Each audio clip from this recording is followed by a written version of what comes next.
The Strong and the Stolen. Gifted Fae Academy, Book 3. Written by Brittany Chanel. Performed by Matthew H. Longoria and Lessa Lamb. Chapter 1. Kaito. Some nights, even 2 years later, I swear I could still feel the warmth of Reina's tears on my fingertips, her quivering body as I held her to my chest. "Stay strong," I'd whispered as the guard stepped forward to take me. "You have to find Bree." There was so much to say, but our time was at its end. I wanted to ask her not to forget me, but I knew what she would say, and though I desperately wanted to hear those words one last time, I wasn't sure I could bear them. Her lips trembled against mine as I stole a final kiss. I smiled at her, grateful to know those tears were for me. Despite it all, she loved me. I wish I could say I was a man with no regrets, but I found many to dwell on, even in the short walk away from Reina to the cell I'd spend the remainder of my life. But not all was lost. I like to think that I'd managed a bit of redemption toward the end. The Fallen's leader was no more. Yamoja-Ryu was cleared and back in the field, and I hoped I'd done enough to ensure Reina a happy life. Someone had to be made an example of for the Fallen's assault on the Fae, and while I hadn't taken their lives, I was far from innocent. I'd been the face of the Fae-killing movement. I'd questioned the chairman, broken out of the agency prison, and I'd helped Reina take DT's life despite not being licensed as Fae. I'd gone so far into the darkness not even the great Yamoja-Ryu could clear my name. I'd done it all for Reina and for the safety of the other GFA students. If I had to do it all again, I wouldn't change a thing. Still, the agency judged me much harsher than I felt I deserved. A teenager with somewhat good intentions given life in prison hardly felt just. It was a testament to how far the agency was willing to go to keep the power in their hands. Life in the agency's prison without a trial in exchange for Reina's love was hardly a sacrifice. I only wish I could have been there when she needed me most. The walls seemed to do nothing but scream my life's shortcomings in a constant loop. My parents had abandoned me, and I'd become exactly what they feared. Despite missing it with my whole being, I sometimes blamed my gift for how I ended up. If I had been a serf, I never would have been targeted by the Fallen. I wouldn't have to spend my life alone and wonder what happened to my best friend, Zane. I never would have turned on Reina, and I might have even become the kind of guy who deserved her. The isolation was maddening. There was nothing to do but think about how I'd ruined my life. I must have cried the entire first year. I couldn't stop thinking about what I lost, or rather, who I lost. Even on nights when I could hold back tears, there was always another inmate to fill our cold cells with sounds of sadness. The others, from what I heard, weren't hardened criminals, but a group of strongly gifted guys who the agency didn't feel they could control. I was permitted outside with the other elite criminals for an hour each day, but the entire prison was sealed off from gifts, with a barrier system much like the one they used at GFA. Instead of an infused barrier designed to keep unwanted gifts from breaking through, the prison barrier neutralized the abilities of the inmates inside without affecting the guards. There were certainly a lot of conspiracy theories about how the Fae set up the barrier, but as a secure facility there was no concrete information about it online, and very few of its kind. It was almost flattering that I'd been sent here as a teenager. Only the Fae guards could manifest abilities inside, and I couldn't help but glower at them every time they did. I missed tapping into my ability, the feeling of total weightlessness, and dreamed of it often. Because of the severity of my crime, I couldn't have visitors or make phone calls. But there was no one I wanted to see. My only comfort was believing Raina's life was better without me, and I didn't want to see that contradicted. But there was one basic need that the agency fiercely denied: news.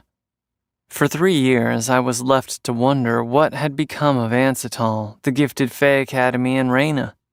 For 3 years, I speculated worst and best case scenarios. In that 3rd year, when Walter Gamboge, the Fae guard I was least fond of, escorted someone down the stairs, my blood ran cold. Routine was everything in prison, so much so that breaking it after so long felt deeply unsettling. But when I recognized the figure, I was certain I was minutes from death. Fear pricked my body, my adrenaline the only force keeping me on my feet. DT strolled coolly down the hall. Impossible. He's dead. I was sure of it. I blinked hard as if I could break the hallucination. I saw his corpse. I watched him bleed out. Yet now he stood only a few feet outside my cell. Since my cell was closest to the stairs, I saw everyone who came and went. The only time I'd ever seen someone new arrive was when a new prisoner was brought in, and that was extremely rare. Judging by DT's lack of restraints and his new weatherman-like demeanor, he was no prisoner. Breath left my lungs as the fate of everyone I loved suddenly seemed uncertain. He wore a neatly tailored suit, his snowy hair was slicked back, and his smile suggested he didn't realize or care that he was in a prison. He sucked in a deep breath like the dingy underground was a field of daisies. I looked away, wishing I could disappear into my cell, but I knew he'd undoubtedly come to take my life. His energy and cheerfulness unnerved me. I ventured another look, my mind still unable to accept this new reality, when his gaze met mine. His crystal blue eyes sent a shiver down my spine, and his gaze lingered over my face just like it used to. He turned his focus to the other inmates. "Can I have your attention?" he asked, his voice a lance of familiarity. "My name is Calvin Hall." "What of it?" shouted one of the more aggressive inmates, Wolf. "You fucking idiot! He'll kill you!" DT turned to Walter, his voice almost a whisper. "They know nothing about it, right?" Walter nodded. My ears pricked. If DT wanted to tell us something, it wasn't going to be good. Ansatol is experiencing a restructuring of sorts. One of the issues near and dear to my heart is to ensure Ansatol's criminals a fair trial. Shit, what the hell is happening out there? It's a new world, gentlemen. I'm ungifted, and just this morning I've been named the interim chairman of Ansatol. Of course, there will be an election in a few weeks, but I'm hoping to drum up enough support to keep my position. His mouth twisted into a smile, and I dreaded whatever he planned next. I'd like to offer you all a deal. He paused for dramatic effect. I'll offer you your freedom in exchange for your support in the upcoming campaign. No fucking way. He's going to let us out? No, I knew better. We were all going to die there. The cheers of excitement as the other inmates processed the promise of their freedom filled my cell.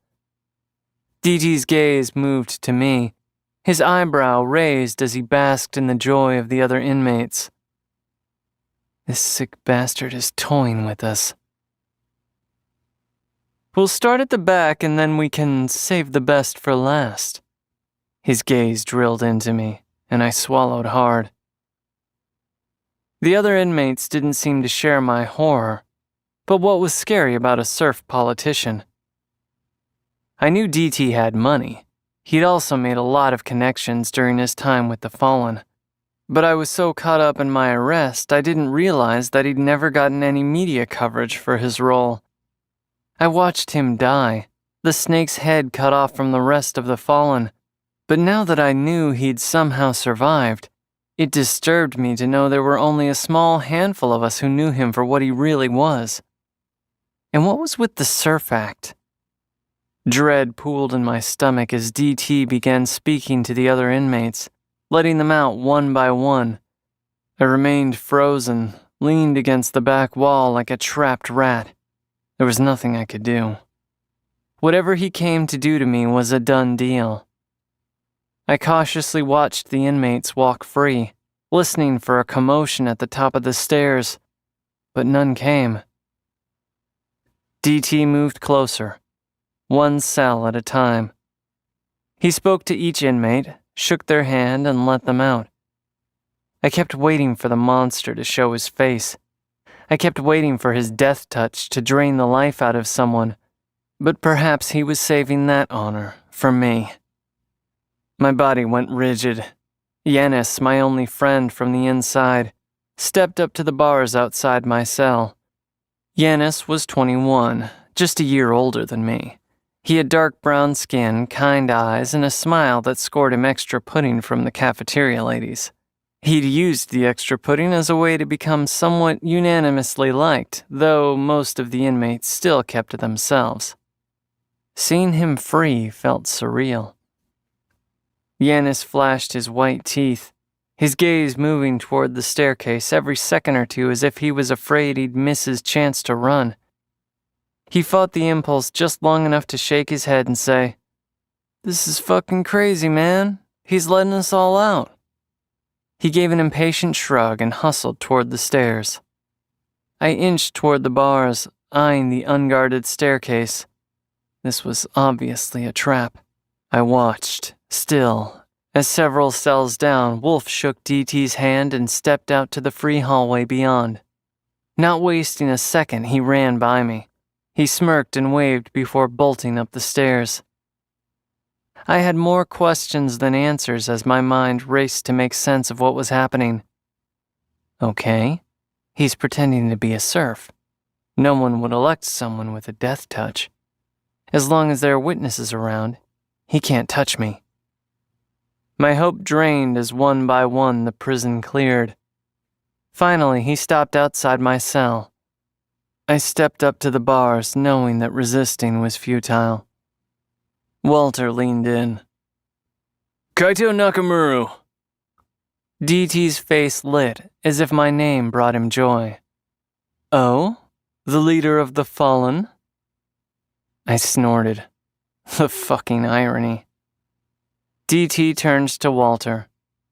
"If you don't mind, I'd like to handle this one on my own." Walter nodded, handing him the key to my cell. "Yes, sir. I'll be at the top of the stairs. Shout if you need me." DT watched Walter leave, then faced me. We glared at each other as my heart beat so hard I could practically hear it. His icy stare stirred my fear, the waking nightmare paralyzing my body.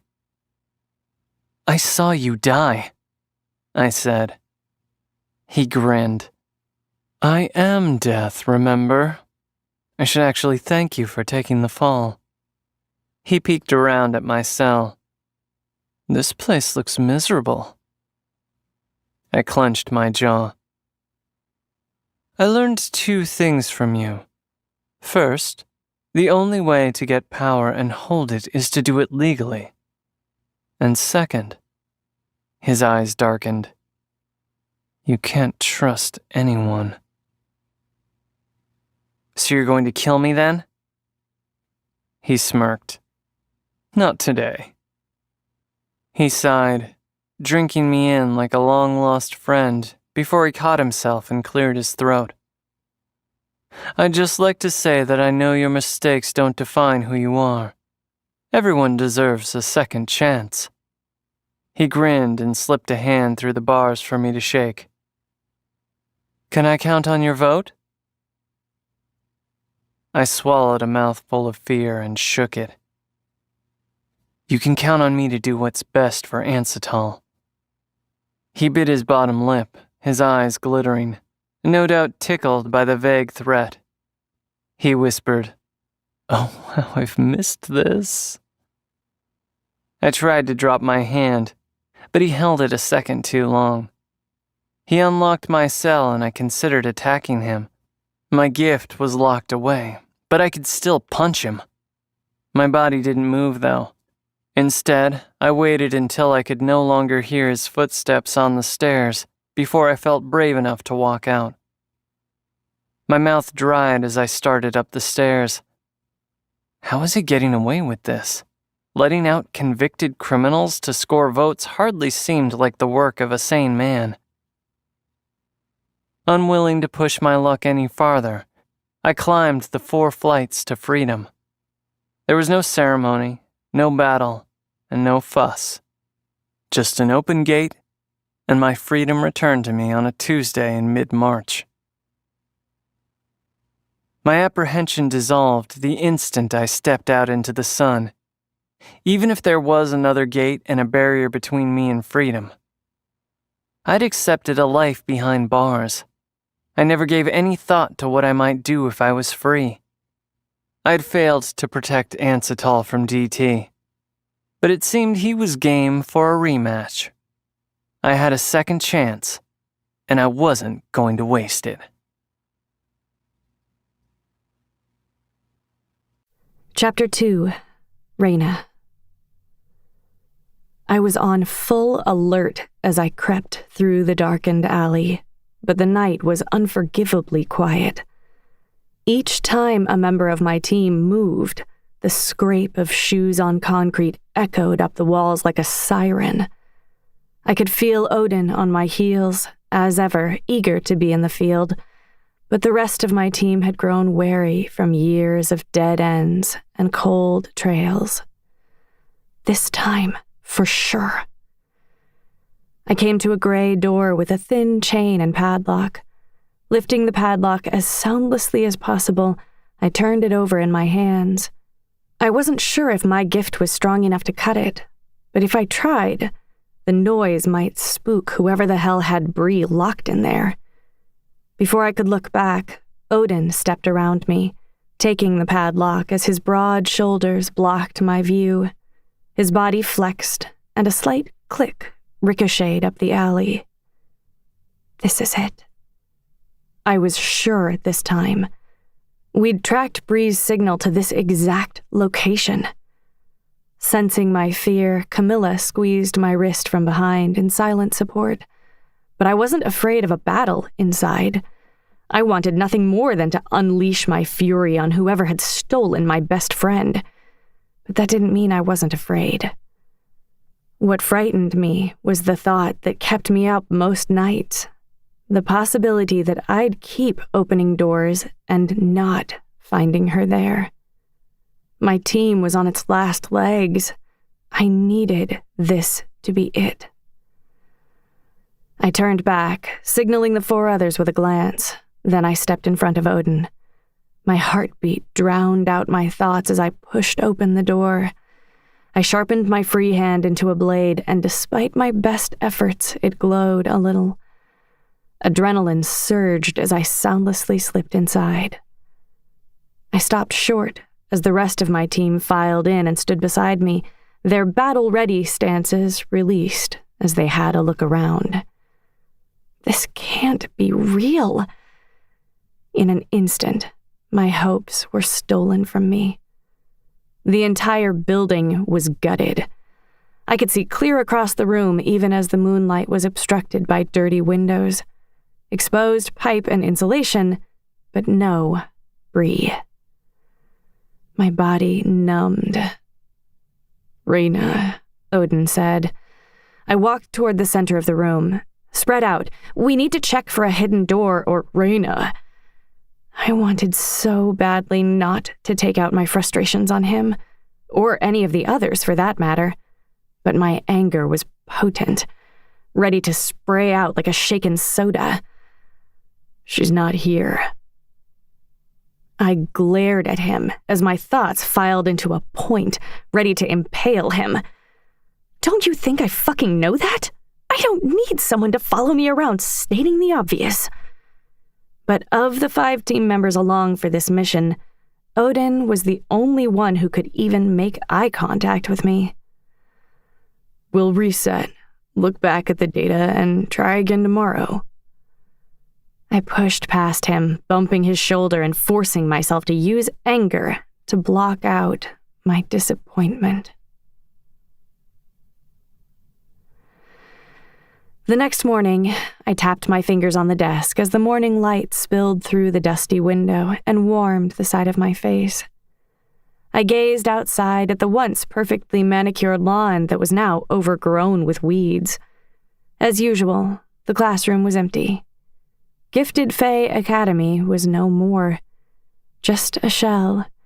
And I just a hermit crab trying to make a home of it.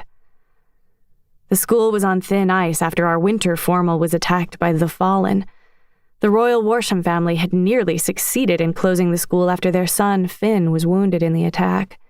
But it wasn't until Bree was kidnapped from the newly fortified campus without a trace that GFA closed for good. That was 2 years ago, and I still couldn't bring myself to move out of the decaying campus.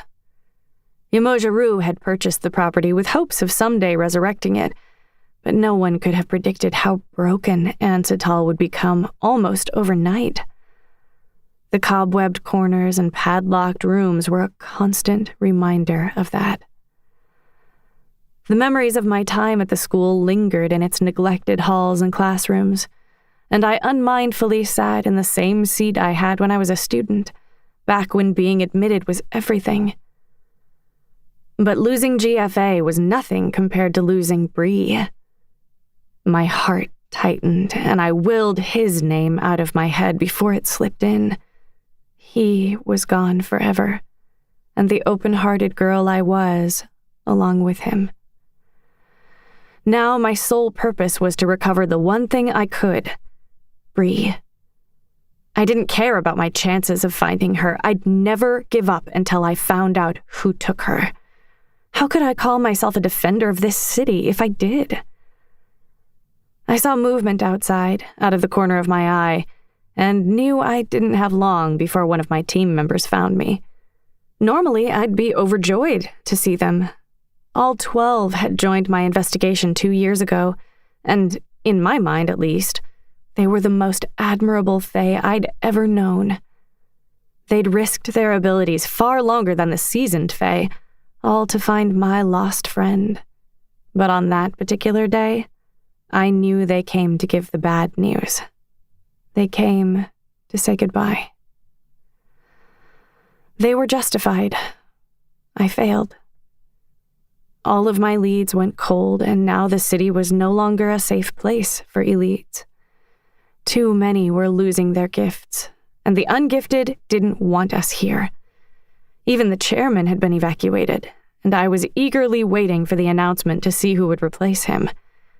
Whoever it was would likely be ungifted, which meant the protection for elites would no longer be adequate. Still, I couldn't bear to lose another friend. I'd said enough goodbyes for a lifetime. Above all, I wasn't ready to face that I may never solve the mystery. If my team was throwing in the towel after all this time, they were probably right in doing so. Though I'd been expecting it, I flinched when the knock sounded at the door. "I'm here," I croaked, my throat constricting in anticipation. Odin peeked in, his yellow-green eyes catching the golden sunlight as he walked over and pulled up a chair in front of me. I was relieved he was alone, but the solicitous look in his eyes said that my fears had been valid. He took my hands and rubbed them between his. We sat there without speaking. I was afraid if I let any emotion slip out, it would open the floodgates, but the tension never eased. Anything spoken would have only twisted the knife. If I'd been told 3 years ago that Odin would become one of my closest friends, I wouldn't have believed it. Perhaps more so than even with Miranda, who had her own complicated history with me. Odin had been my first boyfriend back when I attended GFA, turned enemy when I defended Kai after the winter ball attack, and Kai and I had to hospitalize him to get to DT. But once he started to heal from losing Quan Laveau and understood Kai's motivation for joining the Fallen, he'd become one of my closest allies. Odin knew me well, and life was a little easier when he was around.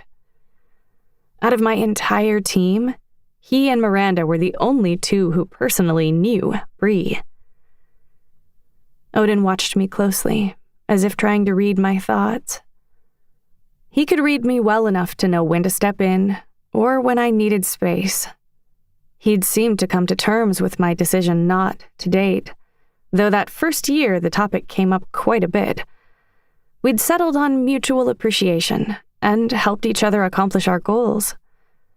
I drank in the allure of his bronzed skin and long eyelashes for a few more seconds. Then I stood, and he followed. I leaned in and planted a kiss on his cheek before heading for the door. I felt him fall into step behind me, the way he had 2 years ago, and never stopped.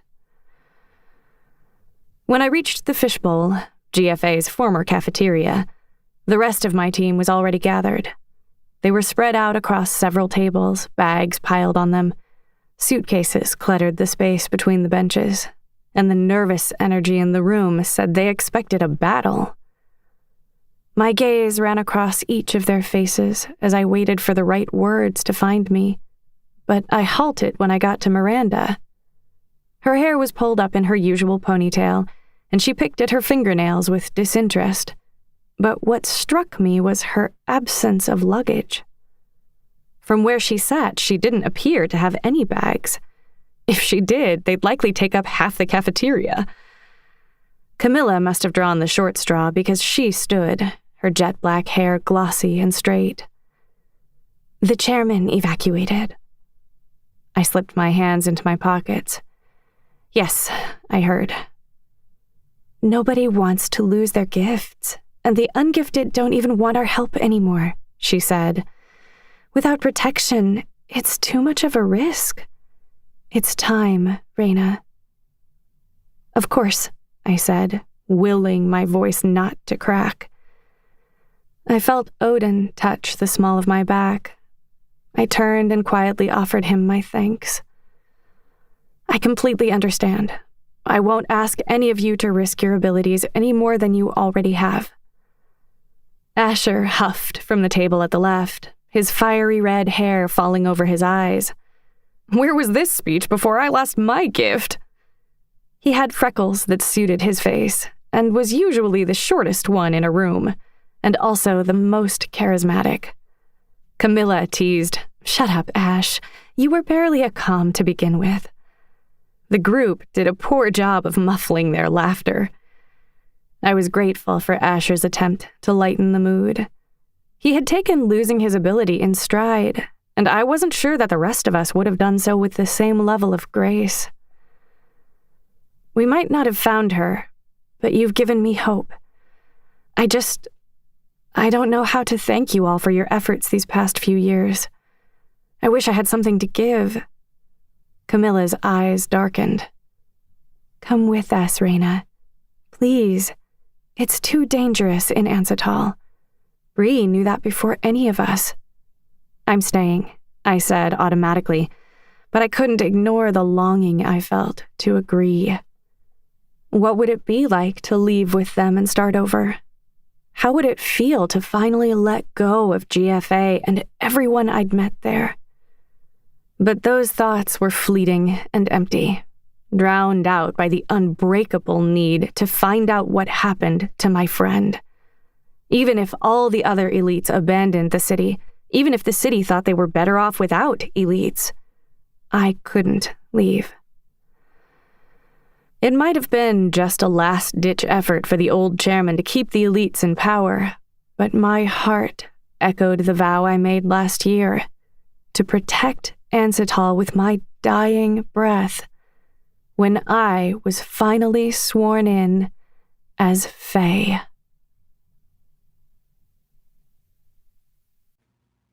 Chapter 3. Kaito. I waited for the sound of freedom, my heartbeat kicking up a notch as a few more inmates joined the rest of us where we gathered behind the gate in the agency courtyard.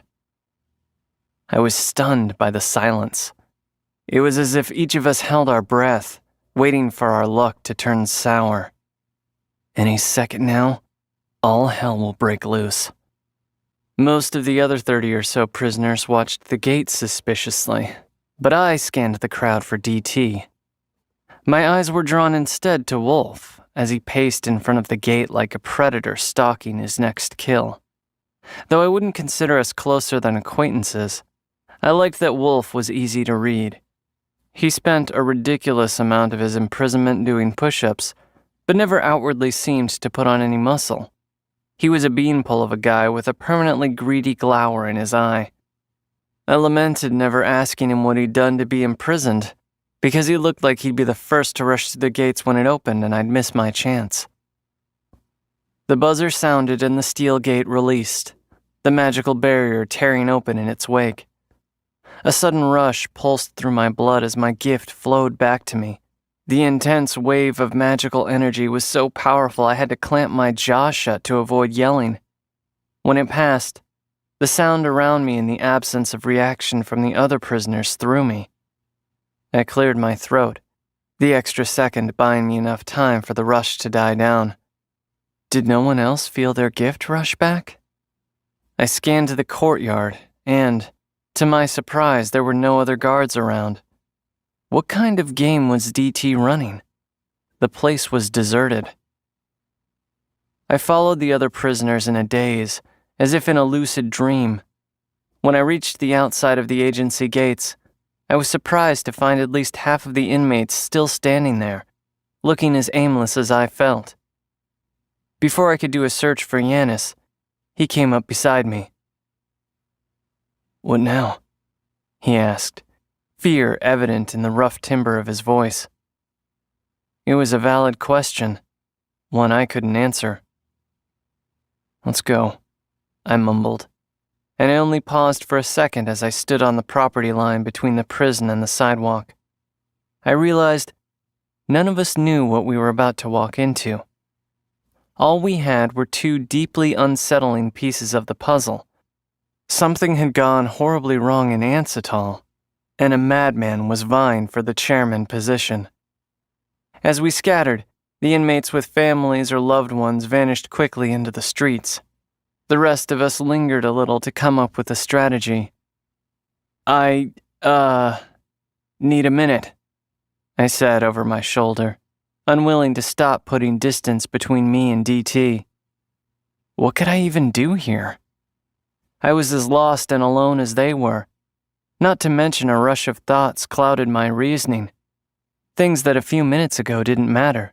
Things like where my friends were, or how 3 serfs were going to survive in Ansatol. Yanis followed quietly, leaving me to my thoughts. The only place I could think of going to was my childhood home. There was a good chance they'd sold it off. Even when I'd lived there, they hardly ever visited. But even that was more than a lot of these guys had, based on the way they loitered.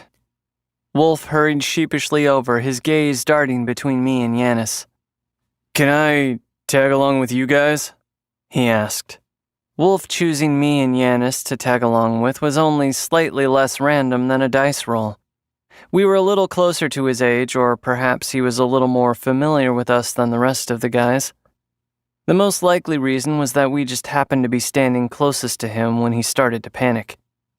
He didn't wait for an answer, but instead asked, "How much further do we have to go for our gifts to be reactivated?" I felt a lump rise in my throat. So I was right. His gift was gone. "I don't know, man," I said. I turned to address them both. "But I might know a place where we can lay low." Yanis and Wolf exchanged glances, but despite whatever apprehension they might have had, they followed just the same. My thoughts raced, still muddied with the fact that the world's most dangerous criminal had Ansatol in the palm of his hand. The more I filled in the gaps of what I'd missed, the more appealing evacuation seemed. I doubted many people knew the truth about DT, but at least his face was finally on a public forum, which meant his little disappearing act wouldn't work again. One thing I'd learned years ago was that the moment evil had a face, it could be stopped.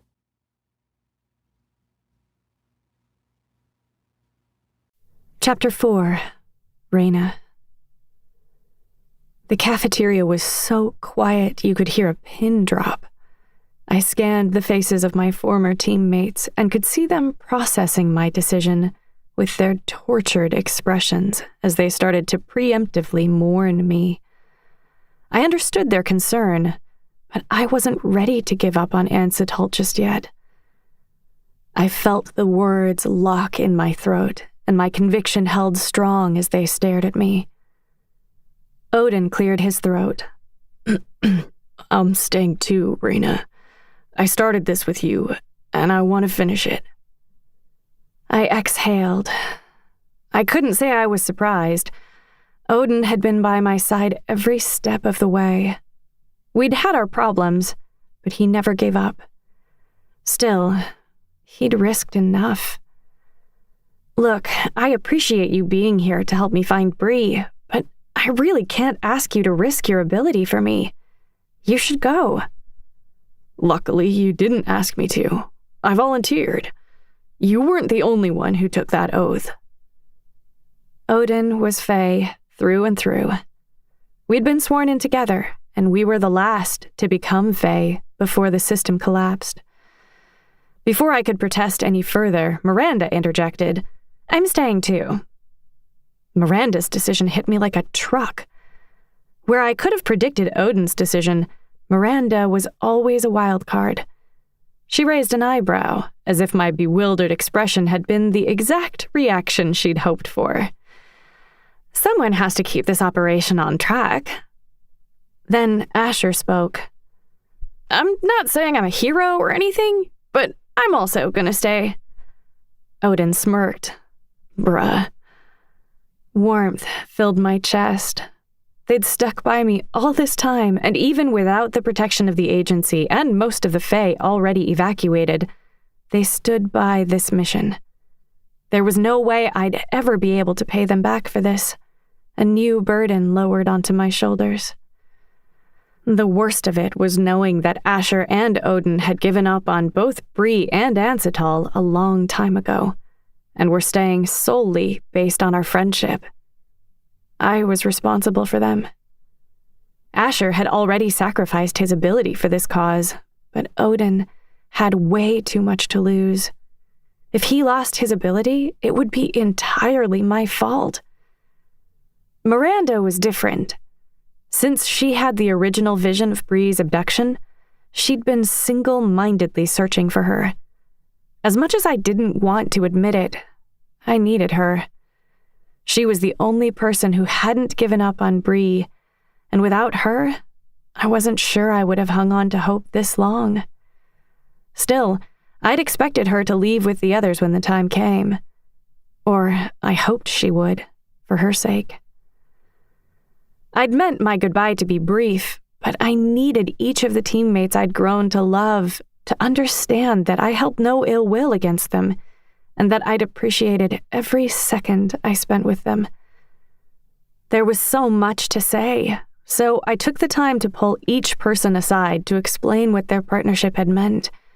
I was relieved they would no longer be in danger, and felt comforted to know they'd be safe together. By the time they actually collected their belongings and made their way off the GFA campus, the shadows grew larger around me on the cafeteria floor, the day's intense light fading from the windows. I was so emotionally drained that I could barely stay on my feet. The four of us sat in silence, the emptiness of the room deafening. None of us dared to speak. We'd all agreed to go down with Ansatol's ship. Normally, we would have been going through the day's reports, logging who had lost their gifts that day, and marking their location to see if we could find a pattern. But goodbyes were all I could emotionally manage that day. Even Asher, who normally had a joke for every occasion, couldn't manage to lift the blanket of despair that covered us. So after a long while, I pulled myself up and left the cafeteria. Later that night, the moonlight poured through the old GFA battle dome, refracting into bright colors as it filtered through the magical barrier. It had become my favorite spot on campus, but the barrier dimmed without the school's teachers reinforcing it, and I thought I could almost see the stars through it on clear nights like this. I sliced a sharpened katana made from my gift into the practice dummy on the far side of the arena, heaving for breath as I lunged for another attack. I pushed through fatigue as sweat trickled down the back of my neck. Training until my body gave out was the only way to trick myself into sleeping, and even then, I wasn't guaranteed a good night's sleep. It always started the same. The boy with the crystal blue eyes and frosty white hair lying on the ground, his crimson blood on my hands. I knew it was part of the memory I'd struggled to suppress in my waking hours, but the dream wasn't exactly the same as how it had happened. For one, in the dream, I was alone. I fought only for my own safety, and something about that unsettled me. Secondly, the boy with the death touch did not attack or defend himself. Instead, he looked regretful and scared.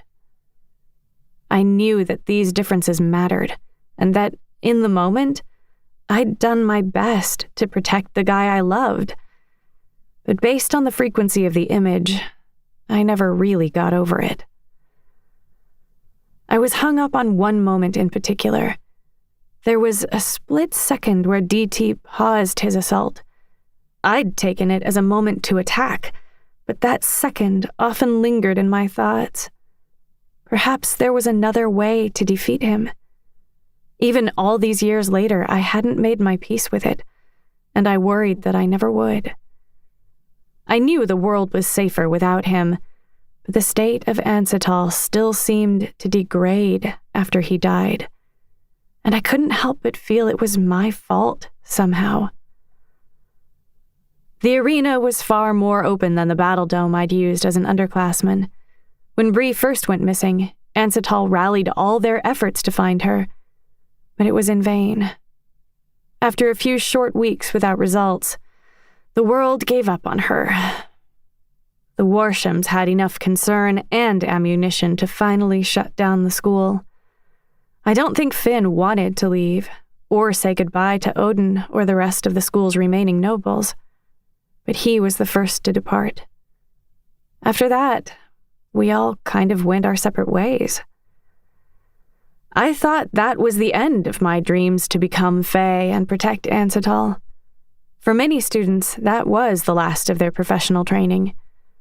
Too many of the top schools closed, thinking that they'd likely be targeted next. But I was one of the lucky ones. I had Yamojiru, or Mo, as I now called her. I felt a presence behind me and whirled around, snuffing my gift out instantly to be sure I didn't hurt someone.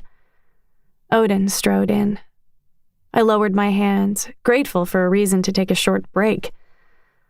"How's the training going?" he asked. Through heavy breaths, I said, "Well, it's training." "I know you had a tough day, but I wanted you to know that Miranda, Ash, and I are here because we want to be. It was our choice to make." He broke eye contact and shifted his weight. My throat threatened to fill with tears.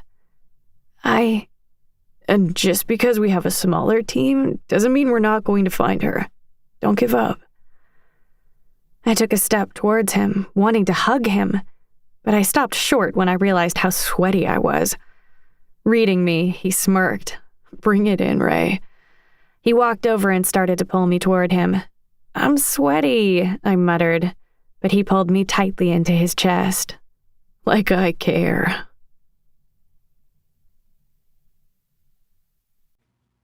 Chapter 5. Kaito. "I swear to God, Yanis," Wolf barked. If you touch me one more time, I'll wrap a vine around your throat. Yanis grinned and threw up his hands in surrender. Sorry, man. I'm just nervous because my gift still hasn't returned. I mean, we have to be far enough away from the prison by now, right? I mean, can you still use your gift? Or were you going to steal a tomato plant from someone's kitchen garden? Wolf responded with no more than a disinterested grumble. I had prepared myself to see a changed Ansatol on our walk home, but it wasn't at all how I'd pictured a city run by DT. I didn't see empty streets and scattered citizens. I saw the opposite. The seemingly ungifted walked around in droves without gloves. They held hands, unafraid of touch. Was this part of the restructuring DT mentioned? I used to enjoy sorting the serfs from the elite with a glance. I prided myself on my accuracy, only now I didn't see a single one. Where were they? I suppose that without them, the serfs were free to live a more peaceful existence. But to see people actually holding hands was surreal. At least on the surface, things seemed better. I'd always been interested in life before gifts, and to have a peek at it was like stepping through time. The sight of it was practically a fucking DT campaign poster, and I was beginning to understand how he'd snaked his way into power. We rounded the corner to the block where my childhood home was situated, but I felt no comfort from the sight of it, just the sting of buried memories as they sprouted. I told myself that I didn't care how things went down with my parents. Were they bad parents for giving up on me? Or had I just been an unbearably disappointing son? Returning only served to stir feelings I'd long thought settled. I realized I had stories I was unwilling to share with my new crew. But when we reached the door, I froze, giving myself away. We in the wrong place or something? Yanis asked. Wolf silenced him with a jab of his elbow. I swallowed and stared at the front door, remembering all the times I returned home after school, hoping my parents would be there, only to find an empty townhouse and a loaded debit card. I knew they wouldn't be inside, but even after everything, the hope they would be lingered.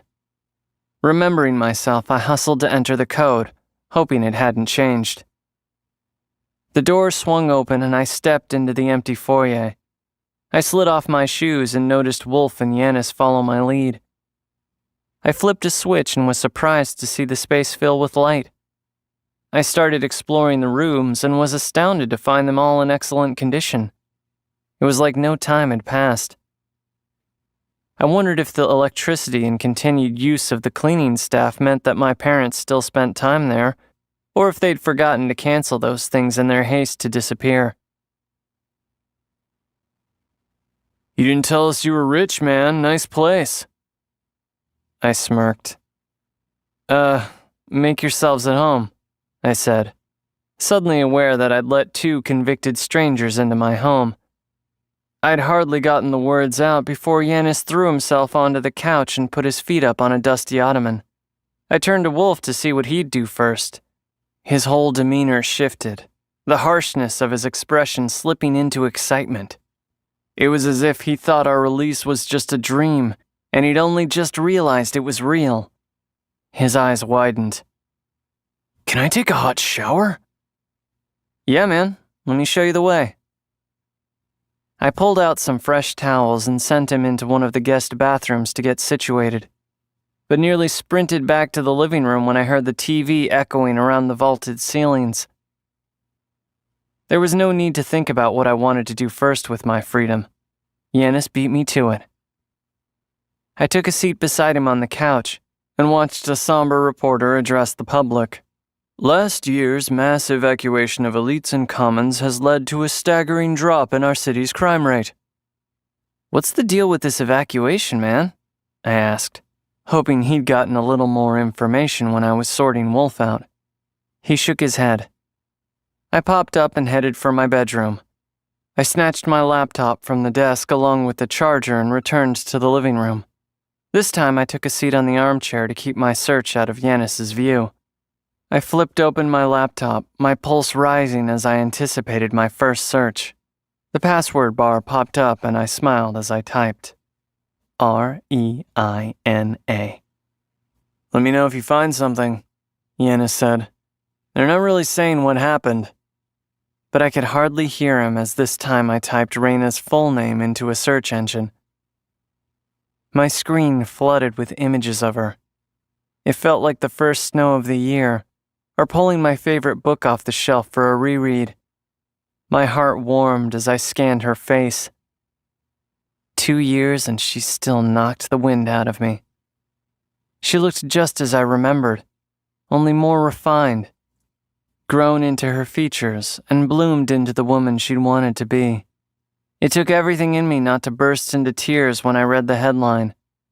Raina Rue, Ansatol Division, Gold Tier Fae. She did it. I looked up to see Yanis's crinkled brow, wide eyes, and clenched jaw. What is it? Shit, I was supposed to be looking up the evacuation. Unwilling to close my search on Raina, I opened a new tab, this time searching for news. Apparently there was some kind of epidemic. My gaze darted across the screen. Some elites started losing their gifts permanently. I gulped. Those gifts were the pillars of our society.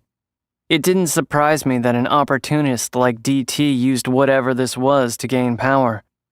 I feared there would be no comfort to offer Yanis or Wolf. Once a gift was gone, it was gone for good. I needed more information. The forums were loaded with theories, and they all seemed to agree that gifted citizens who lived in Ansatol were losing their abilities, and they weren't returning. The rest was an array of theories that got more bizarre as I read. The most popular was the one the media adopted, that this was some kind of virus. The only evidence they seemed to have of this was that it was spreading in high-density areas. But after I'd been passed over, I had a hard time believing it. I wasn't alone either. There were thousands of theories. Everything from God purging the earth of abnormalities to chemical warfare and, my personal favorite, alien parasites using elites as hosts. I had no more answers than when I started. But I did find it interesting that there was a large group of people who saw the epidemic as a good thing. I thought about the carefree families that I saw on my way here, and how different their lives must have been without fear of touch. The city was proud that their interim chairman was ungifted, as were most of the candidates in the election. The fact that all of this epidemic stuff seemed to be benefiting DT more than anyone was impossible to overlook. If this was his doing, it was even more elaborate than the Fallen scheme, and the effects were more widespread. How could he possibly pull something like this off?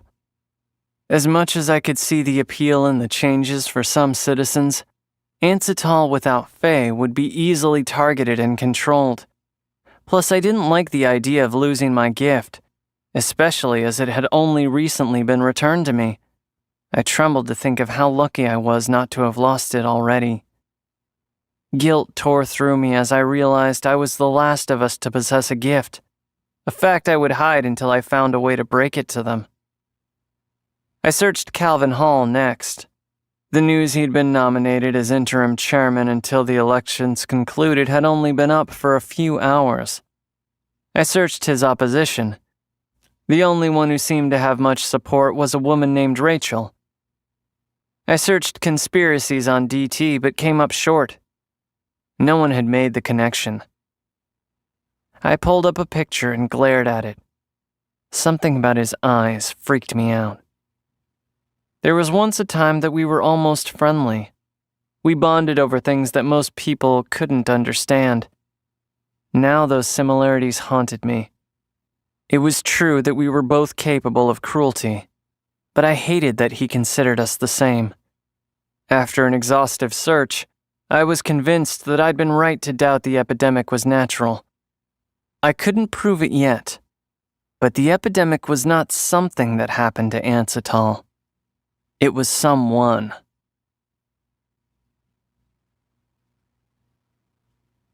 Chapter 6. Raina. I walked across the campus to Pink House, a hard breeze whipping my hair that was still wet from my recent shower. It chilled me, but felt good after a hard workout.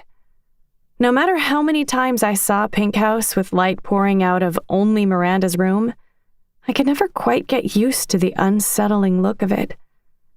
I understood Miranda's need to hold on to routine.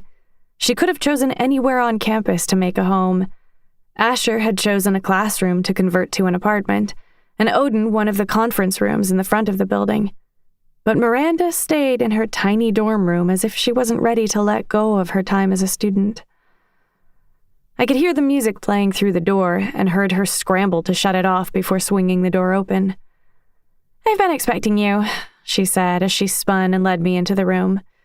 "You have?" She sat on her bed and I took a seat at her desk. "You're here to pick my brain about me staying. I assure you, I'm a big girl and can make my own decisions. Look, Miranda, I just want to make sure that you're doing what's best for you, and not just staying because you think you're responsible for what happened to her." She rolled her eyes and swept her blush-pink ponytail off her shoulder.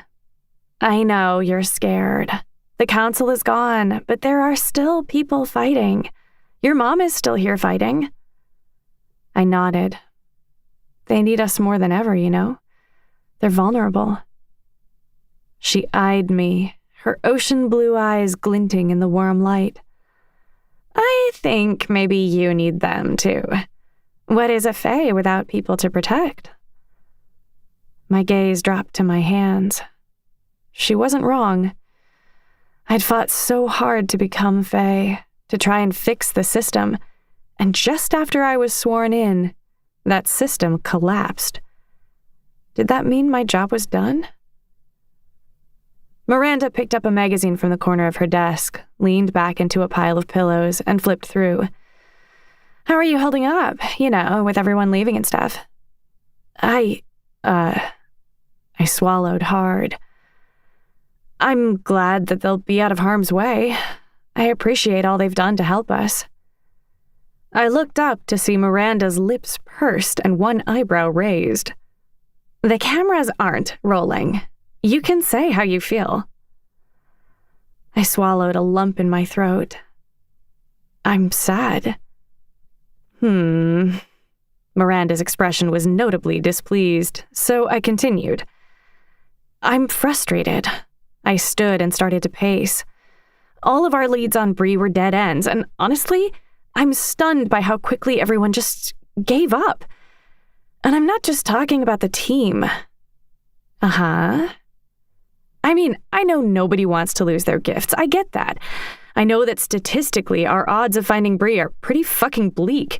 But how can the council just up and abandon the city? How can the Fae actually leave people unprotected? Where are the heroes I looked up to all my life? Why isn't anyone still fighting? I heard they made some serf the interim councilman. She sighed. Like that's going to do anyone any good. I hadn't heard, but I'd expected them to choose someone ungifted. Everyone was so ready to live in a city without gifts. Everyone but me. Is there anything else? Miranda pushed. My thoughts tangled with all the ways the situation was fucked. The council had evacuated last year, and the chairman was the last real holdout. Without him, the elite were screwed. An ungifted chairman would have absolute power. He could outlaw gifts if he wanted. Based on the way the city turned on the Fae, it wasn't out of the realm of possibility. I struggled to remember why I still fought for them, but the reason rang through my thoughts like a bell cutting through the rest of the noise. Yes, there is something else. My parents died protecting Ancetal. Kai... Miranda's back straightened and she set her magazine aside. I shook my head. Never mind.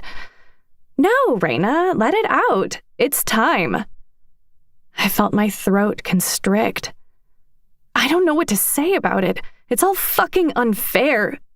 Wait. A prickle ran across my skin. Holy shit. Miranda leaned forward. What? What is it? If the chairman is gone, what did they do with Kai? Most of the Fae-related programs were shut down. They weren't heartless enough to execute all the prisoners, right? She stood. Oh my God, should we? But I was already headed for the door, my mind racing, my veins loaded with adrenaline and fear. What if I was setting myself up for another heartbreak? But that fear drowned in the promise of what could be. Wait, Raina, you don't want to put on a little makeup or try to wrangle your fro a little? I could barely hear her over my thoughts. What? I mean, you might see Kai. I grinned.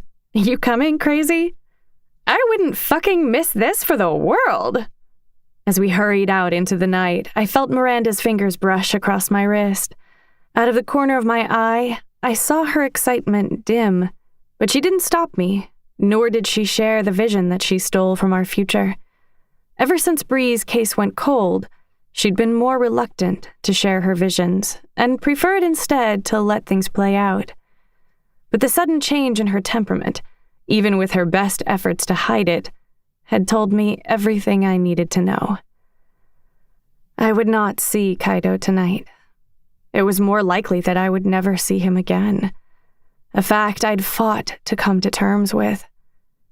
I was grateful for the clouds that blocked the moonlight and the fog that dimmed Ancetal's neon lights.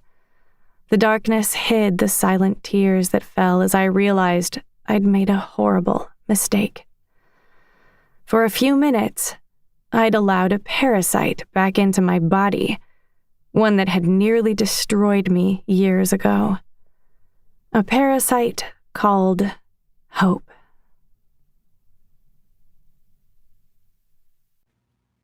Chapter 7. Kaito. "You're fucking kidding me," Wolf said, shuffling into the living room with a towel wrapped around his waist. His wet hair dripped onto his face, making his menacing gaze look unhinged. "So that's it? We were infected and now we're all just fucking serfs?" Yanis glared down at me as I shuffled through articles on my laptop. I think our gifts should have returned after we left the prison." I shook my head. "They might be gone." Wolf stormed over. "Do you think those council fucks did this on purpose?" My thoughts moved to Walter. "No, they evacuated too. They must have been afraid it would happen to them. I guess that's why everyone's evacuating." The crash of shattering glass made me and Yanis jump. Wolf turned back to the shelf, pulling a second vase from it. He slammed it down, scattering its shards across the hardwood floors. "Calm down!" Yanis shouted. It was a sentiment I echoed, but I didn't have the right to speak it, not while I still possessed my gift. I took a deep breath. "This sucks, but at least we don't have to worry about the epidemic." Wolf gaped at me. "What the fuck do you mean by that?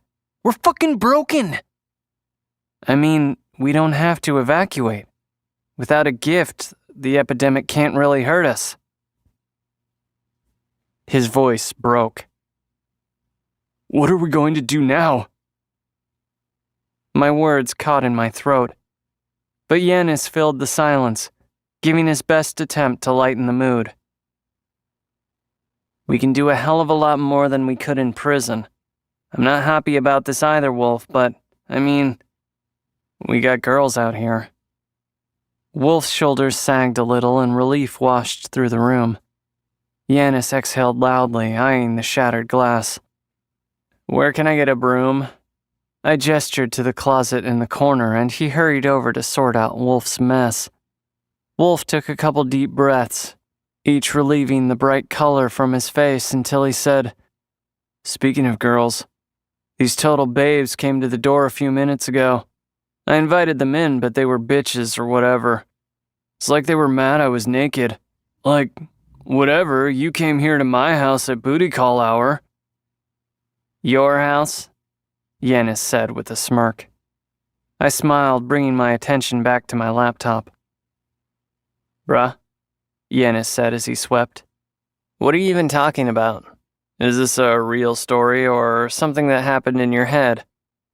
I chuckled, firmly on the side of it all happening in his head. If someone knocked, I probably would have heard it, even with the TV blaring. I'm serious. They were the hottest girls I've ever seen. Yanis grimaced.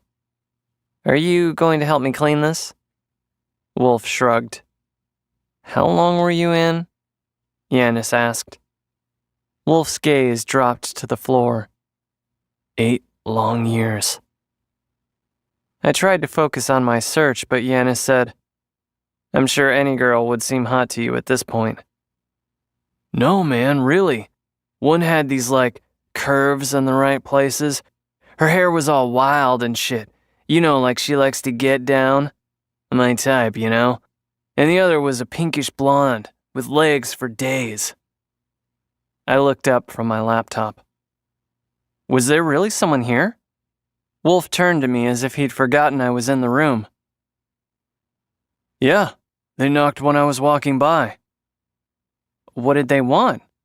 I asked. Nothing. I was showing them my abs and shit. Told them I'd drop the towel if they wanted. Then I invited them in. They looked confused and left. I leapt up, my laptop toppling to the floor. That's because you don't fucking live here! I snatched my laptop from the floor and turned it to show him the screen where I'd been searching Raina. Was this her? He nodded sheepishly. Fuck! I tossed my laptop onto the couch and sprinted towards the front door. How long ago was that? I don't know. 10 or 20 minutes, maybe? I bolted to the door, calling back. Which way did they go? I don't know. I tore down the street, desperation choking every labored breath. Where are you? I pleaded to the universe, called in every favor, every karma point I could have possibly stored in my lifetime. But apparently it didn't amount to much, because 3 hours later, my shaking legs brought me back to my house empty-handed. Yanis sat on the couch, watching the news, while Wolf scrolled through my laptop.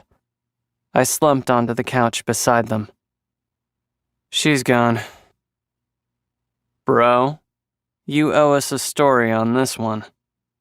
I nodded, my body heavy from both my search and the disappointment that accompanied it. Wolf said, So obviously that was your girl before you went in. I bobbed my head in agreement.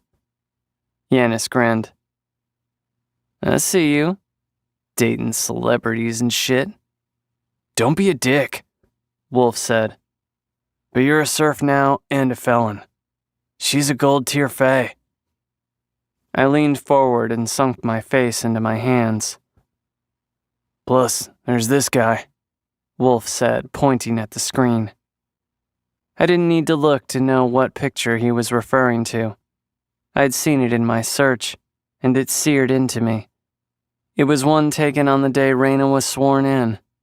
She stood in the courtyard of the agency building smiling brightly, Odin Gates beside her.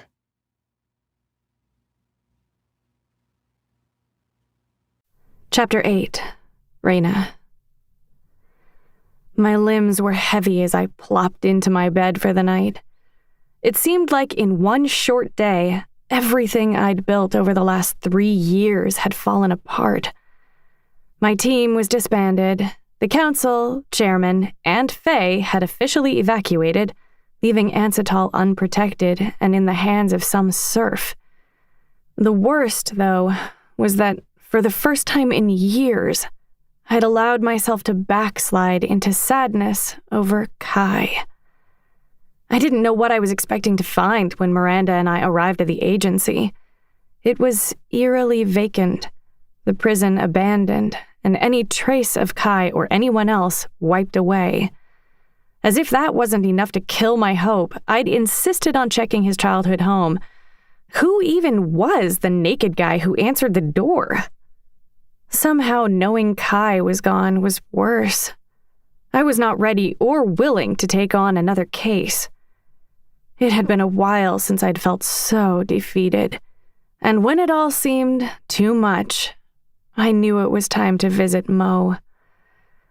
Things between me and my former hero-turned-adopted mother, Yamojiru, had been a little tense of late. She had to take herself off Bree's case to focus on the rest of the city as it self-destructed. She would have preferred if I spent less time on Bree and more on helping her slow the city's collapse. But regardless of our differing views, we were family. My eyelids drooped, my thoughts mixing with my subconscious as I slipped in and out of sleep.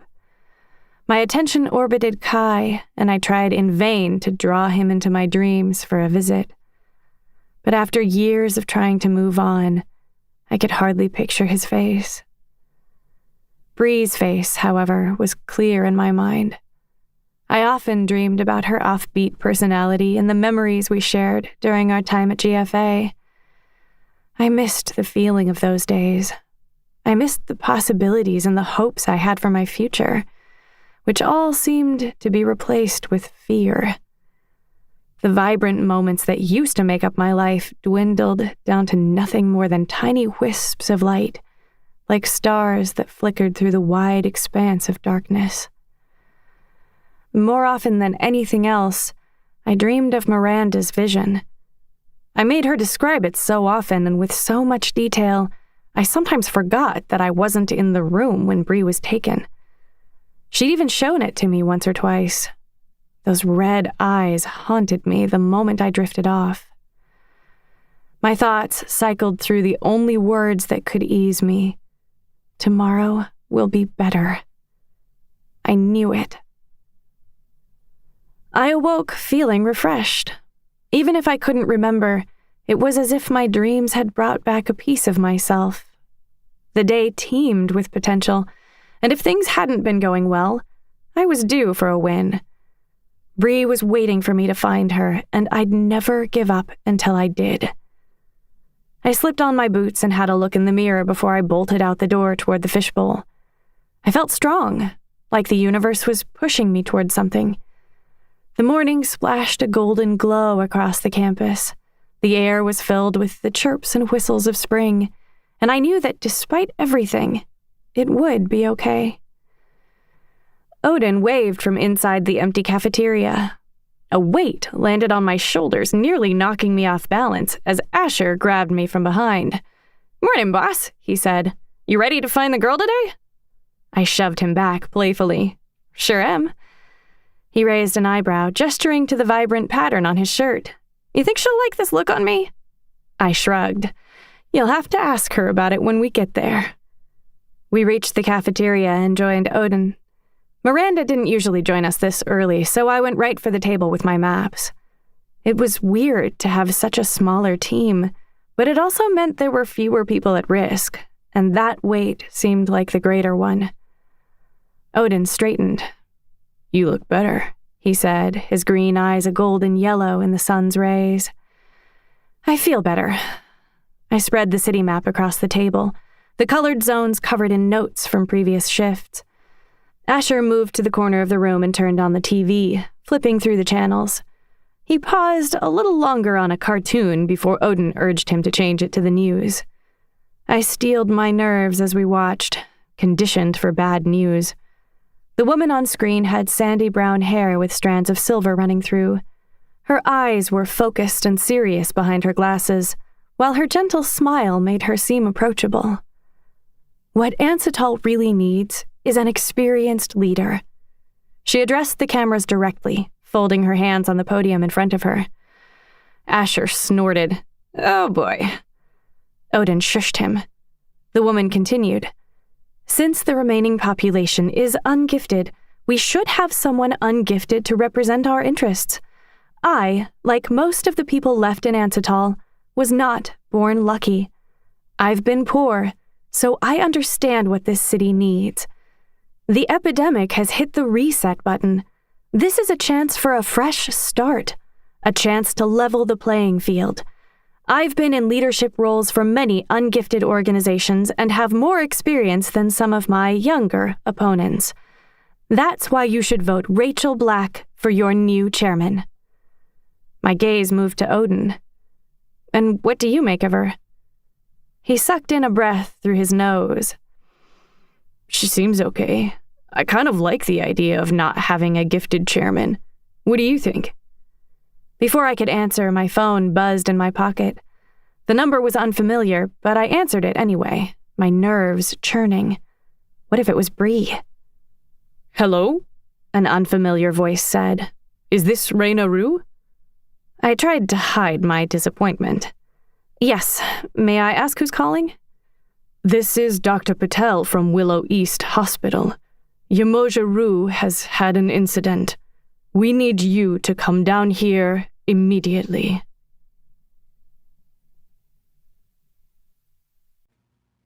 Chapter 9. Kaito. I spent half the night searching online for clues to where I might find Reina, but she'd gone off-grid.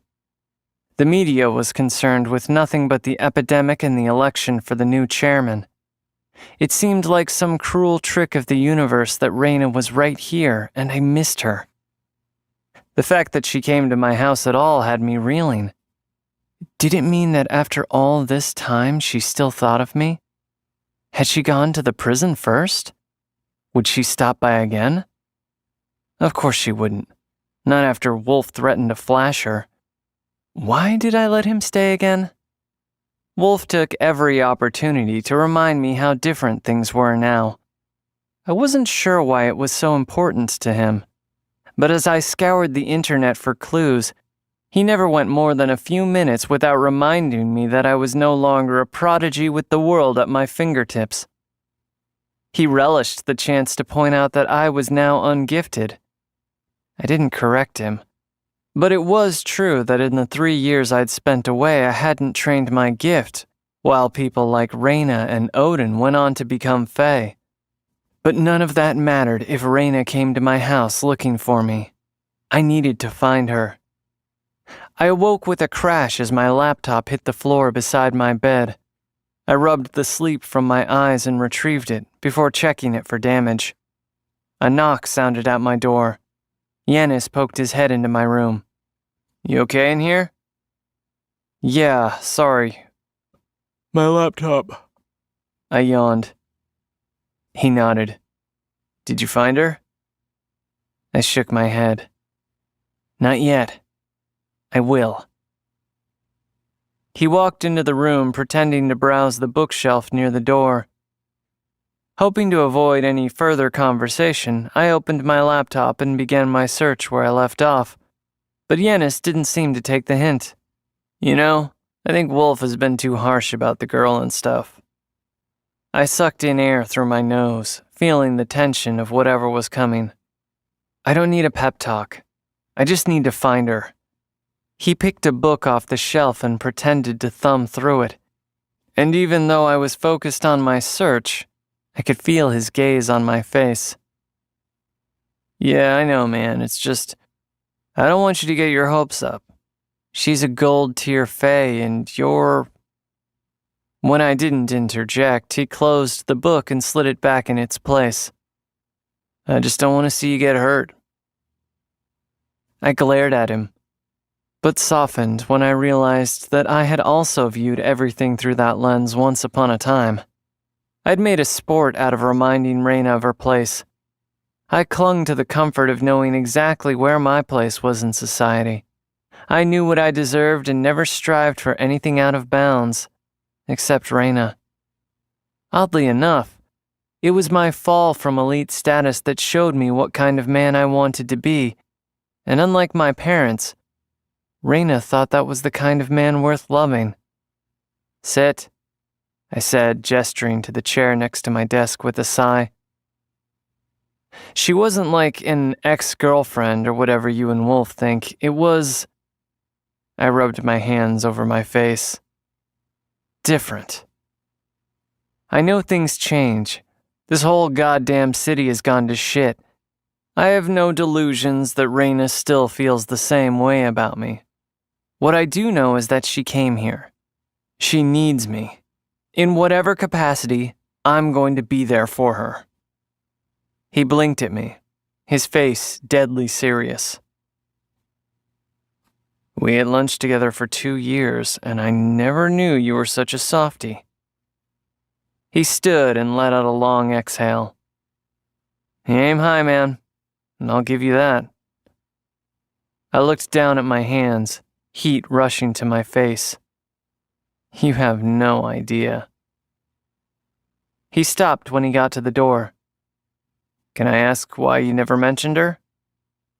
I swallowed hard as 1,000 reasons collided, leaving me with one, because it hurt too much to know I'd never see her again.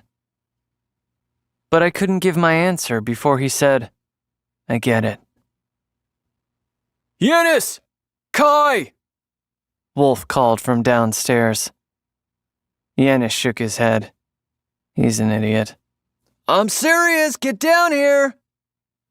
Was Raina back?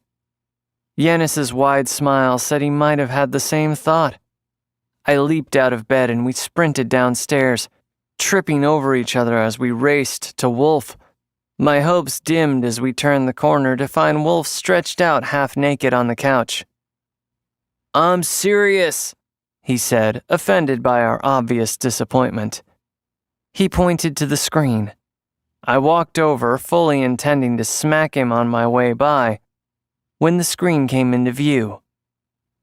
Yamoja Rue hospitalized. No word if she's been affected by epidemic. I sucked in a sharp breath. How long ago was this? Wolf paused to delight in our full attention, a pleased smile plastered to his face. You guys should take me more seriously. I called you right when I saw.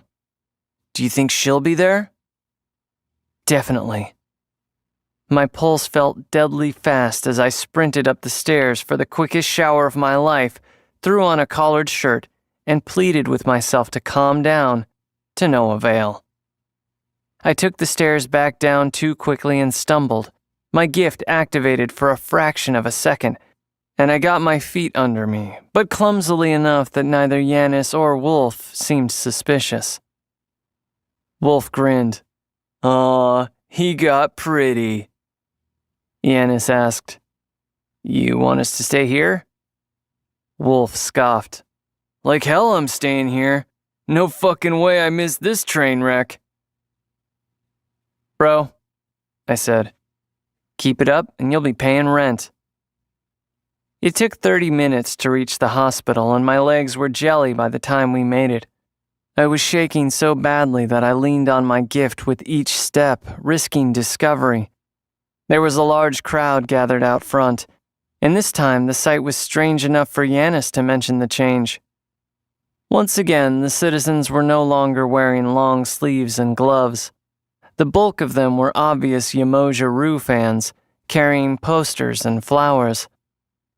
But the rest seemed to be members of the press. Several reporters spoke into cameras, including the one Wolf had us watching on the news at home. Most of the press, however, concentrated on 2 people. Both I recognized as chairman candidates. Dread filled me when I saw DT giving an interview, a mask of sincerity slipping with every forced gesture. It was disgusting how politicians always used tragedies to win votes. I'd barely given the election any real thought as I sorted through the articles looking for conspiracies about DT. But now that the campaign was in my face, I was certain.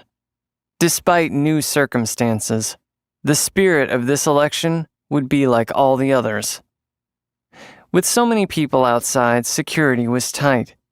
Police officers in their distinctive aqua-colored jackets roped off areas for both press and fans, and it didn't look like they were letting anyone in that wasn't coming directly from an emergency vehicle. What's the plan? Yanis asked. A familiar face caught my eye. It was a girl with sandy brown hair and blue eyes standing at the front of a crowd just off camera. She looked about 9 or 10, and I didn't immediately know where I'd seen her before. But when her gaze met mine, her eyes widened. She smiled and began to push through the crowd until she stood in front of me. "You're out," she said. My brain was empty until recognition hit me like a tidal wave. She was not the cake-loving 7-year-old I remembered. She looked more like Zane. My chest was heavy with the reminder of my friend. There were so many things prison had taken away from me that I dared not dwell on. But now it was time to face them. "You're almost a real human now," I said, looking around. "Is Zane here?" The glint in her eyes darkened. No. Something was off. "Do you know where I can find him?" She shook her head. "We're not in touch." An awkward silence passed as Zane's sister appraised my friends. Wolf noticed. "Who's your friend?" "Fuck no," I said, sending him a gaze full of daggers. "She's like 9. 10, she corrected. "Same difference." "It wasn't even like that, I swear," Wolf said, stepping back, but his guilty smirk gave him away. "You can never tell these days," he mumbled. Yanis cringed but sympathetically patted Wolf on the back. I turned my attention back to her. Zane seemed like a sore spot, so I tried a roundabout way to get more information. "Who are you here with?" She pointed a thumb back over her shoulder toward the crowd. "My mom's running for councilman." "That's amazing," I said. "Tell her congratulations from me." From all Zane had told me of his parents, I never could have imagined them running for a position like this.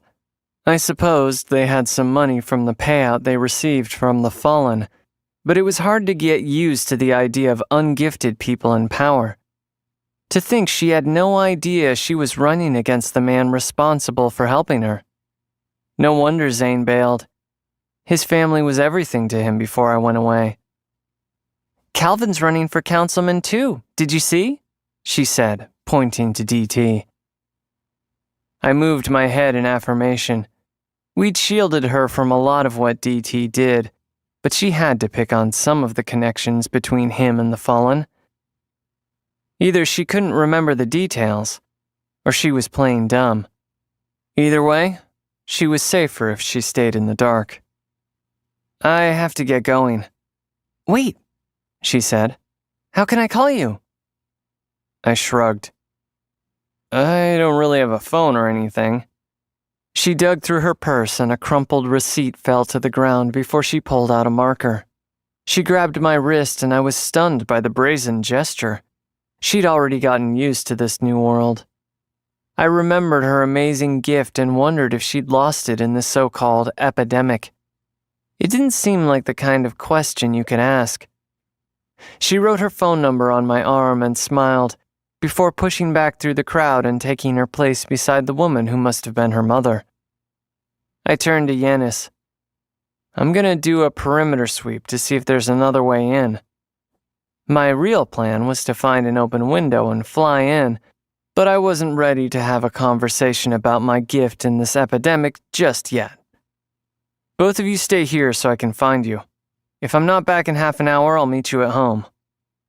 Wolf threw up his hands. "What? We don't get to see anything?" "Plus utilities, Wolf, I swear." He rolled his eyes. "We need the code." "Yanis has it." Wolf scowled. "Why does he get to know it?" Yanis interrupted. "Good luck, man." I nodded my thanks and turned toward the hospital. I'd find Raina this time, and after I did, I wasn't losing her again. Getting into the hospital was as easy as I'd anticipated. Just a quick float through a patient's window and an awkward scurry out of the room into the hallway. But now that I was inside, I wasn't sure where to start looking for Yamosha's room. If I asked someone, I'd be mistaken for an obsessed fan and dragged out before I got anywhere near it. I was wandering the halls, trying not to look as suspicious as I felt, when a hand grabbed my shoulder and spun me around. Odin's green eyes bore into me. From his stone-like expression, I could tell I was unwelcome, but he was a familiar face. I couldn't help but grin. His shoulders were broader and he was an inch or two taller than I remembered, but his face was for the most part unchanged. "Wow," I said. "You're here." I took it as a good sign when he didn't immediately try to kill me like the last time we'd met. I was sure by now he understood why I left the GFA for the Fallen. "I need you to leave," he said coldly. Apparently not. "It's cool you got out and everything, but she won't want to see you." My smile dimmed. "I don't know what you think I'm trying to do, but this is about what's best for her. Do you really want to put this emotional burden on her right now? Do you know how long it took her to accept the fact that you were in prison forever?" He nodded to a door on the right. "Now you're just going to waltz in here, the same old asshole you always were." He glanced down. "And with some other girl's number on your arm, no less." He scoffed. "What's your goal here? To hurt her worse than she already is? If you care about her at all, you'll leave right now." "So," I said with a shaky exhale. "She's in there?" "Did you not fucking hear what I said?" But I had already pushed past him. I was drawn to the door, ready to accept whatever reception I found on the other side. I heard him mutter, "You're just as selfish as always. She'll see right through you." Good. Raina's ability to see through me was the only reason she'd given me a shot in the first place. I didn't care if Odin, Wolf, or even Yanis believed that it would be a mistake to see Raina after all this time. I didn't need their approval. My breath caught as I reached for the doorknob. All I needed was the guts to push open the door and face her. Chapter 10. Raina. The cold hospital lights made a faint buzzing sound that chipped away at my nerves. Don't be dead. I'd lost my parents 5 years ago, but the wound felt fresh as I prepared myself for the worst once again. I'm not ready to say goodbye. I still need you. Yumojiru had stepped into my life as a mentor, but grown into a parent when I needed her most. Part of me knew this was my fault.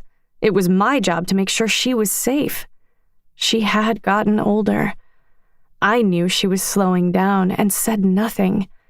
Why hadn't I made her stop? Was it because I needed her to look after the city while I looked for Bree? Due to her status as a celebrity and gold-tier fae, the hospital was not releasing information quickly enough, leaving ample time for my mind to race through every worst-case scenario. Had she lost her gift in the epidemic? Was she injured in combat? All I knew was she was in danger, and I could only hope it wasn't too late to make things right. My body shook as the doctor pulled me aside just outside of her room. "I'm fine," I whispered to Odin, squeezing his hand, only so I could release it without offending him. I appreciated his support, but the way he fawned over me made me more nervous. "Ms. Rue," Dr. Patel said, tapping his clipboard with his pen. "It's not the epidemic. Her abilities are still intact." I exhaled the flicker of relief that passed through me before my fear shifted. Odin asked the question that seemed lodged in the back of my throat. "What happened?" Dr. Patel's gaze bounced between us. "She had a heart attack, but we operated and she's stable." I felt Odin's body relax a little. He'd been so calm all morning that I almost forgot he was as invested in Yamosha's welfare as I was. His relief was obvious, but I didn't share it. A heart attack was so much worse than losing her gift, even if it was the greatest in the world. If she'd lost it to the epidemic, at least I'd be sure she'd stop fighting. She was killing herself, and it was because she knew I wasn't ready to take her place. The doctor's neutral expression waned, and his gaze avoided mine. It's no longer in her best interest to continue Fae work. I shook my head, finding my voice. Of course she's going to stop. His eyes grew somber. I'm not sure she'll agree to that. She's resting now, but she made it clear she had no intention of slowing down, nor does she have plans for retirement. Like hell I was going to let her continue. I wasn't going to lose her. My parents had been taken from me so suddenly, I couldn't bear to lose Mo the same way. I'll talk to her. I felt Odin's hand rub across my back. Dr. Patel scratched his thick beard.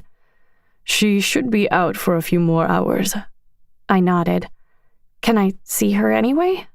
Of course.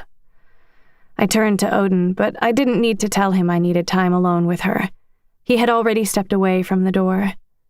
I appreciated his company, his support in all this, but I couldn't fall apart in front of him, and I was already exhausted from putting on a brave face. I'll be around. Call me if you need anything, Odin said. I offered a small smile, then pushed open the door, closing it behind me. Yamojaru lay still, her magenta hair spread out in a halo around her head. The monitor beside her beeped rhythmically, like a ticking clock. Despite her stable condition, each beep sent a nervous pulse through me, as if it threatened to be her last. My emotions overtook me when I saw the tubes and wires connected to her. She was the strongest person in the world, and she looked helpless. I pulled a chair from the corner to the side of her bed, but instead of sitting, I took her cold hand in mine. I knew she couldn't hear me, but perhaps I could gather my words and have a practice run at telling her it was time for her to retire. It's me. I'm here, I said, the tears spilling over my cheeks. You scared me. She remained motionless. The doctor said you have to slow down. I need you to stop. You've given this city enough. My breath hitched and I slumped into the seat beside her. I can do this. You can leave the city to me. I promise not to let you down. My throat tightened with guilt. If I had just listened to her. If I had helped her more and let go of my obsessive search for Bree that never got me any closer, I might have been able to take some of the burden off her. She might have even retired by now. I'm sorry I'm a bad daughter, I whispered, running my thumb over her soft hand. It was hard to see her this way, so weak and broken. It was official. The time of the great Fae had ended. Despite my promise, I didn't know if she could trust me to take it from here. I was no Yamojaru. My head split with pain as I cried into my hands. It had been some time since I called out to my parents for help. I wasn't sure if it was because it hurt to reach out with no response, or if things just felt beyond saving. But I needed all the help I could get. I wasn't ready to lose Yamoja. I wasn't ready to lose the only family I had left. I sniffed and I whispered, Please, Mom, Dad, if you're out there, I need a win. Please, if there's anything you can do. I swallowed a lump as soft sobs rose to the surface. I need a little help, just a small win. Anything, and I'll take it as a sign to keep going. I sniffled. Please. I heard the door creak open, and I wiped my face, hoping that the doctor hadn't heard me. Ray? The familiar voice sent a jolt tearing through my body. I turned to the door to see Kai. My heart raced as I stood, trying to understand how this had come to be. Was I imagining him? Had I fallen asleep in my chair? Kai's gaze swept over my face as he closed the gap between us, stopping a few feet away. Kai, I breathed. His hair was longer than I'd ever seen it, partially covering his charcoal-colored eyes as they read me. His features were more defined and traces of boyhood gone. "She's okay?" he asked. I nodded. "Are you okay?" I was frozen, stunned by his arrival. My heartbeat deafened me as everything I'd fought to keep at bay threatened to unleash at once. Kai shifted nervously and put his hands into his pockets. I'm sorry to show up like this. I didn't know how to find you, and when I heard..." Heat rushed to my face, and I wanted nothing more than to rescue him from the limb he'd climbed out on, but I was paralyzed. His gaze bore into me, but neither of us looked away. "Do you want me to go?" "Say something." His vulnerability only made it harder to speak. "Come on, say something." "I went to your house," I managed. He pressed his lips together to push back a smile that broke through anyway, lifting the corners of his mouth. "Thought so. I'm sorry for my friend. He didn't know who you were." Silence drowned out the beeping of Yamoja's heart monitor until I blurted, "She had a heart attack, but she's stable." Kai took a deep breath. "You don't..." He shook his head. "You don't have to be strong right now." My heart skipped, recognizing its broken counterpart. "You either." He stepped closer, his gaze intense and serious. "I don't." The space between us narrowed, sending a prickling sensation down the back of my neck. I mouthed the word, "No." Kai's hands slid around my waist, and I threw my arms around him, burying my face in his neck. I could feel the intensity of his heartbeat even as my emotions spilled out. I cried so hard that I almost didn't notice his tears as they slid down to my shoulder. He moved a hand into my hair, pulling me closer for a second before his gift pushed into me. My body rose and settled into his arms. Then he carried me across the room and took a seat beside the bed. From his lap, I nuzzled closer, unable to stop my tears from falling as he held me tight to his chest.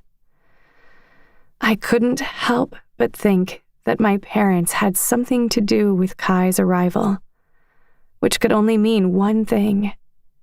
They'd been with me all along. Chapter 11. Kaito. Reina cried herself to sleep in my arms. The warmth in my chest never eased even as an hour slipped by. I felt intoxicated by the coconut scent of her hair. I was so afraid that 3 years away had been enough to break whatever bond we'd formed. Even as I stood in front of her and looked into her eyes, I worried that coming had been a horrible mistake. Odin's words flashed through my head. Was it selfish to be here? But as her even breaths pushed against my chest and her body warmed mine, my doubts melted away. I shuddered to think of the hard times she must have been forced to endure without me. The memory of her was all that kept me going most days, but especially today. I wished I could hold her forever. But the beeping of Yamojiru's heart monitor was a constant reminder that time was passing, and that moment would also slip away. The door opened and Odin poked his head in. His gaze met mine and he glared at me before rushing into the room. "What did you do to her?" he asked, his tone hard and threatening. Before I could shush him, Raina stirred, her eyes blinking open. She looked at me, her eyes widening like she was seeing me for the first time. Her face was swollen and her eyes were still pink from crying.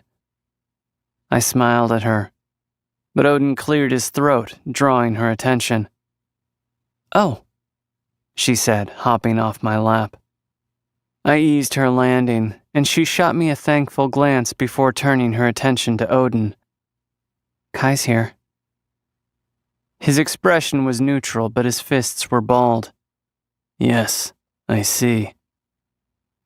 "I was crying and stuff, and I must have fallen asleep."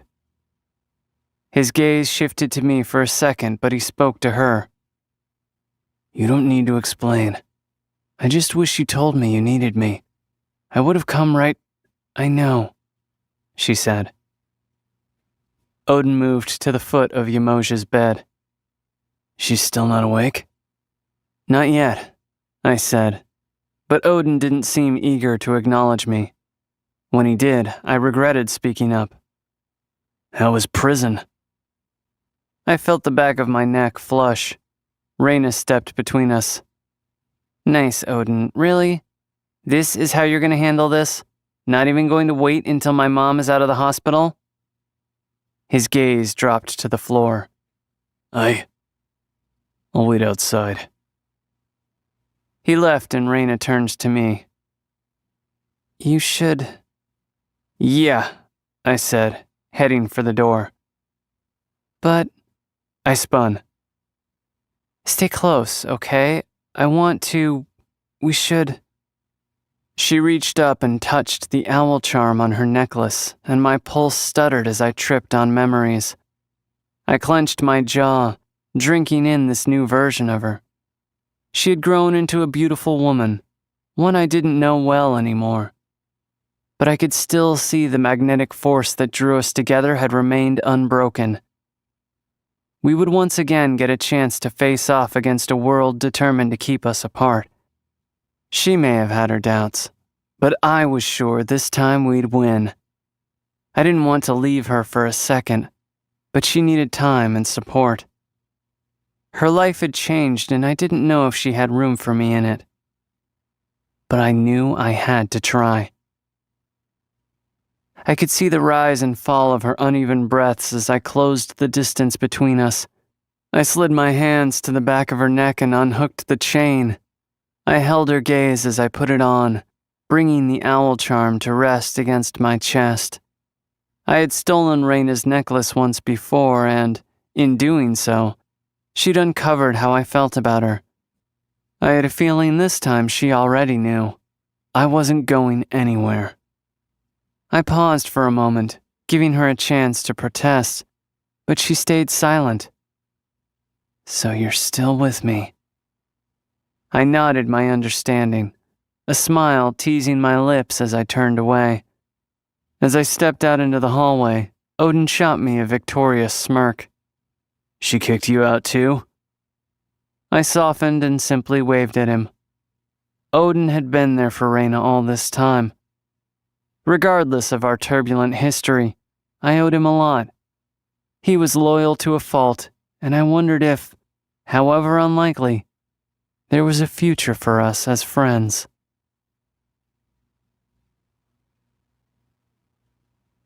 Chapter 12. Raina. My body was racked with nervous energy as I paced at the foot of Yamosha's bed. Kai was back, and that complicated things. My heart and head struggled over what to do about him. Mo would need help with her recovery, not to mention I needed to find her something to do that would satisfy her need to serve others without compromising her health. It was time to push my search for Bree to the sidelines and focus on helping Ansatal transition. Where did Kai fit in with all that? I hoped he didn't think I'd be able to drop everything and pick up where we left off. I rubbed my face with my hands. Who was I kidding? My stomach was full of butterflies, and even the thought of him filled me with electricity that I found both excruciating and fervid.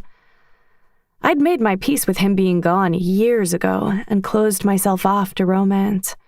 It was the sacrifice that most Fae had to make, to devote their lives not to a person, but to the city itself.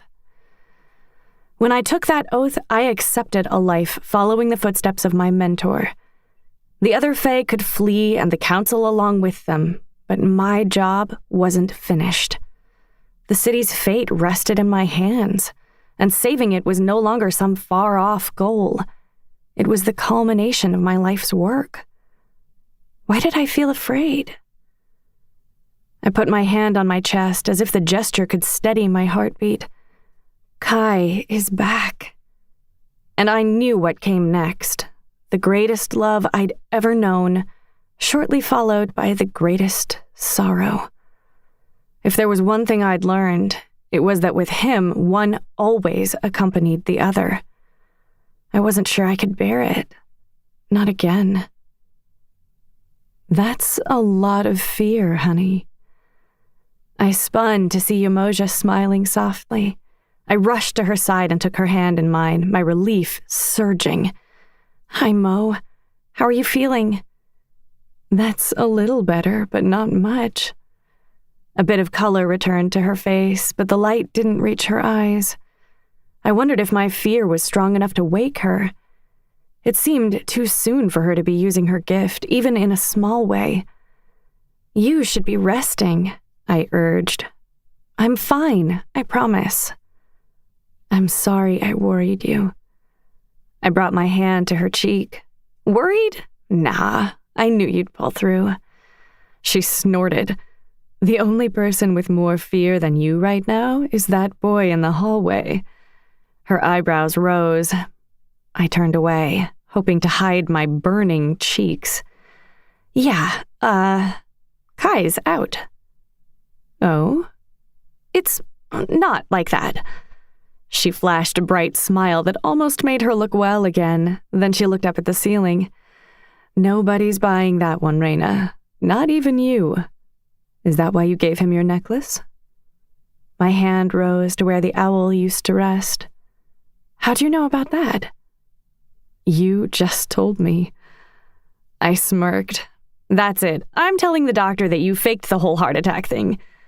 Please do. I have to get back out there. My smile faded, but I wasn't about to lecture her after she'd just woken up. Let's focus on getting you better. The door squeaked and I nearly jumped out of my skin. Odin stepped in. Do I hear voices in here? His green eyes widened and he rushed over to Umoja's side. Hey, boss, you gave us quite a scare. No need to worry. I'll be back on my feet before you know it. Odin looked at me, his gaze loaded with the same thoughts that passed through my head, but like me, he didn't say any of them to Umoja. At least he'd be an ally in my attempts to slow her down. I took a seat in the chair on the far side of the room while Umoja and Odin chatted. Despite my best efforts, my gaze kept moving to the door, wondering if Kai would walk in. My nerves only held me there for half an hour, and when Kai still didn't join us, I excused myself to find him. I needed to find out what his plans were. I scanned the crowded hallways as doctors and patients rushed about until I saw Kai across the hall. His face lit when he saw me, his posture straightening. I am so fucked.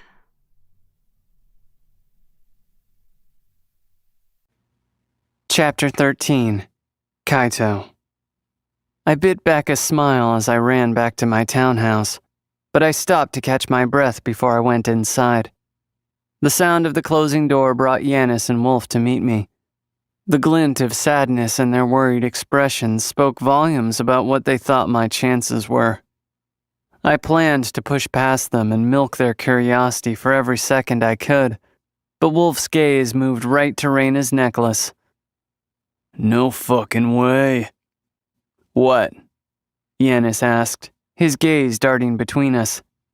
Catching on, Yanis's eyes bulged and, Out of pure excited impulse, he leapt onto me. The bulk of his weight crashed down on my shoulders.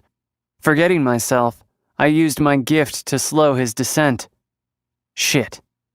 Realizing my mistake, I dropped him. It had only been a split second. Did he notice? His excitement died and he stumbled back. You still have your gift.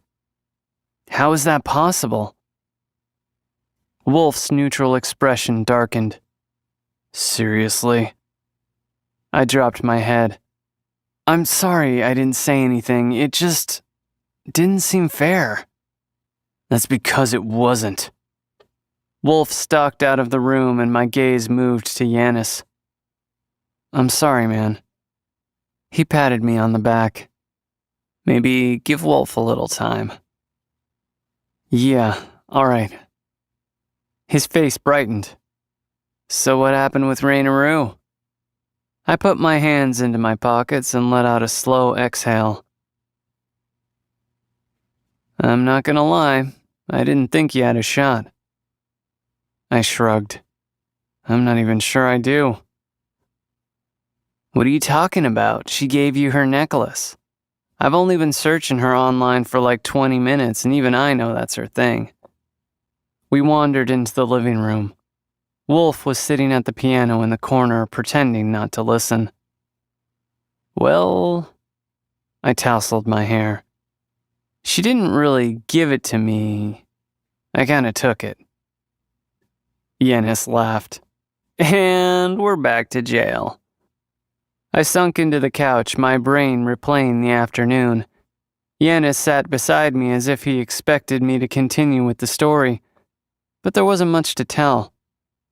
When he got tired of waiting, he asked, So what's the next move? She wants us to join her team. Us? Wolf cut in. He means him. We're useless now. So he had been listening. Actually, all of us. Apparently, some of her other teammates don't have gifts anymore either. It's not as rare as it used to be. Wolf stood up. That's rich coming from you. Look, man, I shouldn't have lied. But I wasn't the one who took your gift away. He returned to the piano, but some of the tension in his shoulders eased. This time I spoke deliberately, punctuating every word to try to pique Wolf's interest. Raina said if we want, we can move in with her team at Gifted Fae Academy. From my spot on the couch, I could only see the back of Wolf's head as he sat motionless at the piano, but I could feel his excitement from across the room. Are you fucking serious? The actual Gifted Fae Academy? Yanis asked as he began to pace. Wolf said, I heard on the news it's closed. And Yamosharu bought it. We can have our run of the place. Yanis was spinning, but Wolf's attentive posture made me think I had him if only I pushed a little more. Haven't you ever wondered what the legendary campus looks like? His shoulders slouched as he let out a sigh. Fine. Whatever. He hopped up, his face filled with repressed excitement as he headed for the stairs. Where are you going? I asked. To pack my stuff. What stuff? But he was already bounding up the staircase. I turned to Yanis. He's going to steal my shit, isn't he? Afraid so. Actually, I'm a little thin on supplies too, he said with raised eyebrows. Go. Without a moment's hesitation, he sprinted after Wolf. I sighed. We're going to look like a fucking boy band. I sat in the silence of my living room with the same excitement I'd felt the night before I first attended GFA. Only this time I wasn't thinking about my rank or my status.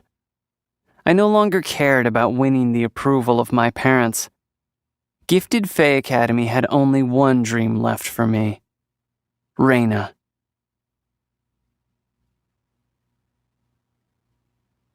Chapter 14, Raina. I closed the door to Mo's room and stepped into the hallway. It was far less crowded at the hospital than it had been during the day. As was typical with my mentor, I'd watched her energy and strength return much quicker than the doctors thought possible. It was comforting to know she was okay, but I worried it might make retirement a harder sell. Dr. Patel waved me over, and even though I'd just seen Yamoja resting, I prepared myself for bad news. It must have shown on my face because the first thing he said was, "She's fine." I exhaled my nerves. "I just want to ask that you make sure she stay put for the next few days." "Of course." "She just seems eager to get home and we don't want to rush these things." I admired her spunk.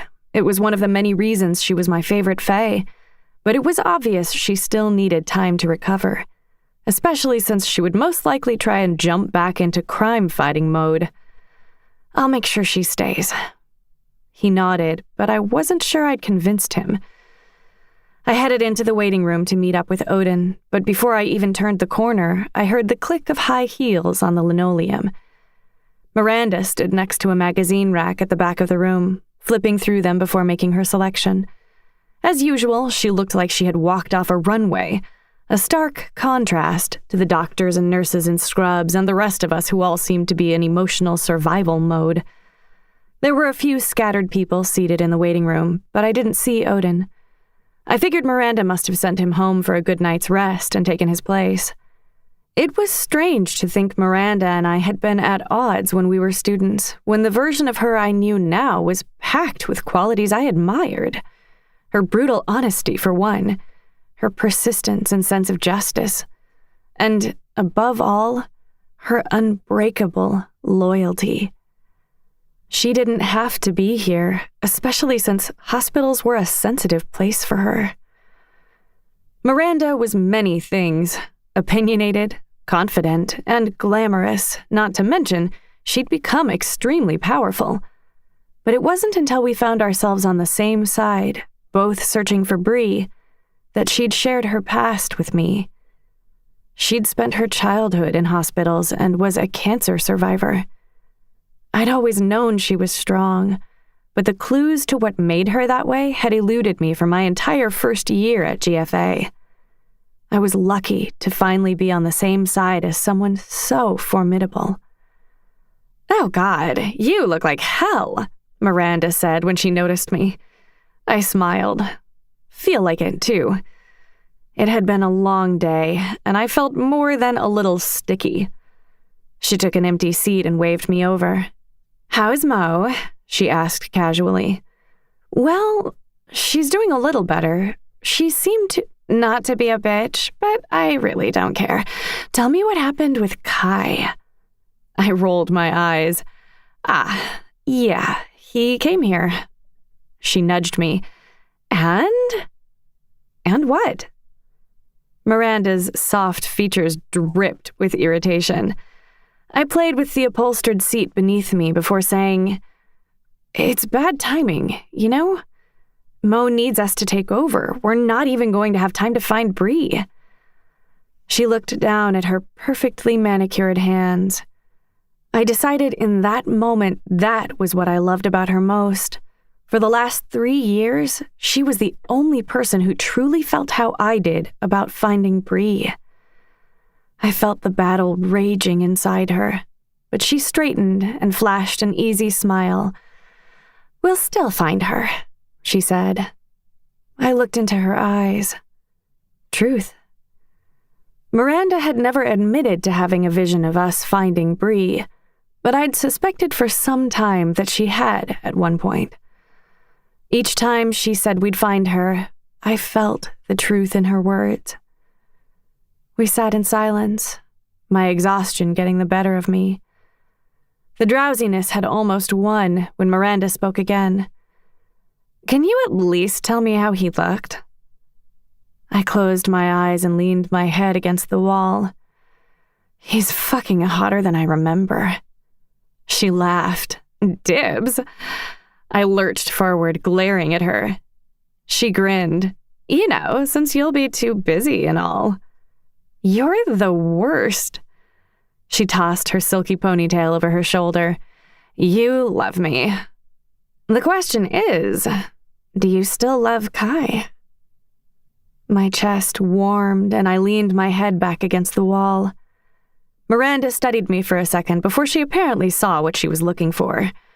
Her voice was barely audible as she muttered, "Thought so." She sighed. "Let's get you out of here. We'll come back and check on Mo in the morning. But there's no reason to be here while she's asleep." Before I could protest, she stood and held out her hand. I sighed in resignation and took it. For a day that had started so horribly, I made my way home feeling as if my parents had been looking out for me after all. Yamojaru was in recovery, and maybe I was too.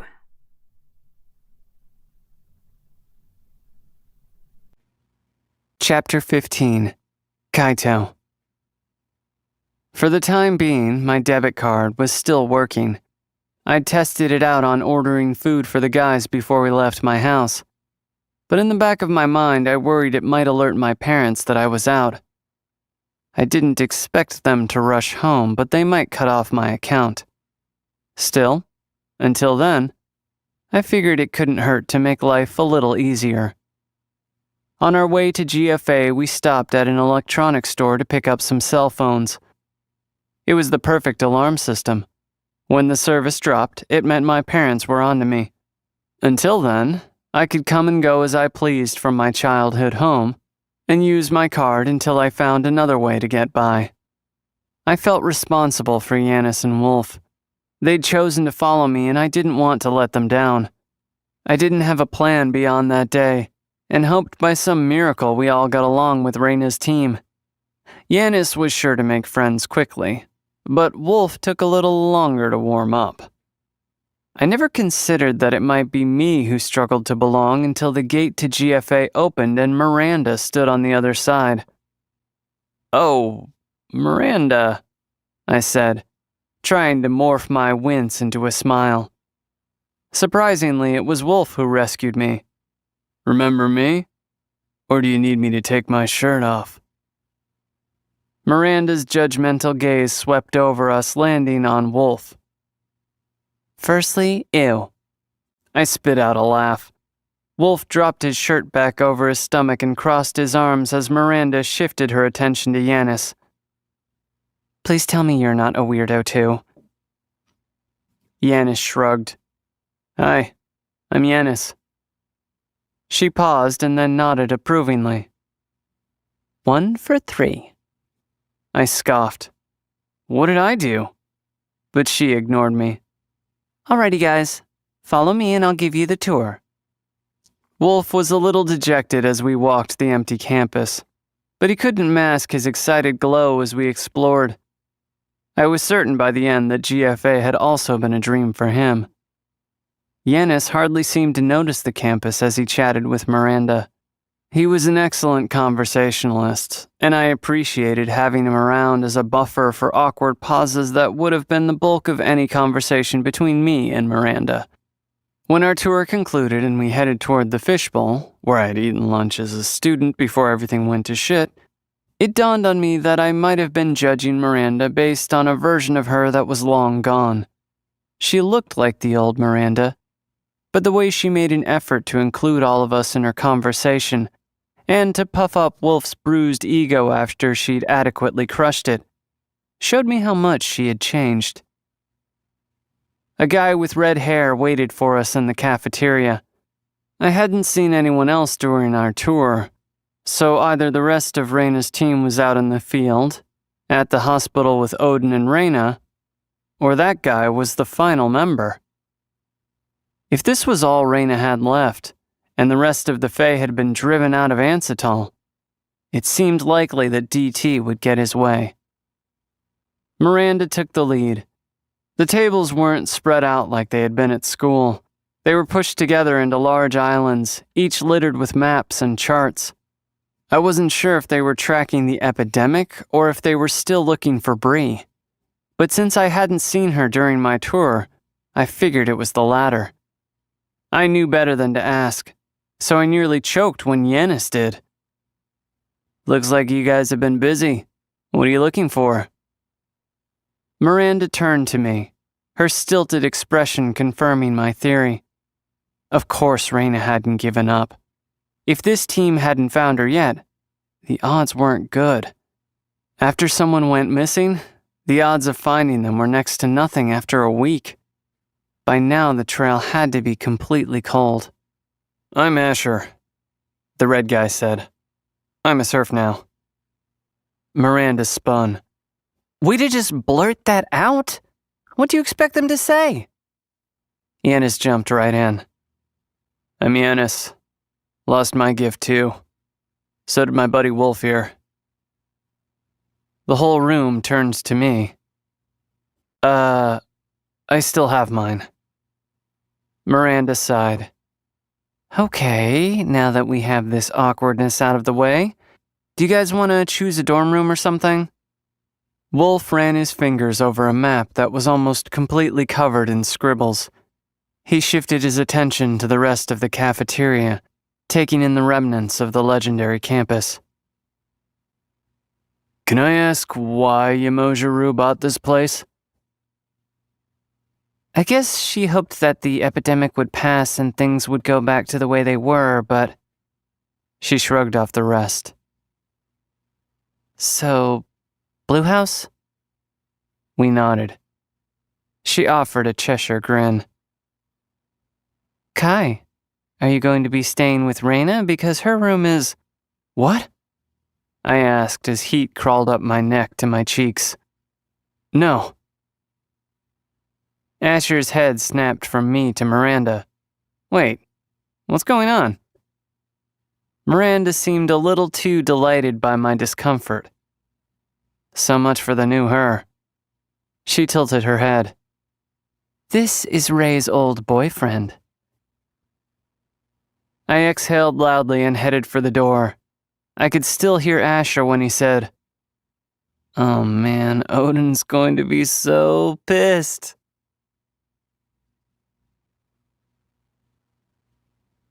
Chapter 16. Raina. There was a gift-infused entrance to the hospital that allowed me to sneak in and out while avoiding the media circus. It was just a door that the staff programmed to allow certain high-profile patients and their families to have special access. I stepped out to get a few minutes of sunlight when my phone buzzed.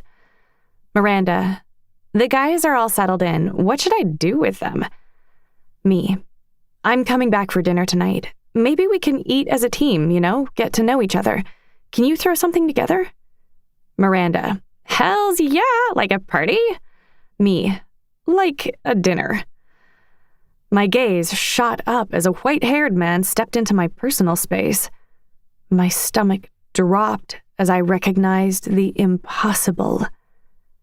No fucking way. DT? I stared into his cold predator eyes, my power flaring to life in my defense. You're alive, I breathed. My body shook as I looked into the eyes of a corpse, my thoughts slingshotting to the moment I saw him bleed out. He smiled as if I'd complimented him. No thanks to you. He ran a hand through his white hair and I flinched. How? You're not the only one with elite colleagues. Kai never mentioned DT having a team member with that ability, but maybe he had more cards to play than he'd shown. I could tell by the way his face brightened that I wasn't going to like what came next. I thought I'd introduce myself since I'm the interim chairman and you're the last of the Fey vermin to exterminate from Ansatol. My mind superimposed the memory over him like a filter, and I could practically see the blood spilling from his neck. You're lying. They would never. I'm very well connected. He let out a cheery breath. Look, we were bound to run into each other. All I'm asking is that you do me a favor and stay out of my affairs. Why should I? Because I hear you're still having trouble locating your friend. It would be a shame if she turned to dust. My body shook, half in fear and half in rage. You took her. He shrugged, and I lunged forward, cocking back my fist. I halted mid-air as a pair of wide arms slipped around me. What the fuck, Raina? Odin, let me go, I spat. You don't understand. This is DT. He's still alive. DT watched with an amused grin. Calvin Hall, actually. Odin's grip didn't loosen, and I struggled to break free. Let me fucking go! He has Bree! I looked up as an officer jogged toward us. Is there a problem here? He called. Our confrontation lured some of the bolder reporters, their cameras already pointed at us as they rushed over. Odin's voice was close enough for me to feel his breath on my ear as he whispered, If what you're saying is true, this can only go two ways. DT's eyebrow rose with interest. Either he kills you with a death touch, or he takes the beating and you go to jail for assault or even assassination. We're fine, officer, Odin said. I struggled to free myself.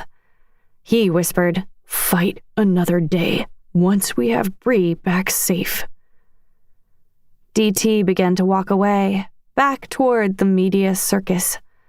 Over his shoulder, he said, You should listen to your puppy, Raina. Stay out of my campaign. When he was just a few strides away, Odin released me and I spun on him. He's pretending to be a serf.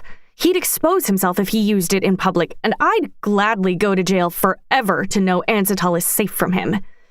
We need a plan, a strategy. What would Mo say about charging in out of anger? I shook my head. This is so fucked up. I watched him die, Odin. I saw him bleed out.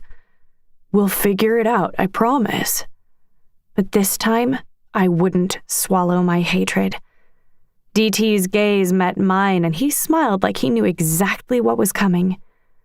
I didn't remember the run over to him, just the pop my fist made as it collided with his cheek and he dropped to the ground. Fight back, you coward! I yelled. But the police had already pulled me back.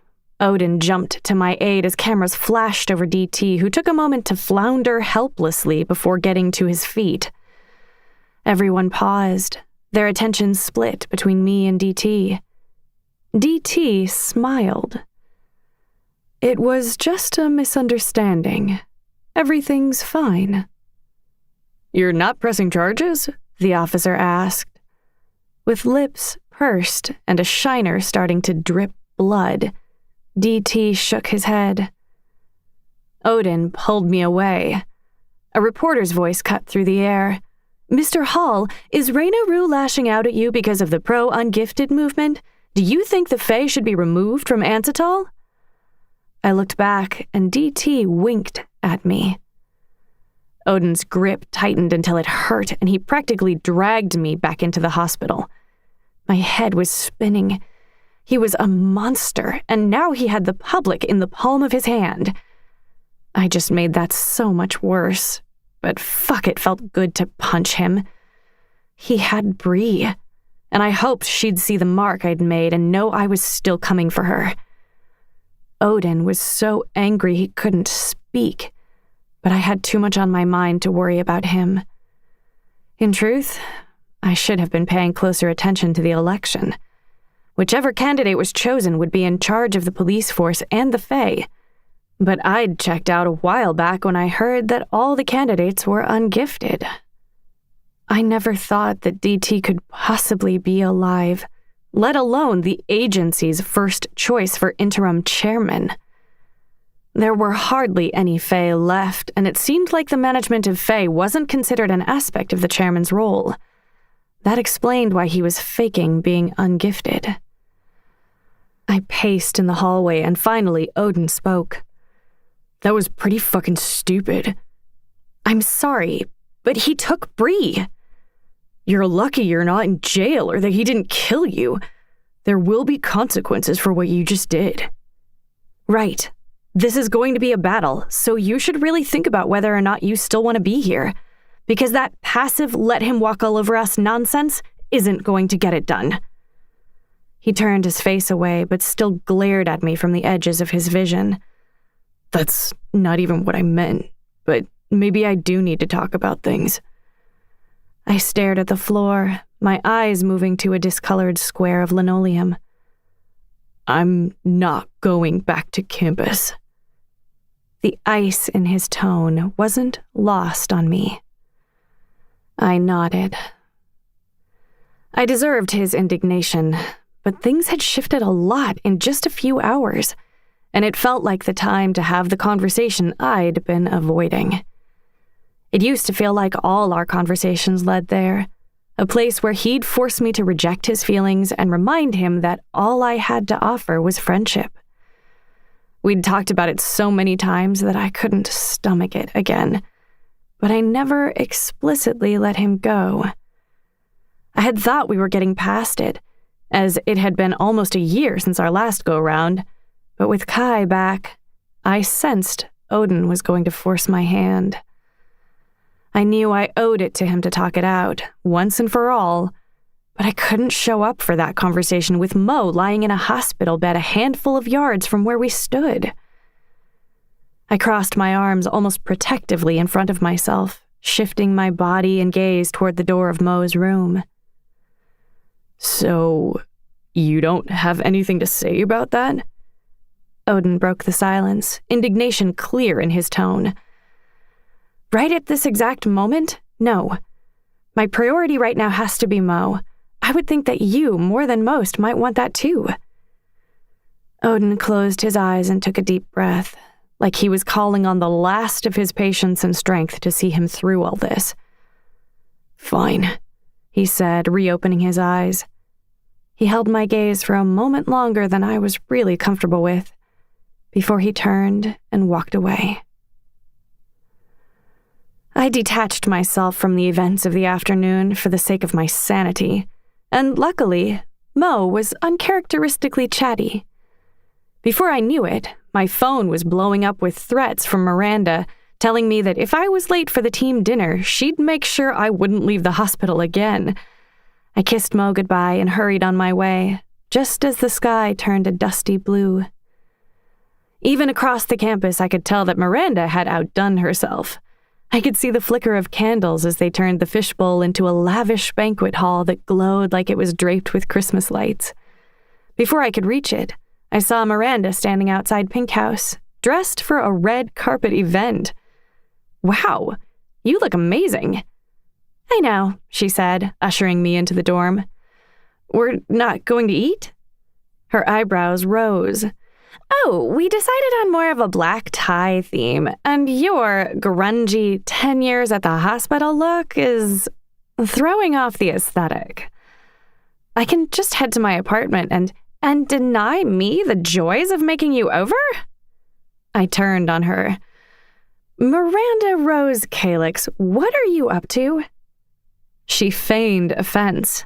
What? You asked me to do dinner. I did it, and now you're complaining. She headed to her room. I don't work for you.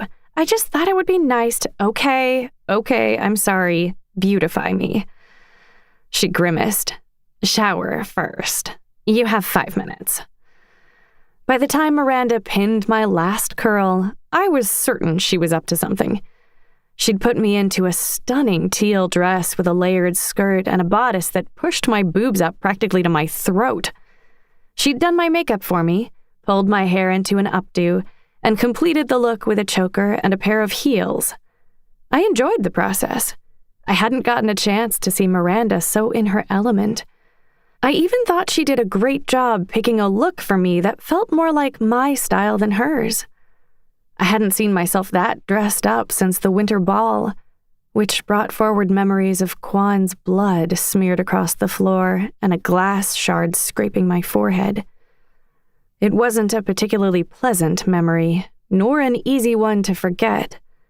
But even with the twinge of sadness that came from it, I had to admit I cleaned up pretty well. You don't think this is a little much? She beamed at me in the mirror. Are you kidding? You're my masterpiece. It's perfect for the occasion.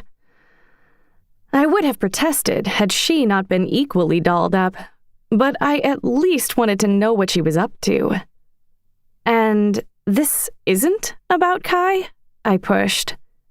We're late, she said, looking at her bare wrist. She knew better than to lie, but if that wasn't the most obvious question dodge I'd ever seen, I didn't know what was. I felt a little silly in my dress and a little wobbly in my heels, but Miranda held my hand the whole way to the fishbowl. I wondered if I would have felt less nervous if she'd chosen a more relaxed look, but perhaps she was doing what she could to ease a stressful few days. The bulk of the tables were pushed against the side walls, but a few were gathered together near the windows and covered with a velvety tablecloth that shone in the candlelight. I walked over to inspect the spread. Shit! I spun, and Miranda looked frazzled. I forgot my phone. I'll grab it and round up the guys. She hurried out, and I turned back to the table, smiling at the pizza box among the rose petals and candles. This is cute. I picked up the bottle of wine and started reading the label when I noticed something awry. There were only 2 wine glasses.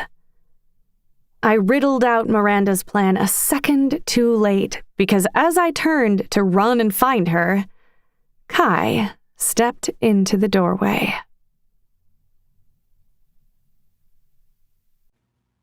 Chapter 17. Kaito. I looked into Reina's befuddled expression, her eyes blinking far too quickly, and knew that we'd been set up. Miranda just couldn't let things happen on their own, huh? Did she really think it would work in my favor to ambush Reina like this? My body refused to move any closer to the doorway, but my gaze traveled all over Reina. Holy shit. I didn't mind the least I'd been forced into this suit. Not if this was going to be my view for the night. Keep it together, Kai. She set us up? I nodded. Looks like it. I tried not to smile, but I wasn't exactly mad about it. Are you going to come in? I haven't decided yet. Jazz music burst from the speakers, then dimmed as someone adjusted the volume from the front office. Reina laughed. They're not subtle, but there's wine. I ventured a step into the room to get a better look at the setup. How did Miranda get Odin to agree to this? I had to at least give her props for that. A dinner date with Reina seemed a little too normal for us, when we usually spent our time together when the fate of the city was on the line. But every part of me wanted it, even if Miranda's taste was cheesy. But this was going to be too much too fast for Reina, and I wasn't sure how to get out of it without making her feel rejected. Wine is good. Are you sure this is okay? I mean, those assholes are still on campus. We can hunt them down and kick their asses instead. We could, but then this pizza and wine would just go to waste. We can kick their asses later. Her smile teased me. A matching grin stretched across my face. I could never resist her. Good point. I headed for the table and poured wine into both glasses. I handed one to her, but I was having trouble keeping eye contact, especially with her all dressed up. She eyed me suspiciously. Kaito, are you nervous about dating me? Fuck. She'd know if I lied, but I didn't want to admit to that. No problem. I could just say something true. You look beautiful. Good. Be done with it. Of course I'm nervous. Shit, I was so close. She smirked. You don't look terrible. You can say sexy. It's written all over your face. Her eyes flickered a devious glint that sent a pulse of desire through my extremities before she turned away shyly. Shut up. No, it isn't. I moved closer. Tell the truth, Raina. Her gaze moved to my lips before she looked away and took a sip of wine. Who was this goddamn temptress? So much of her had been what I remembered that I hadn't counted on seeing facets of her personality I didn't know yet. Take it slow. She needs a friend right now. I took a sip of wine and the bitterness filled my mouth. It slid down my throat and warmed my chest. I looked down at the glass. Why hadn't I thought to drink after I got out? Not bad, right? Raina asked as she took a seat at the table. I responded with another mouthful. She laughed. You miss drinking? I took a seat beside her. I missed a lot of things. Me too. I felt her gaze on my face, but I couldn't muster the courage to look at her. Yeah, I'm really sorry about that, really. Maybe if I had done some things differently. I felt a weight on my glass as Raina refilled my wine. And she's trying to get me drunk. Is it working? Yeah, one more glass and you could probably have your way with me. I took a sip but nearly choked as she tipped the bottom of my glass up. I swallowed a huge mouthful. Oh, it's like that?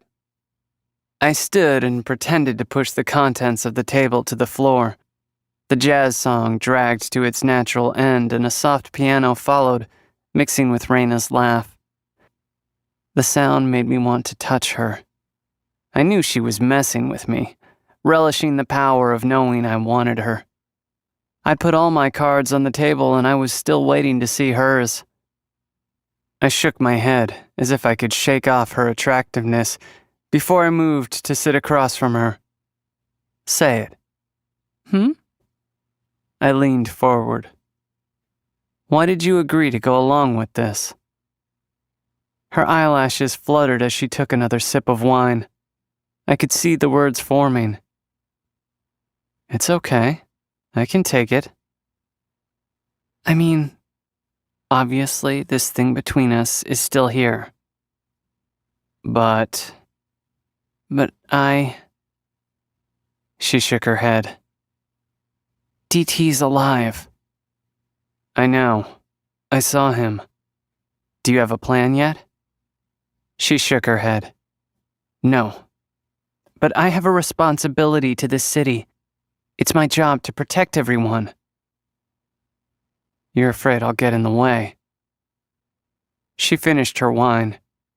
I reached for the glass to refill it, but I froze when her hand came to rest on mine. Fumbling to keep my composure, I said, I read that most of the Fae left. Maybe it's time to just... Her tone landed hard. I'm not giving up on Ansatol. Her hand lifted and she traced the tip of her fingers over the top of my hand, sending goosebumps up my arm. My mouth went dry, so I wet it with another gulp of wine. And you don't think we can be together while you save the world? You don't think I can help? I don't know, Kai. I can't get distracted by relationship stuff.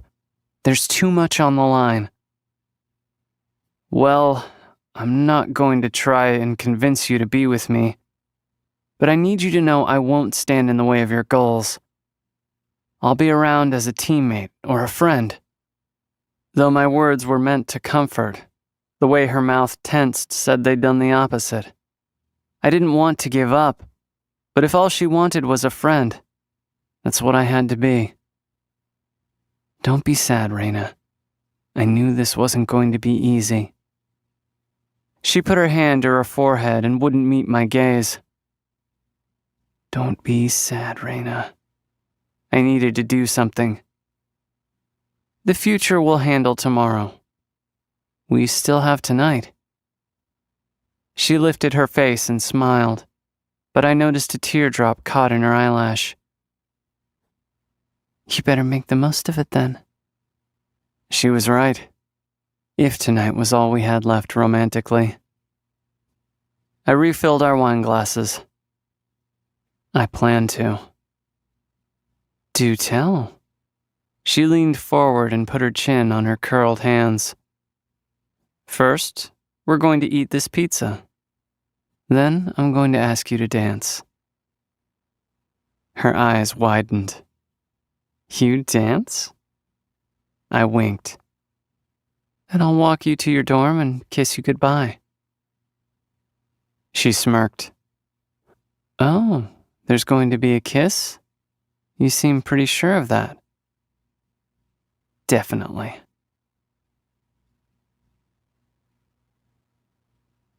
Chapter 18. Raina. By the time we finished eating, the wine had begun to kick in for both of us. We laughed so hard that I thought it would shoot out of my nose. True to his word, Kai walked around the table and held out his hand. Would you like to dance? I took it. I have to see this. Something about knowing his expectations for the night took the pressure off, and the wine did its work to hold me in the moment. Kai led me away from the table, and with a measured pull of his hand, he spun me. I gasped. No fucking way. His grin said it all.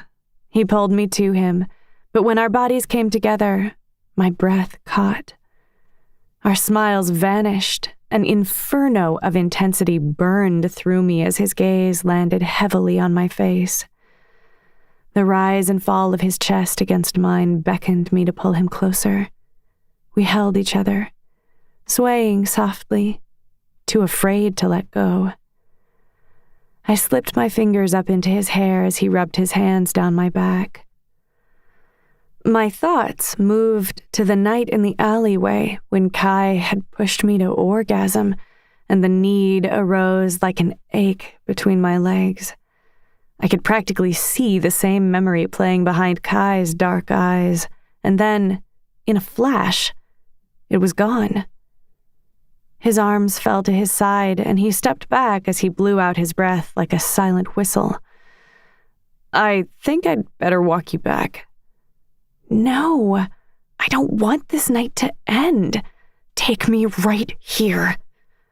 Yeah, okay. He took my hand and we walked slowly back toward my apartment. Even dragging our feet, it wasn't more than a few minutes, and even though it was a little chilly outside, it did nothing to cool me down nor slow my racing heart. As we stepped up to the door, my thoughts tripped over the words, "goodbye kiss." It was so final. A goodnight kiss would have been different, but we'd already agreed that this was the end of our romantic relationship. Friends is fine, but I felt my gift combat the unspoken lie. The pained look on Kai's face told me he was more than a little reluctant to kiss me, no doubt struggling with the goodbye part. I can't, he started. If this was goodbye, I was not going to miss my last chance to kiss him. You promised. He pleaded with his eyes not to hold him to it, but when I said nothing, he sighed and leaned in. His lips skimmed mine for a fraction of a second before he pulled away, leaving me to lean after it. He nodded a goodbye and turned to go. Wait, I wasn't ready, I stammered. He froze and turned on his heels. His smirk destroyed me, and so did the velvety voice that he used next. Are you ready now? I waited for him to walk back over, then adjusted my dress to emphasize my cleavage. He turned an agonized face away and sucked in a sharp breath through his nose. You're killing me, woman. Killing me. I'm ready. He reached for me, but I put a hand up to stop him. Wait. I reached up and pulled my hair out of the elastic, spilling my curls over my shoulders. He shook his head. Really, Raina? 2 can play at that game. He put a hand through his hair and tossed it, then loosened his tie. I gulped. My stomach fluttered, and he moved forward so suddenly that I stepped back into my door. He pushed me back against it. My knees buckled as his hungry gaze bore into me. He leaned in. "I want you to remember," he whispered, his voice tickling my lips, "that you asked for this." This time, he moved in slowly. He snaked an arm around my waist and branded me with a kiss that deepened instantly. His mouth scorched mine as I pulled on his collar, drawing him closer. He ran his hands over my body, and I could taste his need. A metal click sounded, and Kai's lips slowly parted from mine. His gaze was locked on me as I traced the sound down. His hand was frozen on the doorknob to my apartment. I slid my hand down his arm and threaded my fingers through his to grip the handle. Together, we turned it, and the door pushed open. We slipped in, and he turned me as I kicked the door closed. I unbuttoned his shirt, leaning up to kiss his neck between buttons. His breath hitched, but he took my chin and looked me in the eye. "Ray, are you sure about this? We had wine, and..." I shushed him with a kiss. "I'm sure. I promise." The zipper on my dress slid down as Kai pulled me and kissed me hard. Button by button, I made my way down his shirt as Kai's mouth scrambled my focus. In the darkness of my apartment, I fumbled to unbuckle his belt. I'd never taken one off someone before. Kai's gift took over and the belt slipped loose. He pulled me back up and kissed me sweetly as my unfastened dress slipped down to my waist. He kissed along my jawline, back to my neck as he began to work his way down. His tongue sent chills to my toes. "Kai," I breathed. "It's not a big deal, but..." He straightened and cradled my face in his hands as he listened intently. "It's nothing. Never mind." He shook his head and smiled lovingly. "It's okay, Ray. What is it?" "It's just... I still haven't had sex. Like, with anyone." His mouth fell open. "It's not a big deal. I still want to." He scanned my face, put his forehead to mine, and exhaled slowly. "You're still a virgin?" he asked, his eyes brimming with sincerity and warmth. I felt more exposed than when he tore my clothes off. I scrambled to pull my dress up to cover my chest. "It's okay, Kai. It's really not a big deal." "It is." He stepped back. My body went numb. "You're not seriously about to leave." "I'm sorry, Raina. I never thought that you'd still be a virgin. If that's the case, I don't think we should do this now." I was frozen, but my eyes pricked. "Why? The wine?" "Yeah, but also..." "Also what, Kai? Finish your goddamn sentence." "Because as far as you're concerned, this is goodbye." His voice cracked, his emotions spilling out. I swallowed a lump in my throat. "You want me to take your virginity and then what? Just be your buddy after?" My body shook. "You were just okay with it. Why does me being a virgin change that?" He buttoned his shirt. "It just does," he said, heading for the door. The tears slipped down my cheeks, but I wasn't sure he could see them in the dark. "Kai, it's our last night to be together like this. Please, I want this." "That's the fucking problem." He put his hand against the door. My voice was barely a whisper. What do you want? He spun on me. I want you to be with me, not just tonight. I want to make love to you slowly every night. I want a million mornings of waking up next to you. I want us. He shifted a fraction and a sliver of light peeked through my curtains, highlighting a tear as it slid off his clenched jaw. Something inside me shattered. I don't want our last night to... Then maybe you should rethink whether or not this is our last night. He walked back into the hallway as the door closed between us.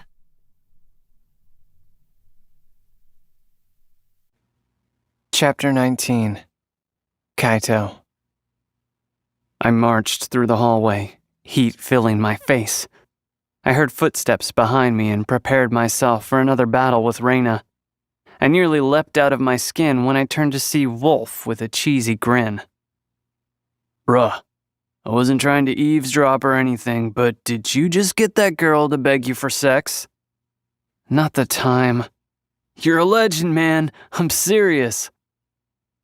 I headed straight for my dorm, but just before I reached Blue House, I heard the unmistakable sound of crying. I peered through the darkness and saw Miranda seated outside Pink House. Nope. I pushed open the door, but heard my name. Kai? Is that you? I sighed and poked my head back out. She waved me over, wiping her tears and feigning a smile. How was your date? She said, false enthusiasm straining. I don't know, I said flatly. She patted the bench beside her, but I didn't have the slightest interest in taking it. Shit, I was going to regret this. Why are you crying? She sniffed. I didn't think you could see in the dark. She looked out to the hedge mazes for a moment before she brought back her attention. I had a vision. A bad one. I'm sorry, I said, half-heartedly. Her head dropped and she sobbed. It wasn't that I didn't feel for her. I did. I was even a little curious about the vision. It would be nice to know beforehand if a meteor was about to crash into Earth, but I was in no shape to comfort anyone. Reina had broken me, and I wanted to be alone. Well, good night. I hope you feel better. Before she could stop me, I made a beeline to Blue House. Locking myself in my dorm, I pulled off Reina's chain and threw it against the wall. I turned on the light and sat on my bed, rubbing my face with my hands. What was wrong with me? I'd gone into that dinner specifically so I could find out where Reina stood and offer friendship if it came to it. How did I go from that to demanding to be in a relationship? I lay back, crossing my arms over my eyes. My eyes stung as fresh tears coated my cheeks with salt. She doesn't love me. If she did, she would be trying to make a relationship work like I was. But Reina would rather give up on it before it started. Fuck. I am still in love with her. It wasn't that she was a virgin that triggered me. It wasn't even the extra emotional weight that comes with that. It was that she was ready to say goodbye. A weight pressed in on my chest, heavier as I willed my tears to stop. There was nothing left to do or say. I wiped my face and sat up. I wasn't as strong as Odin. I couldn't stay here and pine after Reina while she sunk with the SS Ancetal. That only left me with one option. Leave, and know that life will always be a little worse moving forward. A knock at my door turned my blood to fire, and I stood. Was that her? Had she changed her mind? I swung the door open, a lance piercing through my hopes as Miranda stood in my doorway. She pushed her way in and sat down on my bed. Having her in my room after our history set me on edge. As innocuous as it might have been, the last thing I needed was for Reina to find Miranda in here. Look, I know you're going through something, but if Raina... Shut up. I set up the date, remember? I held my tongue, but I knew with 100% certainty that when the wrong woman was in your bed, the right one always found out about it. It was Mother Nature's way of setting things right. I know you're in love with her. It's written all over your face, even worse than when we were in school. I exhaled. So what do you want? She swallowed. It's about my vision. I have a theory about you and Raina. Can I show you? Show me your vision? You can do that now? She flipped her ponytail. The world didn't stop just because you got yourself locked up. Get on with it, I said, growing agitated. Right, so you can get back to crying. I had half a mind to drag her out of here by her hair, but if her vision had flustered her this much, and it was about me and Raina, I needed to see it. She got off my bed and onto her knees at the center of the room. She gestured for me to do the same in front of her. The severity of her expression compelled me to comply, and I waited anxiously for further instruction. She took a deep breath. This is going to be intense. It's also a little jumbled because these visions aren't set yet. I slouched. Then why do we care? It's a matter of life and death.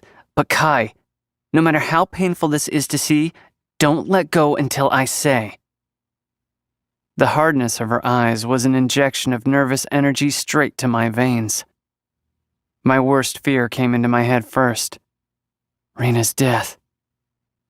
Even if the vision could be changed, I didn't think I could take... Clear your head, Miranda said, lifting her hands. I mirrored her, too afraid to find my voice.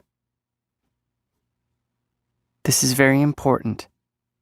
Reach inside yourself and think about the part of you that doesn't want to be with Raina. I shook my head. There's not. I do want to be with her. She searched my eyes. The part of you that wants to leave so you won't get hurt. She watched me carefully. I didn't want to admit it, but the thought had crossed my mind. Every road I walked with Raina led to the same dead end, with us hurting. I'd be doing us both a favor if I never let it get that far. I could almost feel Miranda inside my head. Good. Hold on to that feeling. Stay focused on it. My heart ached, but I held myself in the emotion. I barely felt Miranda's hands press against mine. A blue glow flashed through the room, but was swallowed by a flood of images. I saw myself leaving GFA. The vision flipped. My breath caught as Raina cried on the floor so hard she choked. Kai, she whispered through sobs. Horror flooded my body, and I tried to snatch my hands away, only to feel Miranda's nails dig into my flesh. Don't let go, I heard her say, but she sounded distant. Please, I begged as pain shot through me. I couldn't watch Raina for another second. No! I screamed, but Miranda held tight. Before I could pry my hands loose, the image of Raina blurred. Colors clashed like fireworks. The next image pushed through. A flash of purple, blue, and piercing white. Raina whipped her gift into a sea of swirling colors, her body locked in a frozen attack. A dagger cut across her leg, but she gritted her teeth and attacked again, her target off the edge of my vision. My blood pressure rose as panic choked me. The image flipped again, this time to Zane, standing with his arms crossed and a smile. He had his signature neon blue hair and his gaze was locked on two figures too distorted to see. Miranda's voice swept through my head. Let go of Zane and focus on them. I obeyed and the figures drew near. I recognized Raina first. She was panting and bleeding, wrapped in an embrace with a second figure. "Look closer," Miranda urged. "Away from Raina." My body screamed for release, my gift threatening to pull the vision away, but I held it back long enough to see her. "Bree." "If you can see her, let go." I yanked my hands away and plunged back into the dorm room. I was sobbing and shaking, my throat raw from screams I never heard. Miranda pulled me to her. "It's okay. You did fine. It's over. Breathe. It's over." I cried as she ran circles over my back with her hand, and each breath swept the vision further away. Miranda seemed no more shaken than when she'd come to my dorm. Was this always what her visions felt like? How could she take it? Even as my body adjusted and my breathing eased, I could do nothing but lay limp in her arms as she cradled me. "You're okay. Deep breaths. It's almost gone." The vision of Raina crying on the floor was the one that lingered under my skin. It had an endless echo that pushed fresh waves of pain through my body that took effort to swallow. I wiped my face only to find smudges of Miranda's black makeup on my hands. It was probably all over me. Finally, my voice found me. "How can you endure that?" She giggled, but her heart wasn't in it, which suggested she was also feeling her gift's effects. "You're not such a tough guy after all." I sat up and wiped my nose on my sleeve. "Yes, I am." She raised her eyebrows in pity. "Good, because we have to do it one more time." I stood too quickly and nearly toppled to the floor. "Whoa, take it slow." She leapt up to steady me. I shook my head. "No offense, but I'm never fucking doing that again. I understand what you're trying to show me, but it's irrelevant." I took a moment to gather my words and Miranda waited. Raina hurt me tonight. So badly that I did consider leaving for a second. But even before that shitty fucking vision, I'd already decided that I'd never give up on her. She swallowed. "You were always going to give up on her." Her words sliced me into ribbons, and Earth felt as if it tilted on its axis. "What?" Miranda grabbed my arm and helped me take a seat on my bed. Her eyes welled as she sat beside me. "The vision I showed you first came to me a year ago." I reeled, my head packed with questions. "I knew you'd come back into Raina's life only to leave for good." I wanted to scream, but it all hurt too much, so it came out like a whisper. "That's a goddamn lie." When she broke eye contact, I knew the worst was still to come. She stared at the floor for several agonizing minutes before she said, "Something changed tonight." I desperately strung things together.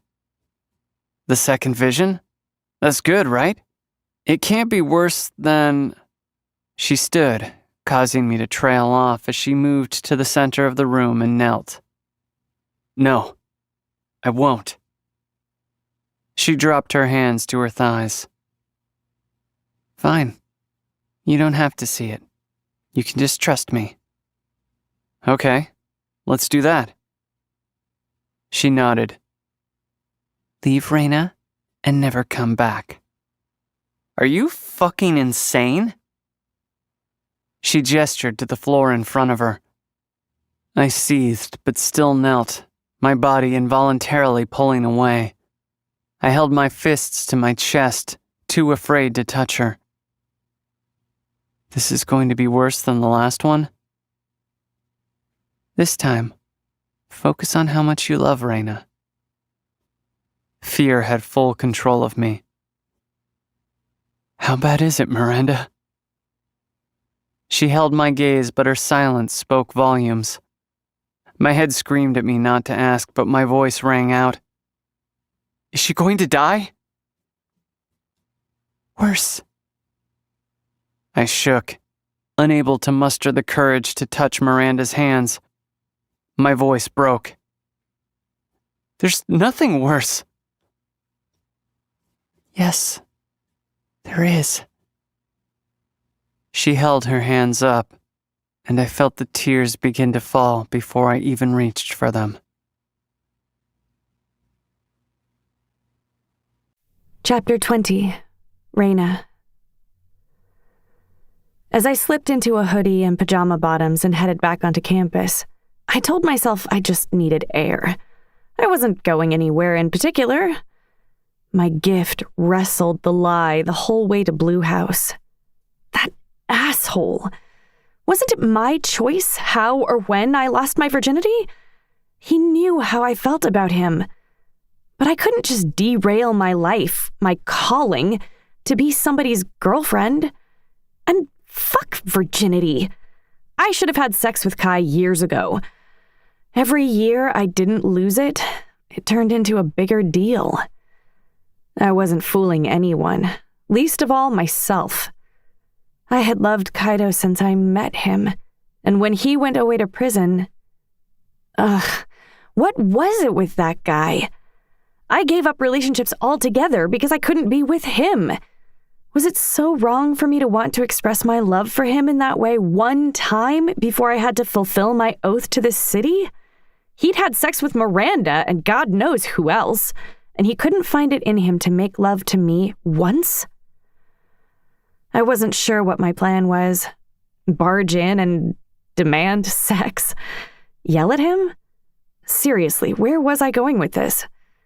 I ran through some potential opening lines that crossed the spectrum all the way from get naked to you asshole. I was too in my head to notice that his door was ajar. Too worried I'd lose my nerve to do anything but thoughtlessly push the door open without warning, I froze. Miranda sat on Kaido's bed, her face buried in her hands as she cried. Kaido was on the floor at the center of the room, sitting with his back to Miranda. They were both sweaty and panting. Even from the doorway, I could see Miranda's makeup smudged all over Kai's face and hands.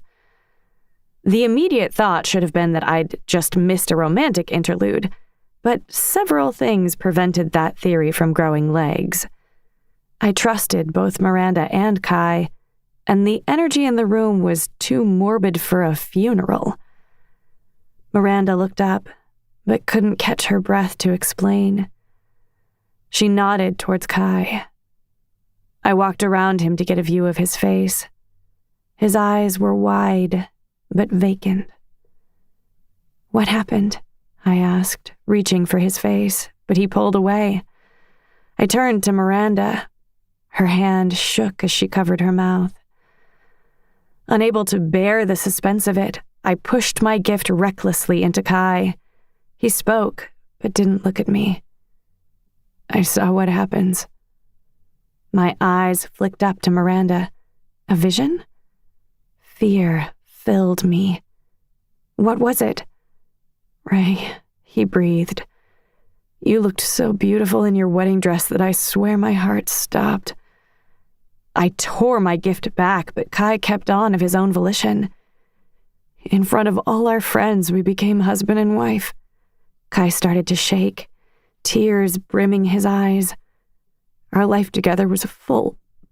He choked, shaking his head, his tears falling. He turned to me. It was so much more than I dreamed.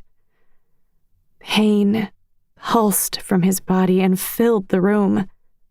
What happened? I asked. You hid your pain from me. Resentment poisoned our marriage, and one night, out of the blue, you left. How? Part of me was overjoyed at the idea of us having a future together, especially after the way our date ended. I don't understand. You loved me. I could see it. You just couldn't forgive me for being the reason Bree died. I stood. "What happened, Miranda?" My voice was sharp, a dagger of emotion aimed at my friend, out of grief for a future potentially years away, as it was ripped away like it was never mine. "What did you show him?" She dragged herself off the bed and knelt beside us, raising her glowing hands. "No matter how painful this is to see, don't let go until I say." The next morning, I lay awake as the sun rose, drenching my makeshift classroom apartment with morning light. My thoughts were tangled and my heart broken. I understood why Miranda hadn't allowed me to see her visions before then. It was unbearable. Not only was there no future for me and Kai, but I'd also gotten a good look at everything I was giving up. I'd been committed to fulfilling my duty as Fae and to finding Bree, but maybe deep down I thought Kai and I would find our place together somewhere down the line. I knew it would be a challenge to say goodbye to him, but I'd survived it before. Even during our date, I'd managed to keep up one last wall to protect myself from the inevitable heartbreak that marked every round with him. But watching Miranda's vision had crumbled it. I was no longer sure about my choice. Since he'd been back, Kai hadn't been shy about his feelings for me. But that wasn't the same as watching him marry me or seeing his devastation. There was no longer a way to pretend that Kai was just my first love, or that somehow I'd built up our connection in my head. We loved each other. If it was just Ansatol, I could have let it go for Kai. But Miranda's visions had dropped a second bomb. Bree was out there. So all of the searching hadn't been in vain. I could still save her. The cost was steep, and this time, there was no way around it. The only thing left for me and Kaido was goodbye. Now, or after years, it all ended in heartbreak.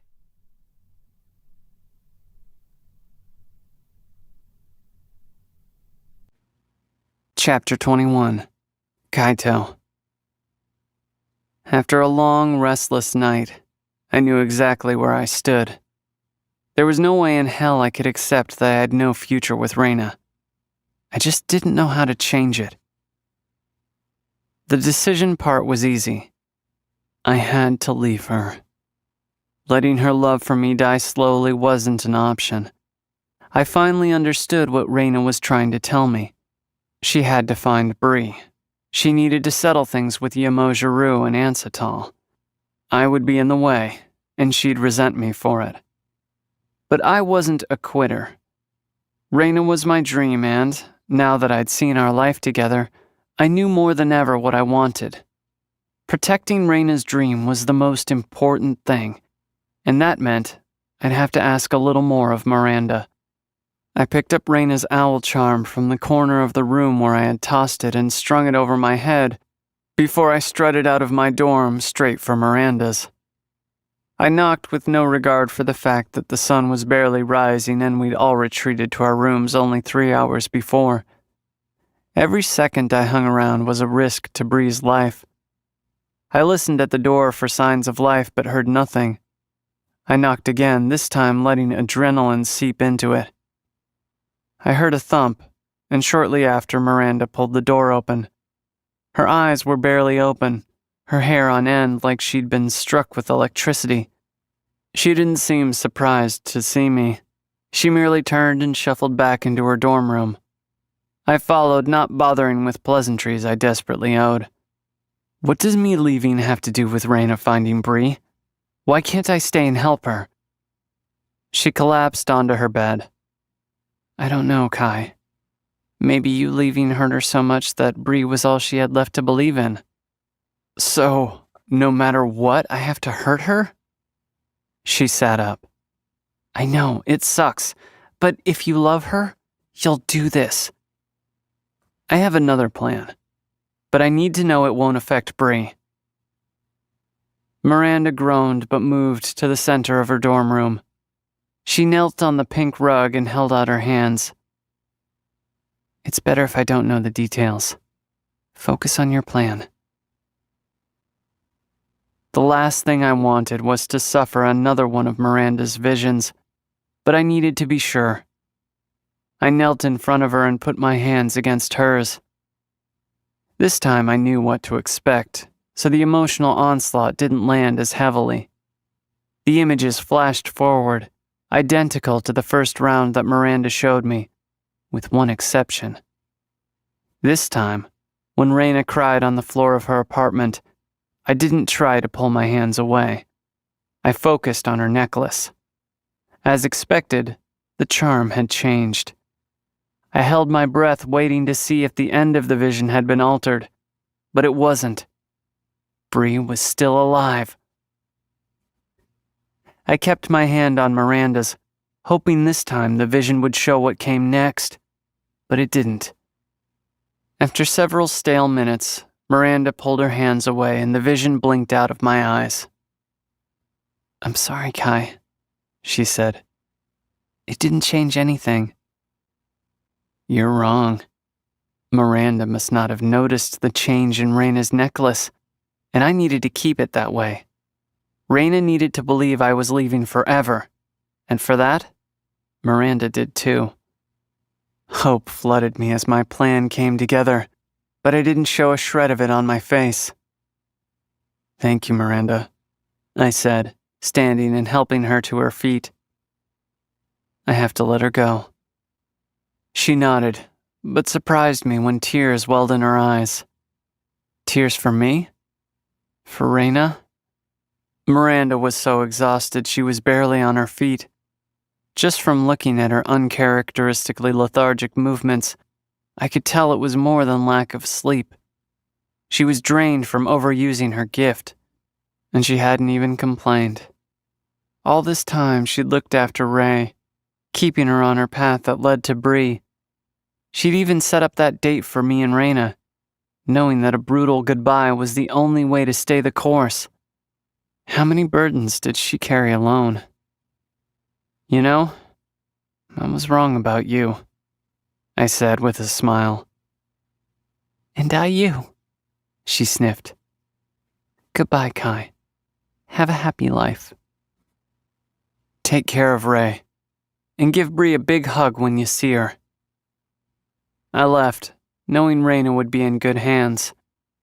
I had work to do before I said goodbye, but I figured she'd be gone for most of the morning with Yamojiro. If I hurried, I might have time to get it all done before she returned. This afternoon, I would leave her and trust that we were both strong enough to change our fate. But first, goodbye. And if it had to happen, it should be the way she wanted.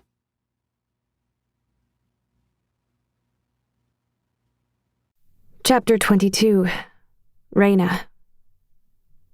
I was eager to get to Yamoja's apartment, like a child who skinned their knee running to their mother for comfort, but I was determined not to allow my problems to spoil a perfectly good morning with Mo, especially since she was supposed to be taking it easy. An older woman with short, bleached hair and dark roots loitered by the security booth, so it took me a moment to get the guard's attention so he could buzz me in. Give me a minute, I heard her say as she strutted over. My confusion bounced between the locked apartment door and the security guard, and the woman charged at me like I was committing a crime. Hi, can I help you? She crossed her arms. Do you live here? No, I was just visiting someone, but he knows me. I said, gesturing to the security guard. He pretended not to see me. She stuck her chest out. You're Raina Rue, right? I'm afraid to say yes. You're a disgrace and a criminal. The city doesn't want you anymore. It was so sudden, so out of the blue, that I almost laughed. I was about to ask her who made her a spokesperson for the city when she stepped closer. What? She poked. You going to hit me like you did our chairman? I swallowed a lump in my throat. So this was about what happened with DT. With everything going on with Kai, I hadn't exactly had time to switch on the news. Didn't Odin mention something about repercussions? I had no doubt that incident was a goldmine for DT's agenda, but I didn't think it would spread so quickly. The security guard must have taken pity on me because the door slid open. I didn't waste a second before walking through, determined not to let her rudeness affect me. If she knew the truth about DT, she would have punched him too. I didn't feel it hit me, but the sound was enough. She spat. I held my head high and ventured into the lobby without so much as a glance back. I texted Yamoja that I was running a few minutes late as I cried it out in the lobby bathroom. Why was I still here? Did they know what I was giving up for them? Did they know how vulnerable they'd be once there was no one left in Ansatol to protect them? Eventually, all the DTs of the world would make their way here. All I wanted was to save them, and they hated me. I heard the water run, so I swallowed my anger and walked out of the stall.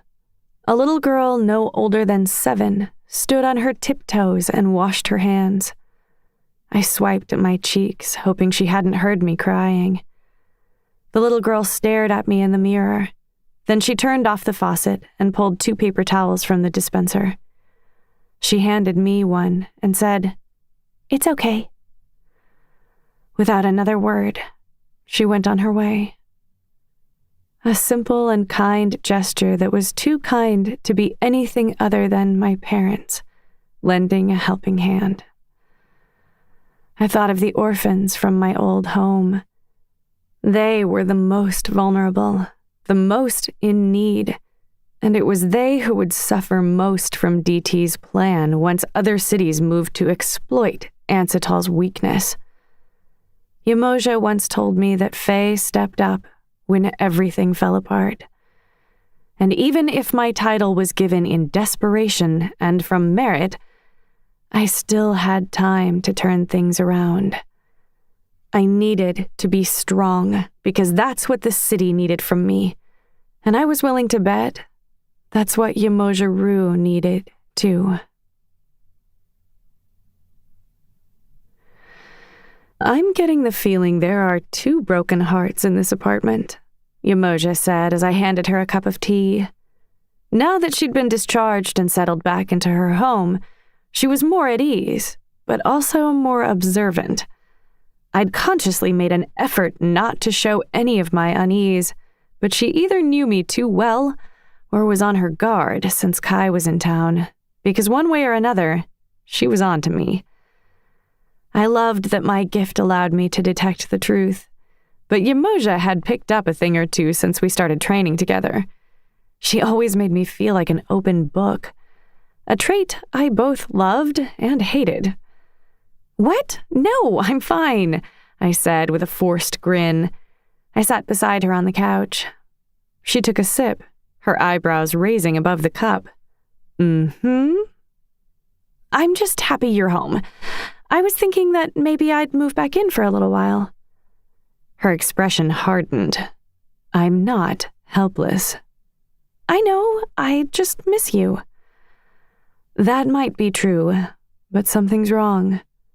You don't have to tell me everything, but maybe it'll help to get it off your chest." I was glad to get away from the academy, to focus on anything other than saying goodbye to Kai. The last thing I wanted was to rehash it with Mo. Between the city and her health, she had enough to worry about. "Please," she said, "I just want to be a part of your life."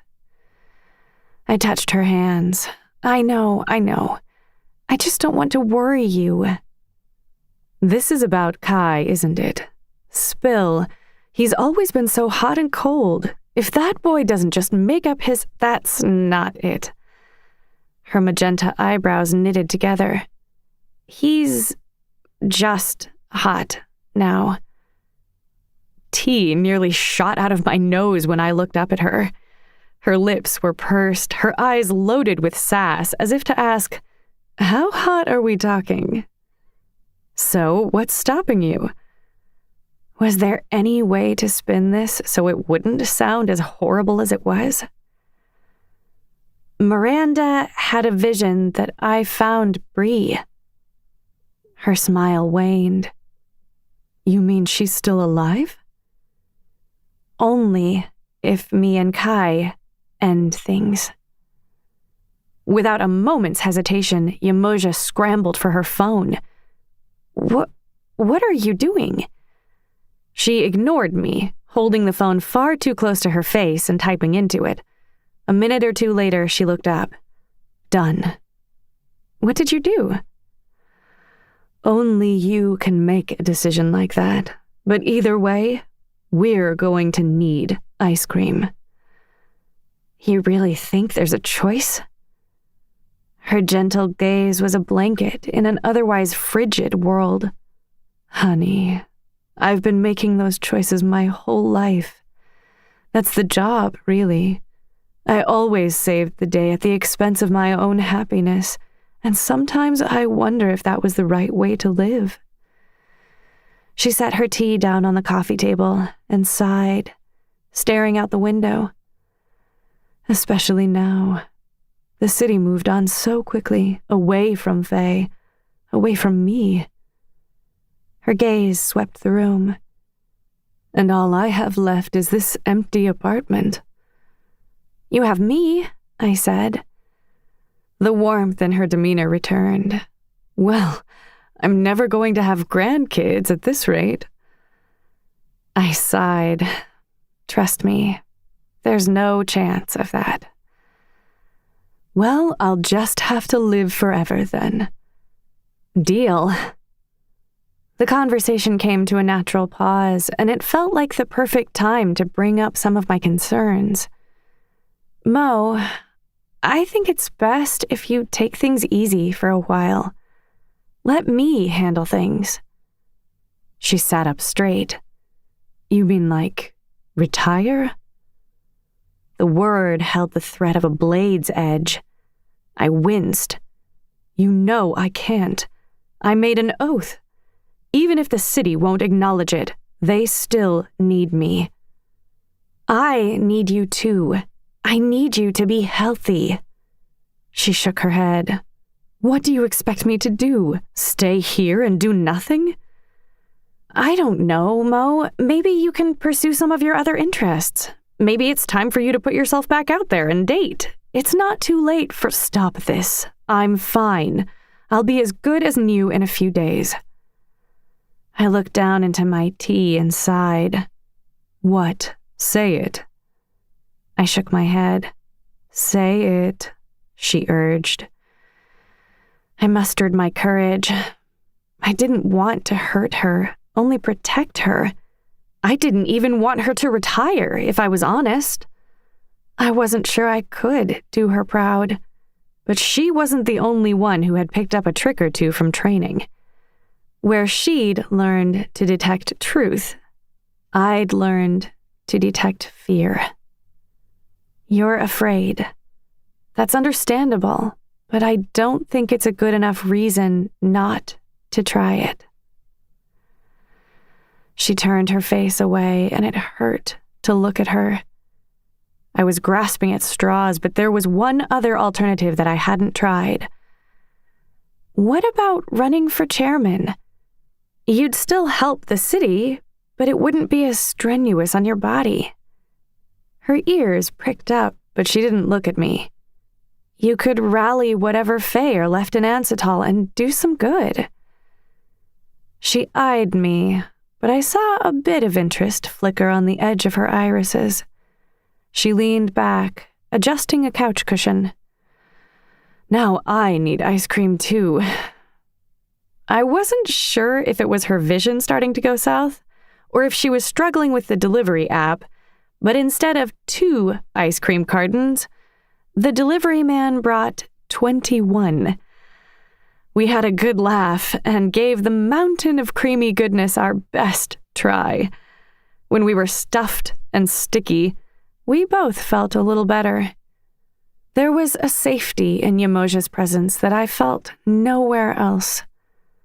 Perhaps it was selfish to deny the rest of Ansatol that feeling, but if it was finally time for me to choose the city, then maybe it was time for Yamoja Rue to choose herself. Chapter 23. Kaito. Of course I'm going with you, Yanis said. Wolf exhaled. Me too. We missed all the fucking action last night, and that Miranda chick thinks she's too good for me. Yanis smirked. She is. Whatever. If I still had any reservations about my new friends, they died on the spot. I hadn't expected them to want to join me. They had a nice setup at GFA. They didn't owe me anything, least of all their loyalty, especially after I lied to them about my gift and only started to fill them in on everything with Reyna. Yanis, to my surprise, turned out to be a helpless romantic, eager to offer suggestions. I liked his optimism and was happy he'd be around for what would most likely be the most difficult months of my life.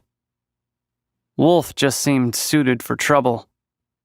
I hadn't worked up the nerve to ask him what landed him in prison, but it was the danger in my plan that appealed to him. He had a restless soul and a penchant for acting impulsively, but his bravery, however stupid, was contagious, and I needed it more than ever. After a long day in the city, I paced in front of a store, the last step before we returned to campus for our goodbyes. Wolf groaned. They said it was ready. Why is this taking so long? Yanis silenced him with a backhand to the chest. Finally, an older woman emerged from the back room. I hustled over and she handed me the finished product to inspect. Wolf and Yanis hovered over my shoulder to get a closer look. Seriously? How rich are you? Wolf asked. I turned to Yanis for his opinion. It came out great. Are you ready? My heartbeat pushed a simmering heat to my cheeks and neck. I would never be ready to hurt Reyna. Miranda's vision leapt forward, Reyna crying on the floor of her apartment, whispering my name as she choked on her grief. There was no way around it. It was an essential part of my plan's success, but that didn't make it any easier. I took a deep breath. Yanis looked as nervous as I was. Why don't you get a new chain for you, so you can give her back hers? I nodded. Yeah, let's do that. My stomach dropped when we pulled up to campus and Miranda waited for us outside.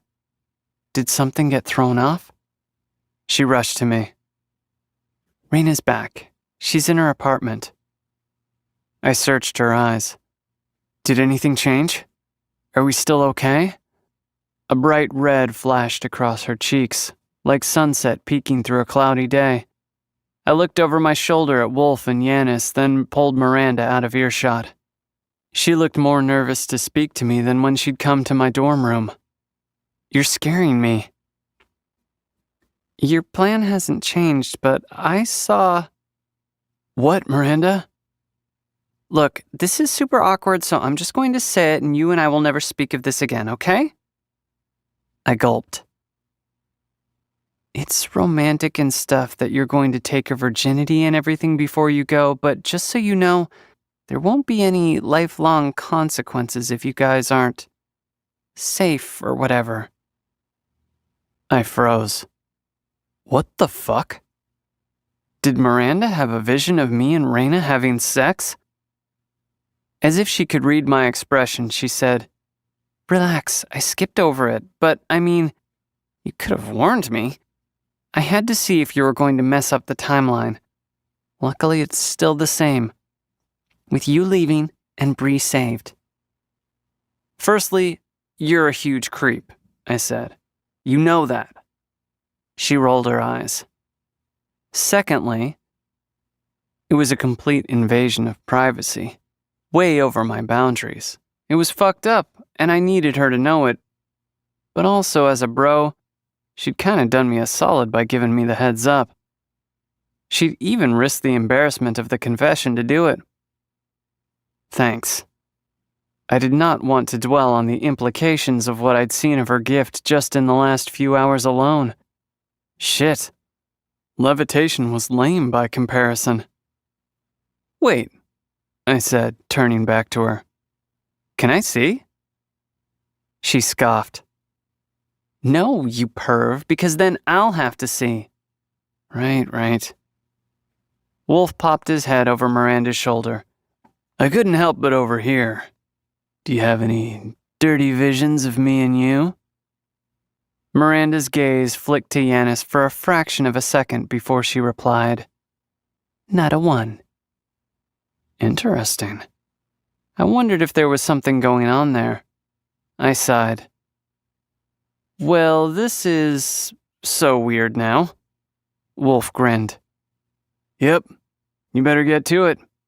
If you don't perform well, we'll all know." "For fuck's sake. I appreciate you all, but I'm serious. Everyone here needs to butt out. Besides, at this point, it's more likely that some natural disaster will strike before anything goes down anyway." Miranda snorted. "Not this time." Nerves weighed my limbs.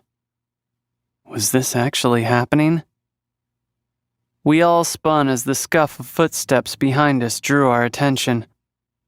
Odin walked over. "What's going on?" We all spoke at once, a jumbled mess of excuses that lit Odin's eyes with suspicion. "I'm leaving for good," I said finally. "Yanis and Wolf are coming with me." His intense glare softened. "Well, I can't say I'm surprised. You lasted longer than I thought you would." My immediate instinct was to punch him, but there was some truth to what he said. I had left Raina twice before, all while he remained loyally by her side. It wasn't fair to ask, but I needed him to step in once again. Holding his gaze, I hoped he understood those things. "Take care," was the most I could offer, and I hurried away from the group before things got more tense. The sun grew stale as I walked in silence across the GFA campus, with Raina's owl charm hitting my chest as it swung on my new chain. I couldn't bear to part with it, knowing that we might never see each other again. I was taking it with me, but I didn't intend on leaving her with nothing.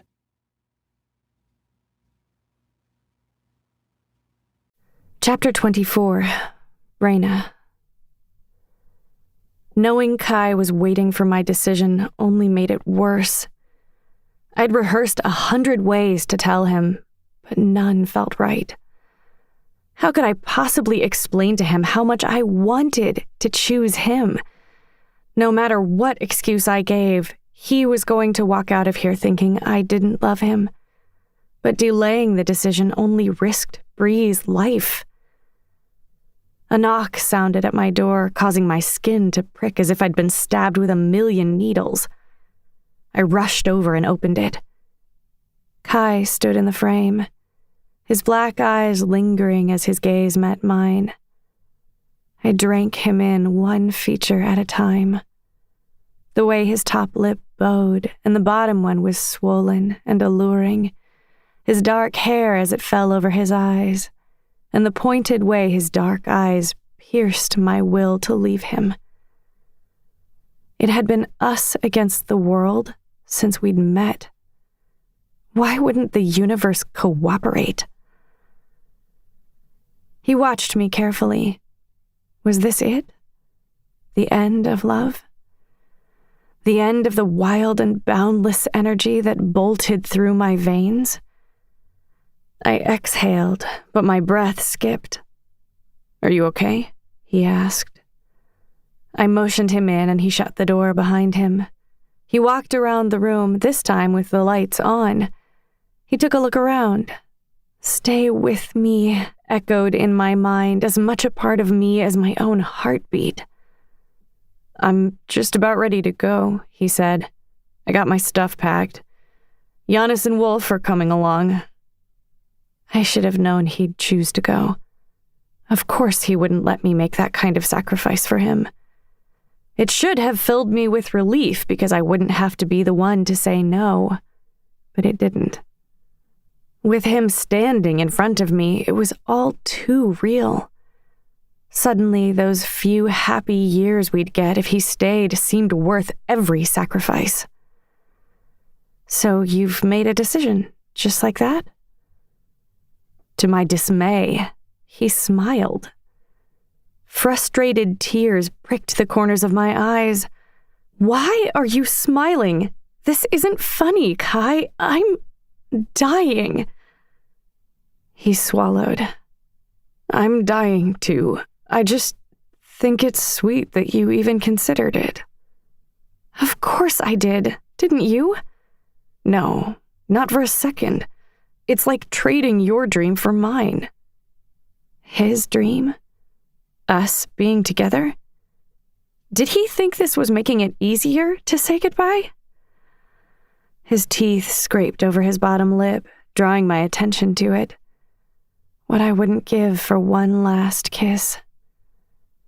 A shine shot through the room, and I noticed my owl charm hanging from his neck on a new chain. I walked over and picked it up to take a final look. "I suppose you're keeping this, then?" "Is that okay? I don't think I can make it without it." "I just always thought you wearing it meant... I don't know." He smiled, sending a flush of heat through my body.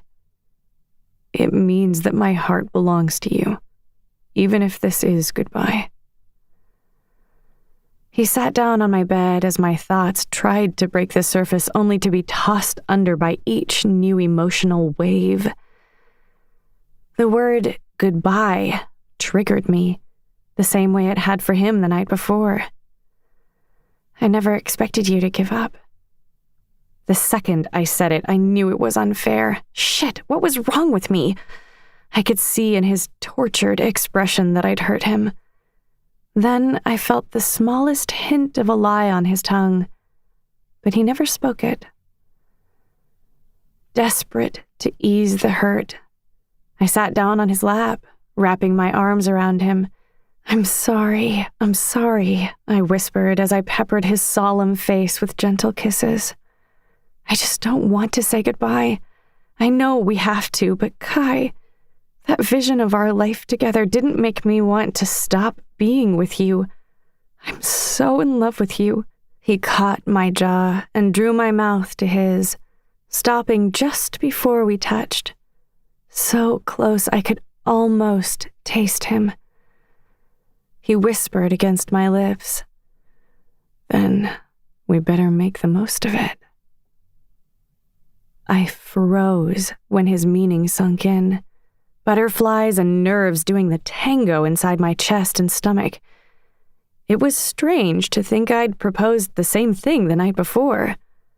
Only now that I knew this would be goodbye forever, I understood how Kai must have felt. Sex as a goodbye was a surefire way to maximize the pain of separation. I could feel it even as he held me, waiting for me to gather my thoughts. I knew this offer was for me, that he'd thought carefully about our argument. He was determined to give me what I wanted. One last memory between now and goodbye. It was my virginity to give, and I wanted him to have it, to carry it with him through life like my owl charm. My heart raced, and his eyes lit like he could feel it. "Is that what you want?" he asked. It was harder to be bold without wine, so he'd have to settle for a less confident reply. "Yes." He squinted at me suspiciously. "If you change your mind, tell me and we'll stop, okay?" I lost my voice, so I nodded. The small spaces on my wrist and lower back where our skin touched, stinging like a sunburn. Worry, sadness, and guilt all took a back seat to fear. Kai leaned in and kissed me slow and deep. It didn't taste like a goodbye, fervent and full of desperation, but rather like he savored it, like a fine wine or a decadent cheesecake. His tongue sent a pulsing, tingling sensation through my body, sending an ache shooting between my legs. He cradled me back onto my bed, where he stole another kiss, each one more potent than the last. My head fogged, my body shaking with adrenaline. He crawled over me as his gift slid me up the bed to my pillows. The restlessness in his eyes made me wild. My hoodie rose up, slipping over my head and flying onto the floor. He must have assumed I had something underneath because his breath quickened, his chest heaving stronger with each breath. It was a challenge to stay in the moment and not to watch him. A war raged behind his eyes between his desire and his resolve to move slowly and take it easy on me. I don't know why, but the more I watched him struggle, the more I hoped the former would win. I wanted everything. His shirt rose over his head, and my hands moved immediately down his chest to his abs. Shit, did he spend the entire jail sentence working out? My hands stopped when they got to a scar, one I'd been responsible for, and it brought a smile to my lips. Kai's mouth descended, this time on my neck, his tongue sweeping over nerves that sparked to life. The heat of his bare chest on mine pulled my attention to my hardened nipples as they pressed against him. Losing myself, I struggled out of my pants. Kai let out a soft laugh. "Do you have somewhere to be?" "You're making me crazy. I'm so ready for this." Damn, it was like his kisses made me drunker than the wine. My panties slid slowly down my legs, sending my heartbeat into overdrive. As they moved, I could feel the sticky wetness that clung to the fabric against one of my legs. Kai's gift tossed them off the bed with the rest of my clothes. I pressed my knees together as the fear of being totally naked in front of someone assaulted me. Kai, at least, still had his sweatpants on, although, now that I was looking, they did little to conceal what was bulging underneath. I held my breath as I took it all in. I already felt so vulnerable, emotionally speaking. "Don't be afraid, love. I have you." His certainty eased me, so I let my body relax. "I just want to make you feel good." He lay beside me, putting his weight on his elbow and cradling me in his hand. He traced over my body with a free hand. A chill tore through me, covering my skin with goosebumps. Kai breathed as he watched. His fingers ran over my collarbone. He moved to my chest and teased my nipples, sending an involuntary moan up my throat. The sound must have rattled his restraint because he leaned forward, bringing his mouth to the base of my neck, then lower to sample my chest with smooth flicks of his tongue. Tendrils of desire caressed my every nerve. I pawed at his back to urge him on, my mind sliding toward the white-hot sensation between my legs.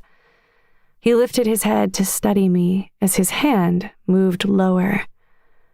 Curiosity and desire were a cocktail in my blood, hazing out my fear. Kai's finger brushed my slit as he whispered, "Are you ready?" I was an even mix of relieved and disappointed to learn he'd start with a finger. Begging my shaking body to relax, I nodded. A gasp escaped my lips as Kai slid his finger in. "Is this okay?" he whispered. I pulled him in for a kiss, tasting his tongue as desire boiled over. His finger moved and another moan broke our kiss. He drank the sound in with a ragged breath. He began to work magic with his hands, his thumb sliding onto my clit. Pleasure slivered up each time his thumb moved, or the pulse of his middle finger each time it shifted. But his gentle touch grated on my patience. I reached for his hand and pushed it harder against my body, working his thumb in a way that caused my back to arch. "That's right, Ray. Show me what you like." "More," I muttered, barely keeping my tone from begging. A second finger filled me, and the pleasure moved from my tailbone up my spine. "Is that okay?" I wiggled to test the feeling, but his fingers were locked between my thighs, so I squeezed the muscle there. Kai's eyes rolled. I could tell he was struggling to keep his composure, his cheeks hot. I rocked my hips against his hand, and he started to work me. I started to bead with sweat as Kai's thrusts grew more intense, the waves of bliss overlapping. "Kai," I moaned, "please." My body shook, my primal instincts grabbing hold. "Tell me what you need." "All of you, now." He froze, then slid out his fingers. I panted, hoping to cool down a little before we started up again, but Kai tossed his pants off the bed. I told myself not to look, but I couldn't help but peek. Kai moved back over to me. Oh, God. It was way wider than 2 fingers, and far longer. Now I see why he wanted to take it slow. I was going to die. He was literally going to kill me with that thing. Should I have watched porn or something? Should I have tried shoving something up there to prepare? Girls talked.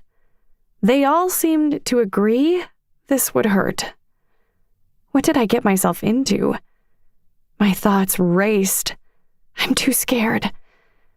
But as he crawled on top of me, my urge to flee faltered, and I widened my legs, angling my hips to receive him. Instead of rushing in, he paused against me. I braced myself, but he didn't move. My heart raced so hard that I felt my body vibrate with each beat. Then I realized that the racing I felt was his heart. I searched his eyes. It was the same neutral expression that he always had when he looked at me, only I saw more in it. His thoughts rang crystal clear in my head. This is goodbye. His lips devoured mine as we poured a lifetime of love into one scorching kiss. He pulled me closer, holding me tight by the waist.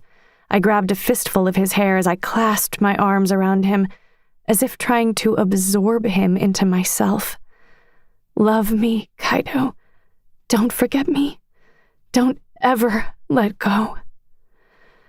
His hardness leapt before coming to rest against me once again. My body screamed for more. I bit his bottom lip as a distraction, and while he watched me, the devious glint in his eyes fraught with wanting, I wrapped my legs around his body and pulled him into me. A grunt passed through his lips that mixed with my breathy moan. My legs exploded with a mixture of physical pleasure and emotional pain. Are you? Impatient, I rotated my hips. Pleasure tore through me, and Kai and I cried out in unison, his eyes clenching shut. I couldn't stop watching him. His arms shook as he began to lose the battle of restraint. Before I could adjust to the sensation, the emotional weight of it crawled up the back of my neck. Don't cry. He'll think you're hurt. But I was hurt. Broken, even. This was goodbye. Remember me?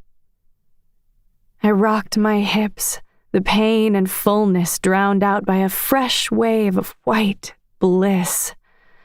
Kai's jaw tightened, his face tinged with sadness. I wasn't sure if I was ready yet, but I could see in his dark eyes how he felt, and I wanted to feel it. It's okay, I whispered. Show me. He thrust into me hard, and my bed frame smacked into the wall. Holy shit. Before I could recover, he drew out and pushed in again. Yes, I breathed. I reached up and pressed my palm to my headboard to give myself leverage. This time, I timed my own thrust to meet his. My vision blurred as my eyes rolled back, my senses locked to the radiating bliss. We fell into a rhythm, marked by the slam of my bed frame against the wall as the pace quickened. I felt a delicious pleasure build up as Kai began to lose control. With each drive into me, I felt his body say, I love you. Don't forget me. Don't let go. Kai moved back onto his knees, pulling me up against him. My breath caught as he reached a depth that almost immediately pushed me over. The new position hurt more, but desire had taken hold. We moved together, slowly at first. Then Kai pushed my body into a bounce. My bedroom filled with my voice, my back arching as an orgasm burst between my legs. Kai held tight, keeping the rhythm, punctuating the pleasure. Then his body jolted, a breathy shout slipping out that made me want to start again.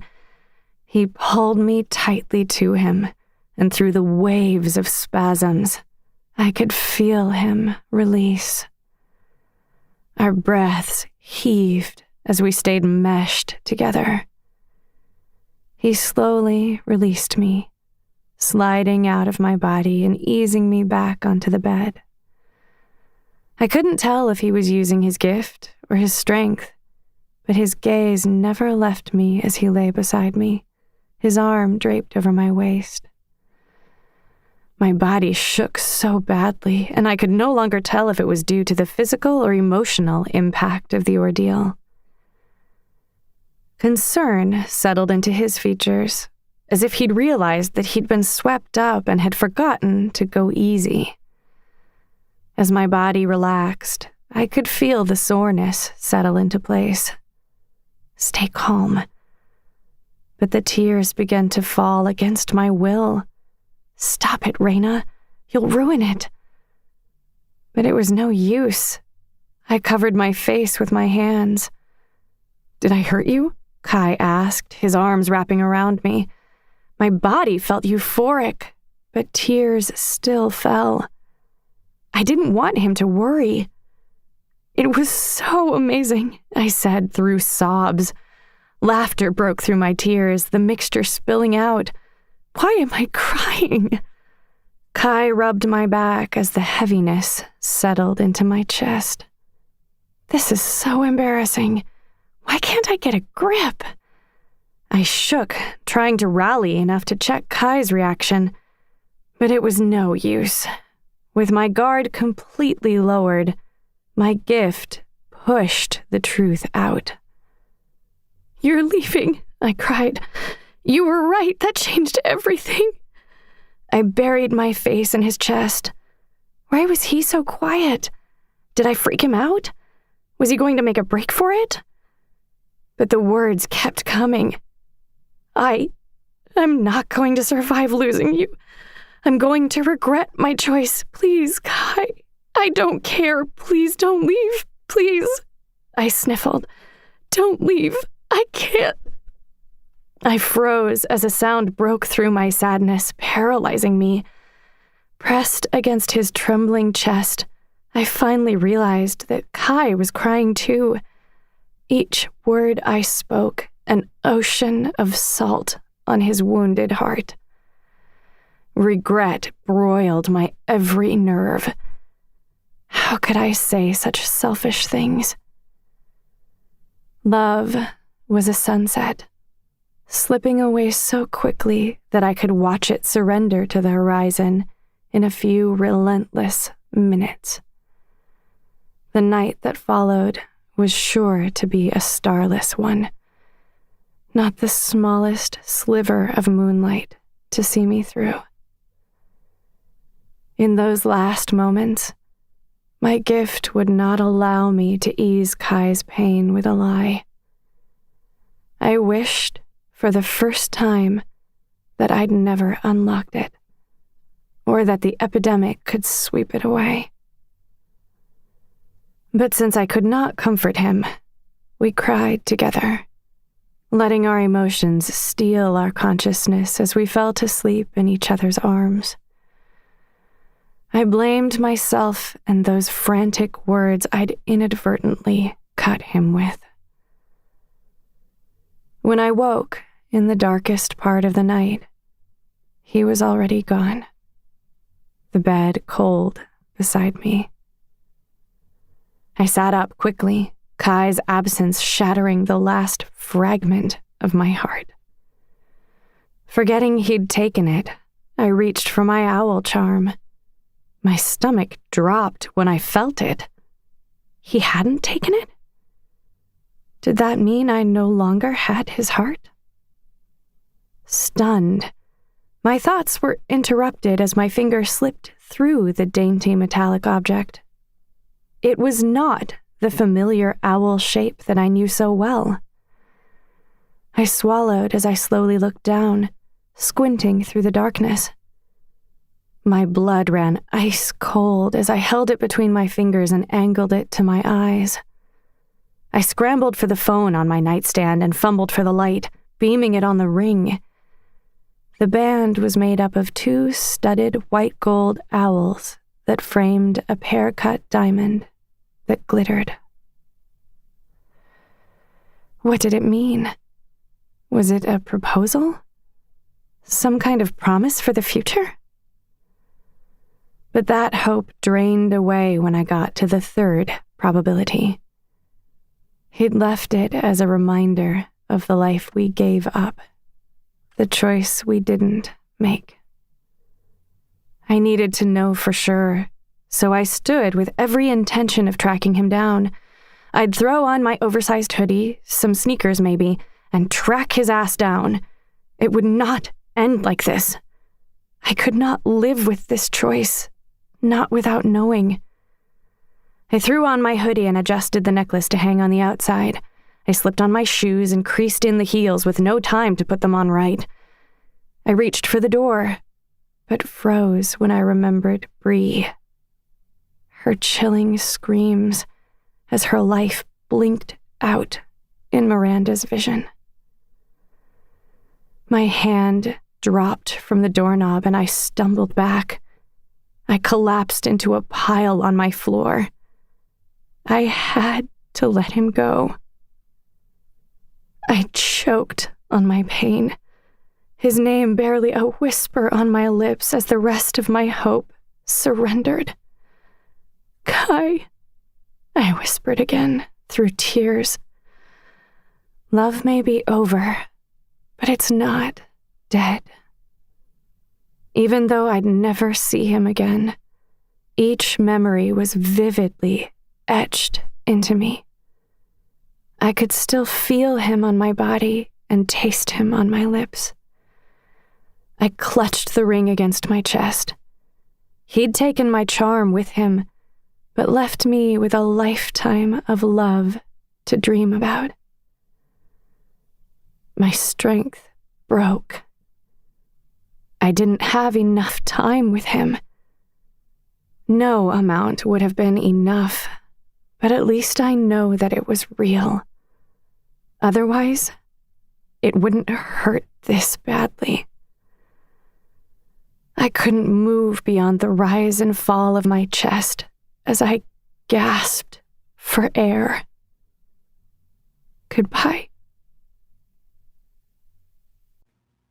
Chapter 25. Kaito. She'll forgive me, I promised myself again and again as Wolf, Yanis, and I hopped a bus back to my old home. Yanis leaned over. So, what's the plan?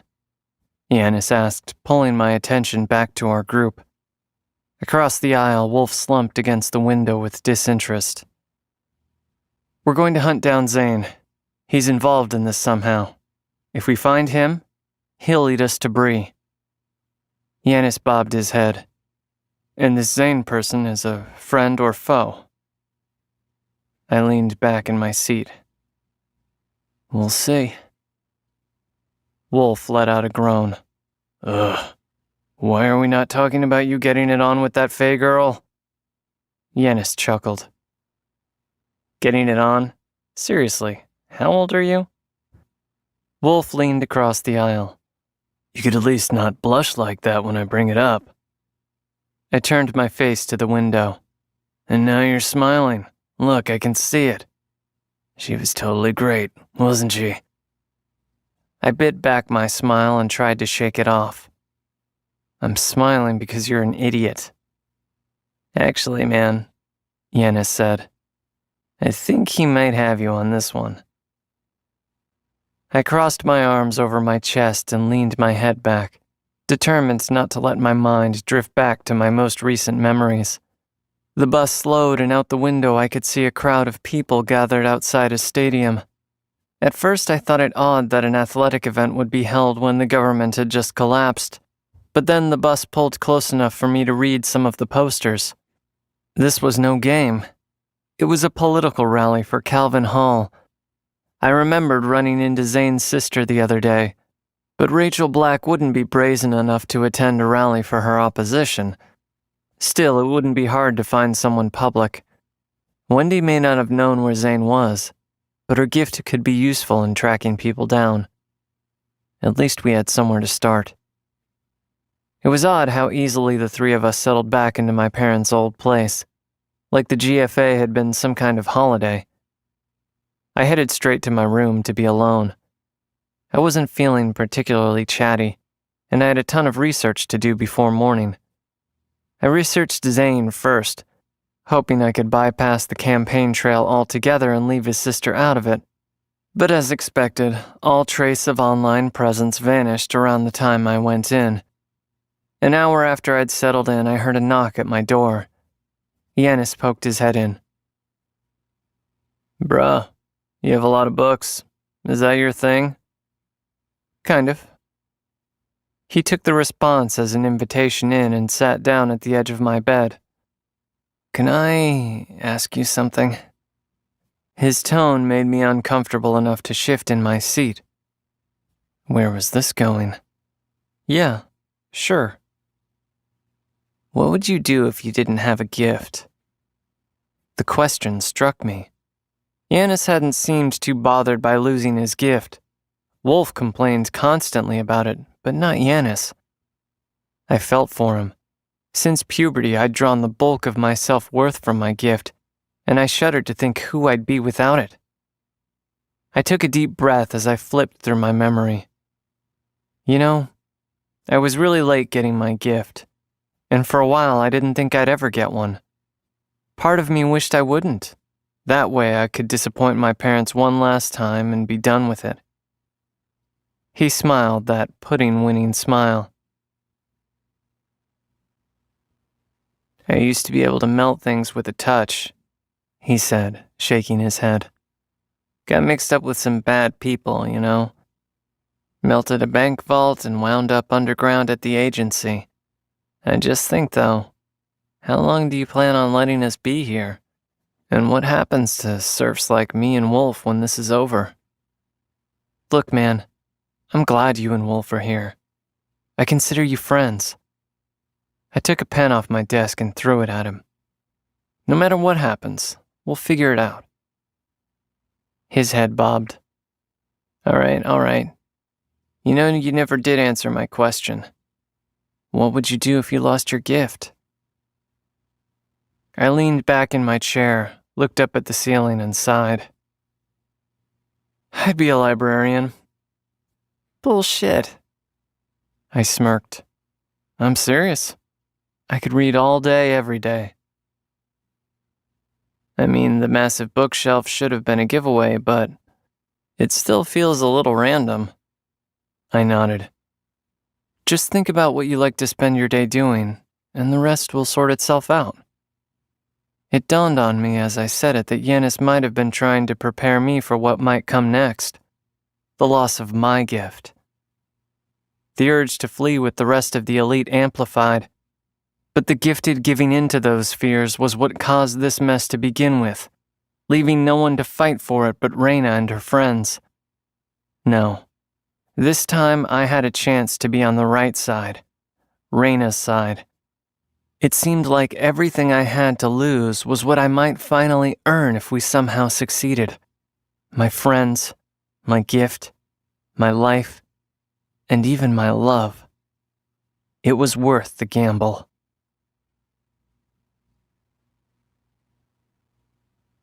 Chapter 26. Reyna.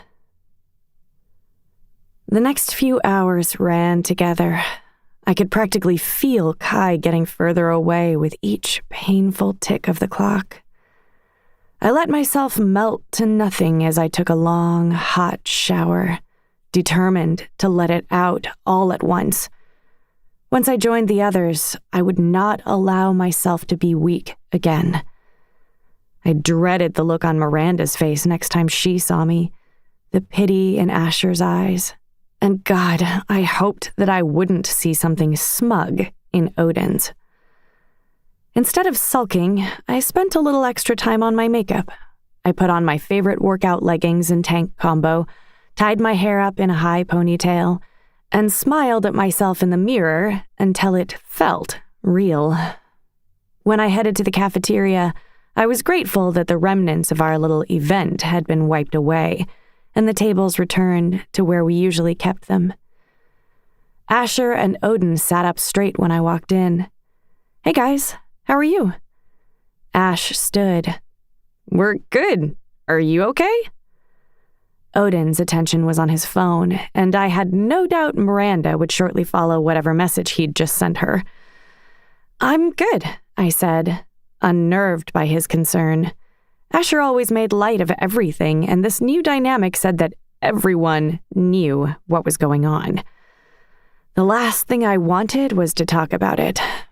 We should get back to work. Yes, boss. Wait. I cocked an eyebrow. His eyes narrowed.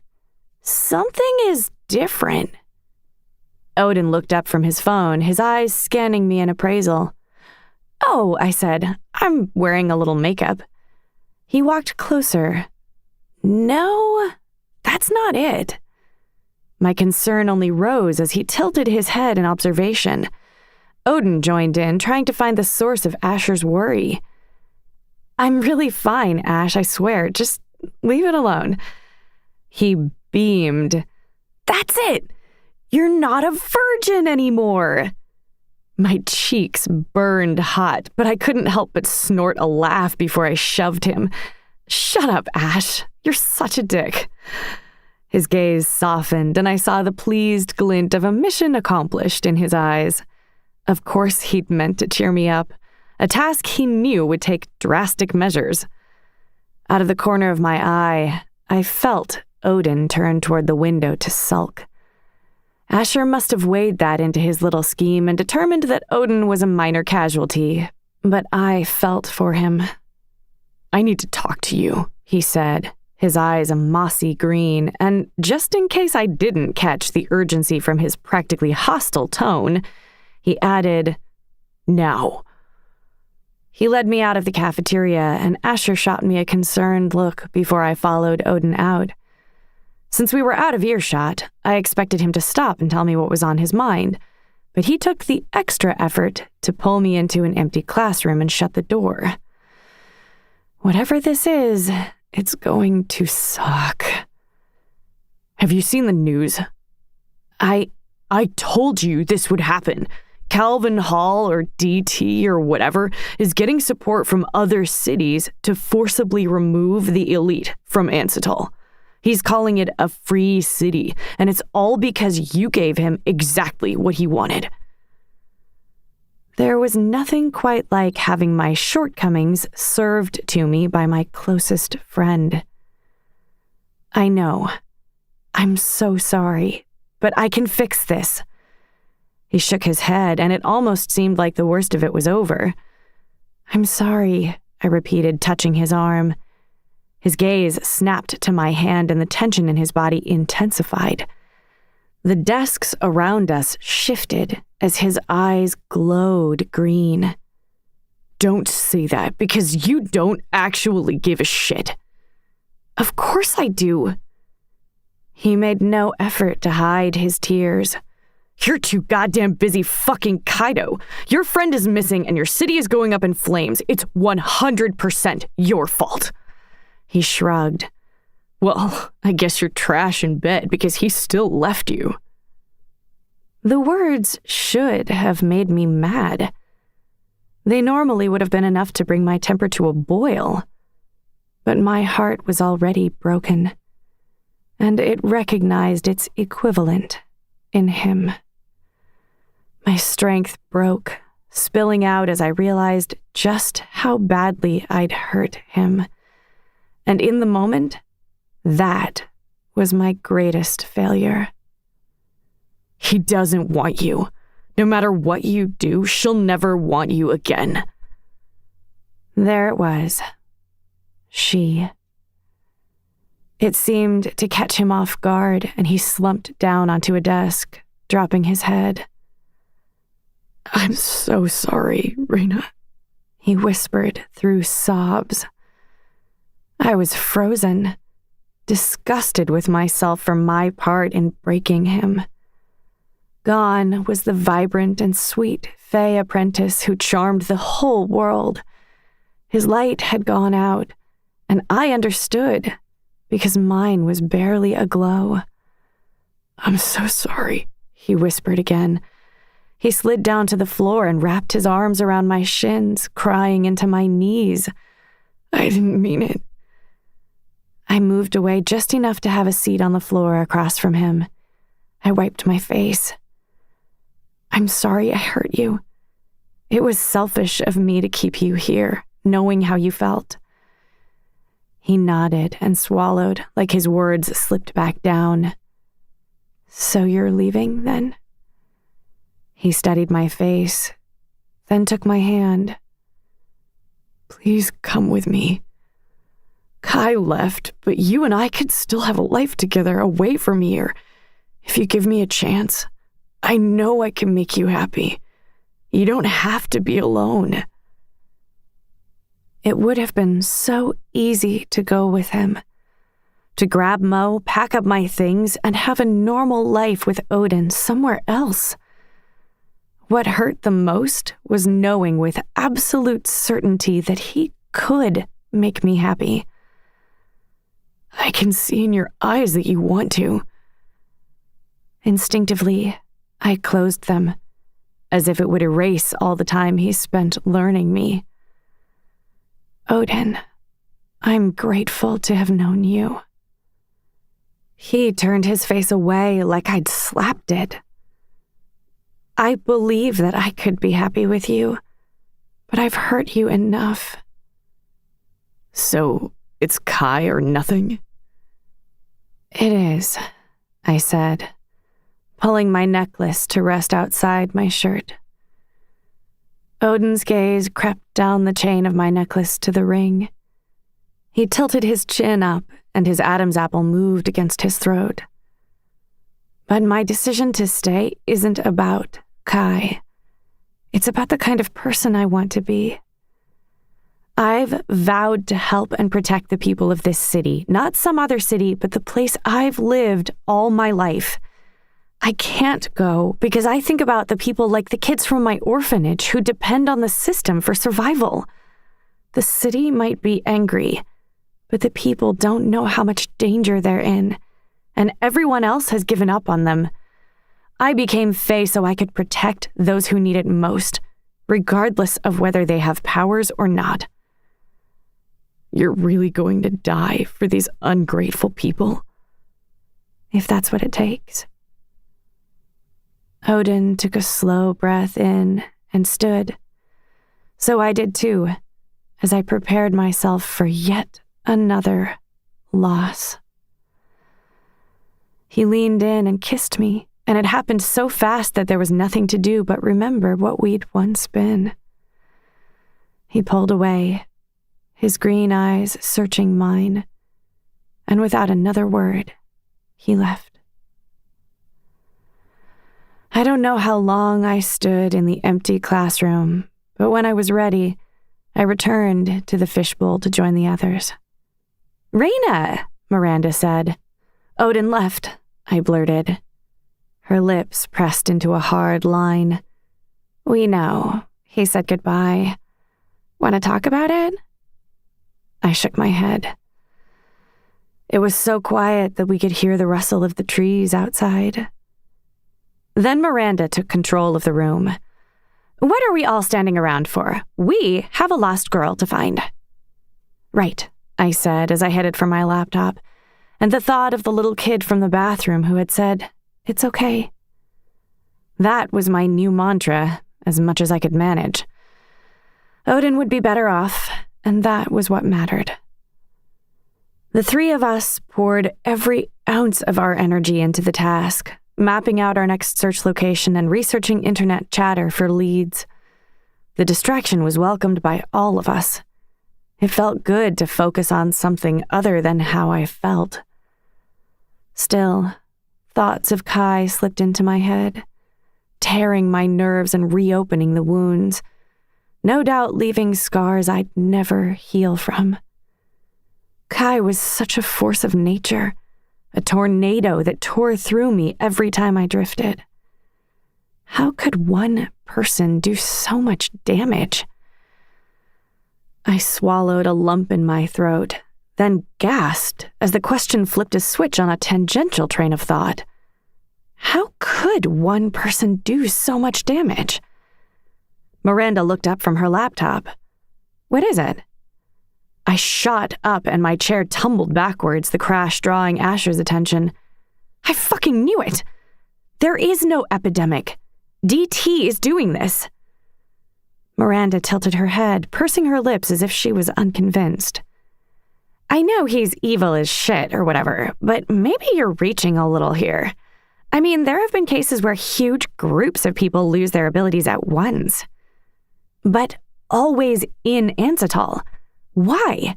People travel in and out of the city all the time. If this was some kind of virus, it would be spread across the whole world, not just here. Think about it. We know he has a death touch." I lifted my hand and sharpened my gift into a blade around my wrist. We know we can manipulate our gifts to target in very specific ways.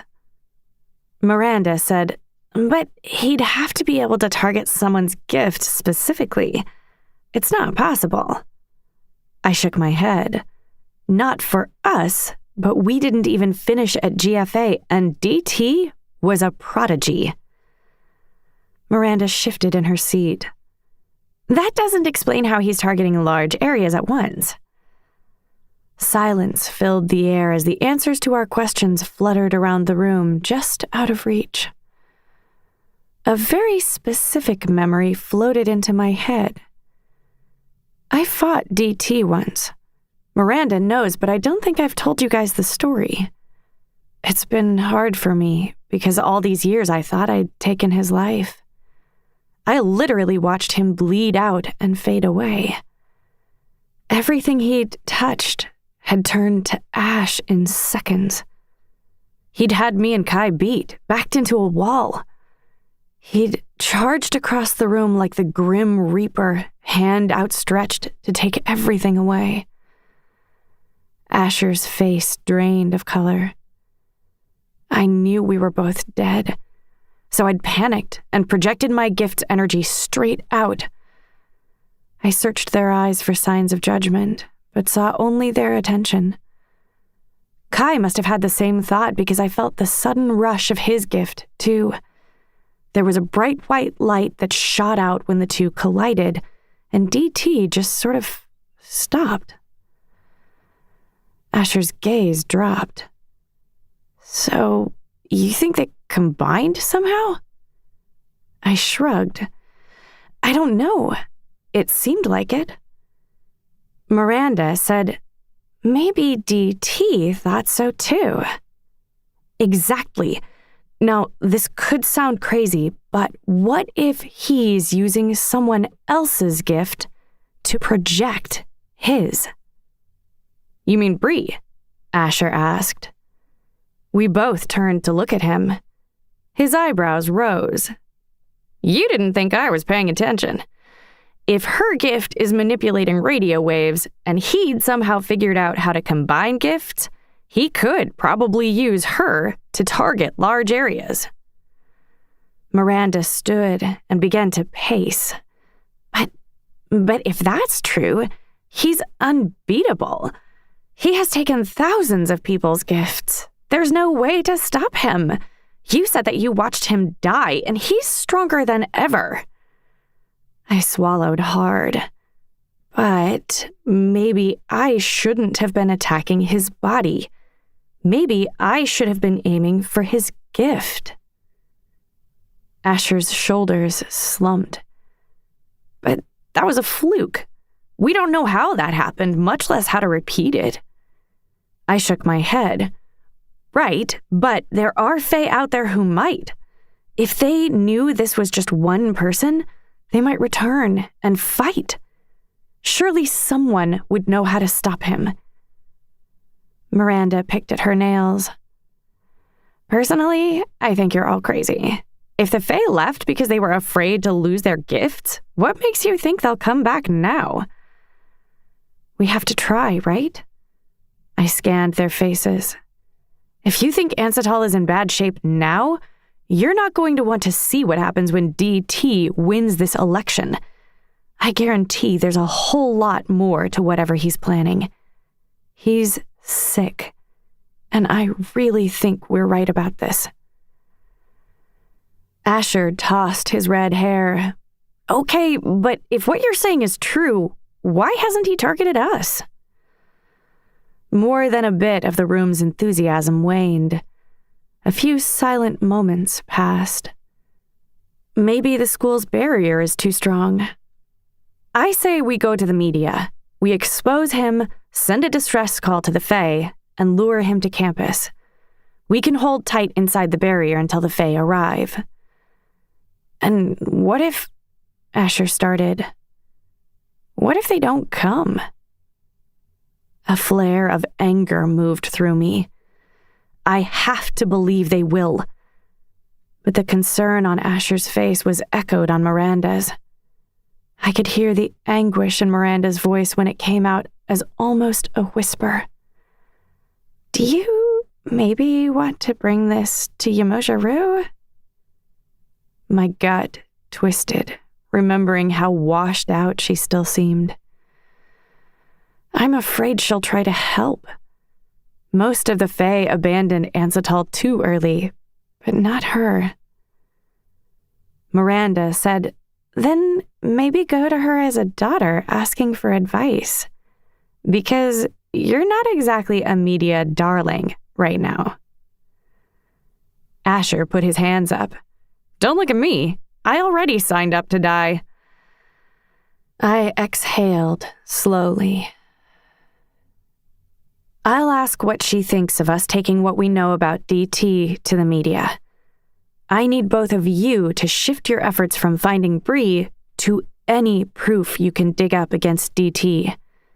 We don't need the city to believe us. We just need the public to doubt him. If they do, I'm sure the Fae will come back to stop him. Let's get on it. In my gut, I knew this was the break we'd been waiting for. The connection. All roads led to DT. We'd wasted years blindly believing what the media said about the epidemic when the truth was there all along. A person did this. A person I should have stopped 3 years ago.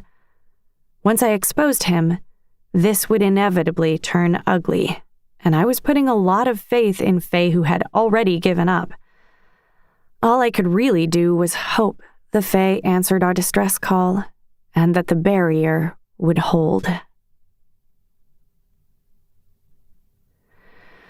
I wasted no time and rushed to see Yamojiru at the apartment. "It's me," I called as I pushed open the door, but I didn't see her. "Mo?" I called. I trembled as I looked around the empty apartment. I heard a muffled voice yell, "Raina?" I followed it into Yamoja's bedroom and then to her closet where she sat slumped on the floor. I rushed to her side. "Mo, oh my God, are you okay? What happened?" She wiped her tear-stained face with the back of her hand. "I'm fine," she said, wiping her tears with a balled garment. I helped her to her feet. "What happened?" "I've been following the doctor's orders, staying away from the news. But since I've been feeling better, I figured it wouldn't hurt to watch for a few minutes." She lanced me with a look.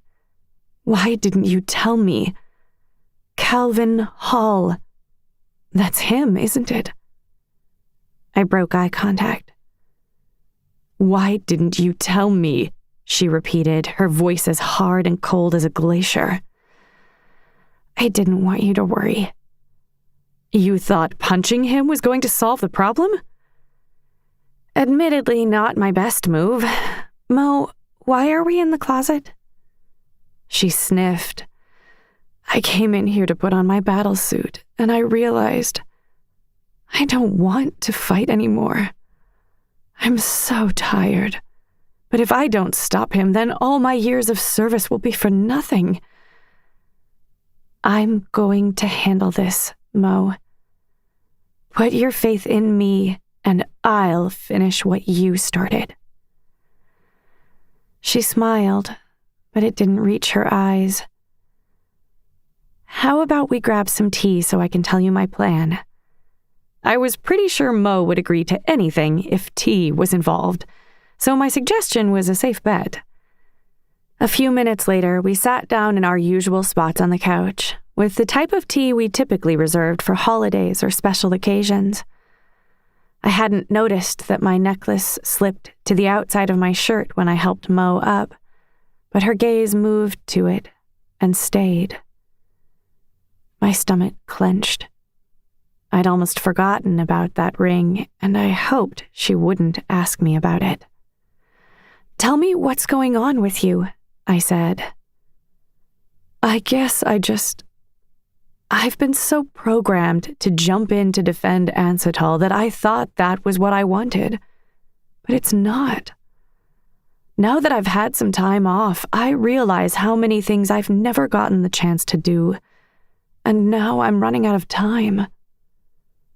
You don't owe this city another second, and you have plenty of life left to live." She looked thoughtfully out the window. "I never thought this day would come, but I think I'm done. She shook her head. "Done with being Yamojiru." Her breath hitched. "I don't want to let you down." I put down my teacup and took her free hand in mine. "You've given me everything." My tears started to well. "You've protected and guided me for my whole life before we even met. She squeezed my hand. I love you, and you will always and forever be my hero. Her gaze dropped away and she choked out a sob. I am the daughter of Yamoja-Ru, and I will save this city because you taught me how. She pulled me in for a hug and cried against my shoulder. She sniffled. I'm so proud of you. I sat beside her and she laughed as we wiped our tears. She reached for a box of tissues and put it between us before blowing her nose. But even through her tears, she looked more at ease than I'd seen her in a long while. She hopped off the couch and hurried out of the room, only to return a second later with her uniform. She practically bounced on her toes as she handed me the iconic garment. I traced it over with my fingers and relived every moment I'd seen her wear it. From the time I was a kid dreaming of becoming Fae to the last time we fought side by side. We both dove for the box of tissues. After we settled and my new role sunk in, I felt the weight of Ancetal transfer from Yamoja to me. No matter the outcome, I was ready to give it every ounce of my being. I reached up and squeezed the diamond ring, but my new charm didn't soothe me the way my old one had. I felt a pang of sadness each time I touched it. But what was on the line was bigger than my broken heart. Mo sipped her tea, but her gaze made repeated trips to the ring on my necklace. You're sure you want this life? I looked up, a little startled by the broken silence. Of course. And I suppose something else someday, too? She asked, gesturing at the chain. My gaze dropped to my cup. I'm afraid not. She knew better than anyone that being a Fae almost always meant family came second. The necklace was merely a reminder of what I was giving up. I've given it a lot of thought, and my mind is made up. I want some grandkids. I laughed. Sorry, Mo. I might have to disappoint you there. Do you want to talk about it? Actually, I wanted to talk to you about something else. DT. She nodded, lowering her teacup. We think that the pandemic was really just DT taking away people's gifts. And he has Bree. I plan to make the announcement at the debate tomorrow and ask the Fae to return and fight. He'll come for you. Yes. Yes, he will. What makes you think you can stop him this time? What happens if the Fae don't return? If anything happens to me, Ancetal will know the truth. Protecting this city was never going to be an easy job, and to me, being Fae means putting myself in harm's way to protect others, no matter the cost. You taught me that. Have faith in me. I can do this. I ran a finger around the rim of my cup while I waited for her response. She took a moment to think about it, then said, Be ready, just in case. In case they don't come. Remember, as long as there is one great Fae left in Ancetal, the city has a chance. Chapter 27. Kaito. I felt Reina's presence before I saw her, just a feeling that hit me like a punch to the gut in a sea of strangers. My body moved to full alert as I scanned the crowd. Then I saw her, curls bouncing as she made her way to the stage in front. I'd half expected to see Yamoja-Ru here instead, endorsing one candidate or the other. With elections just a few weeks away and Yamoja being so well known, It seemed natural for her to make an appearance at some point, unless she'd already asked Raina to step in. If Raina saw me here, it could put Bree at risk. I spun. "Wolf, we have a slight complication. Raina's here." He turned. "No shit? Where?" "The left side of the stage near the front. We have to get Wendy without Raina seeing us." Yanis pushed through the crowd. "Kai, I think I just saw Raina," he said. "Did she see you?" He shook his head. "How are we going to get the girl out of here?" Wolf perked up. "Didn't she write her number on your arm? Did you add it to your phone?" "Yes, I didn't add it, but I remember." "You remember her number? How?" "It was only one number different from Zane's." I pulled out my phone. "Me. It's Kai. Meet me outside by the vending machines to the left of the entrance. It's important." We walked out of the crowded auditorium and waited by the vending machines, while Wolf tried in vain to knock a snack loose. I stared at my phone for some confirmation that Wendy was coming, but nothing came through. A minute later, the door swung open and she hurried out, half out of breath. "Sorry," she said, steadying herself. "I just got your message." "We need to find Zane," I said. She frowned. I already told you I don't know where he is." I shook my head.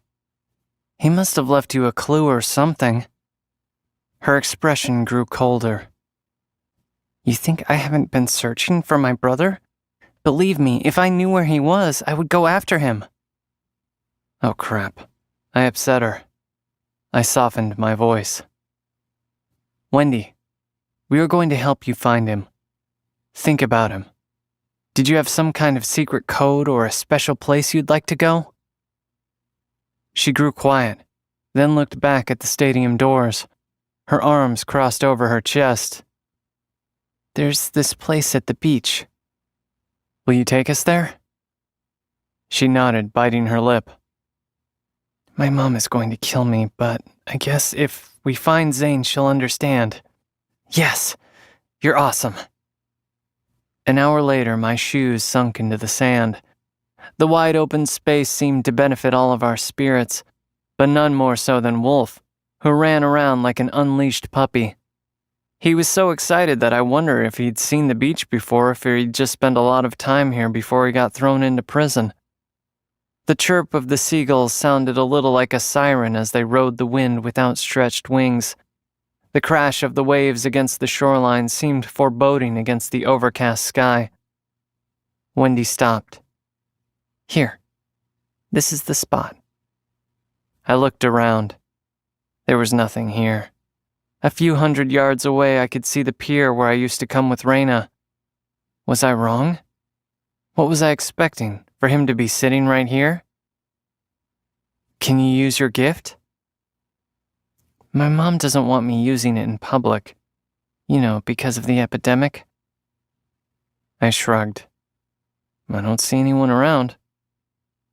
She smiled, and I thought she looked a lot like Zane for a second. "I need a general time frame to target."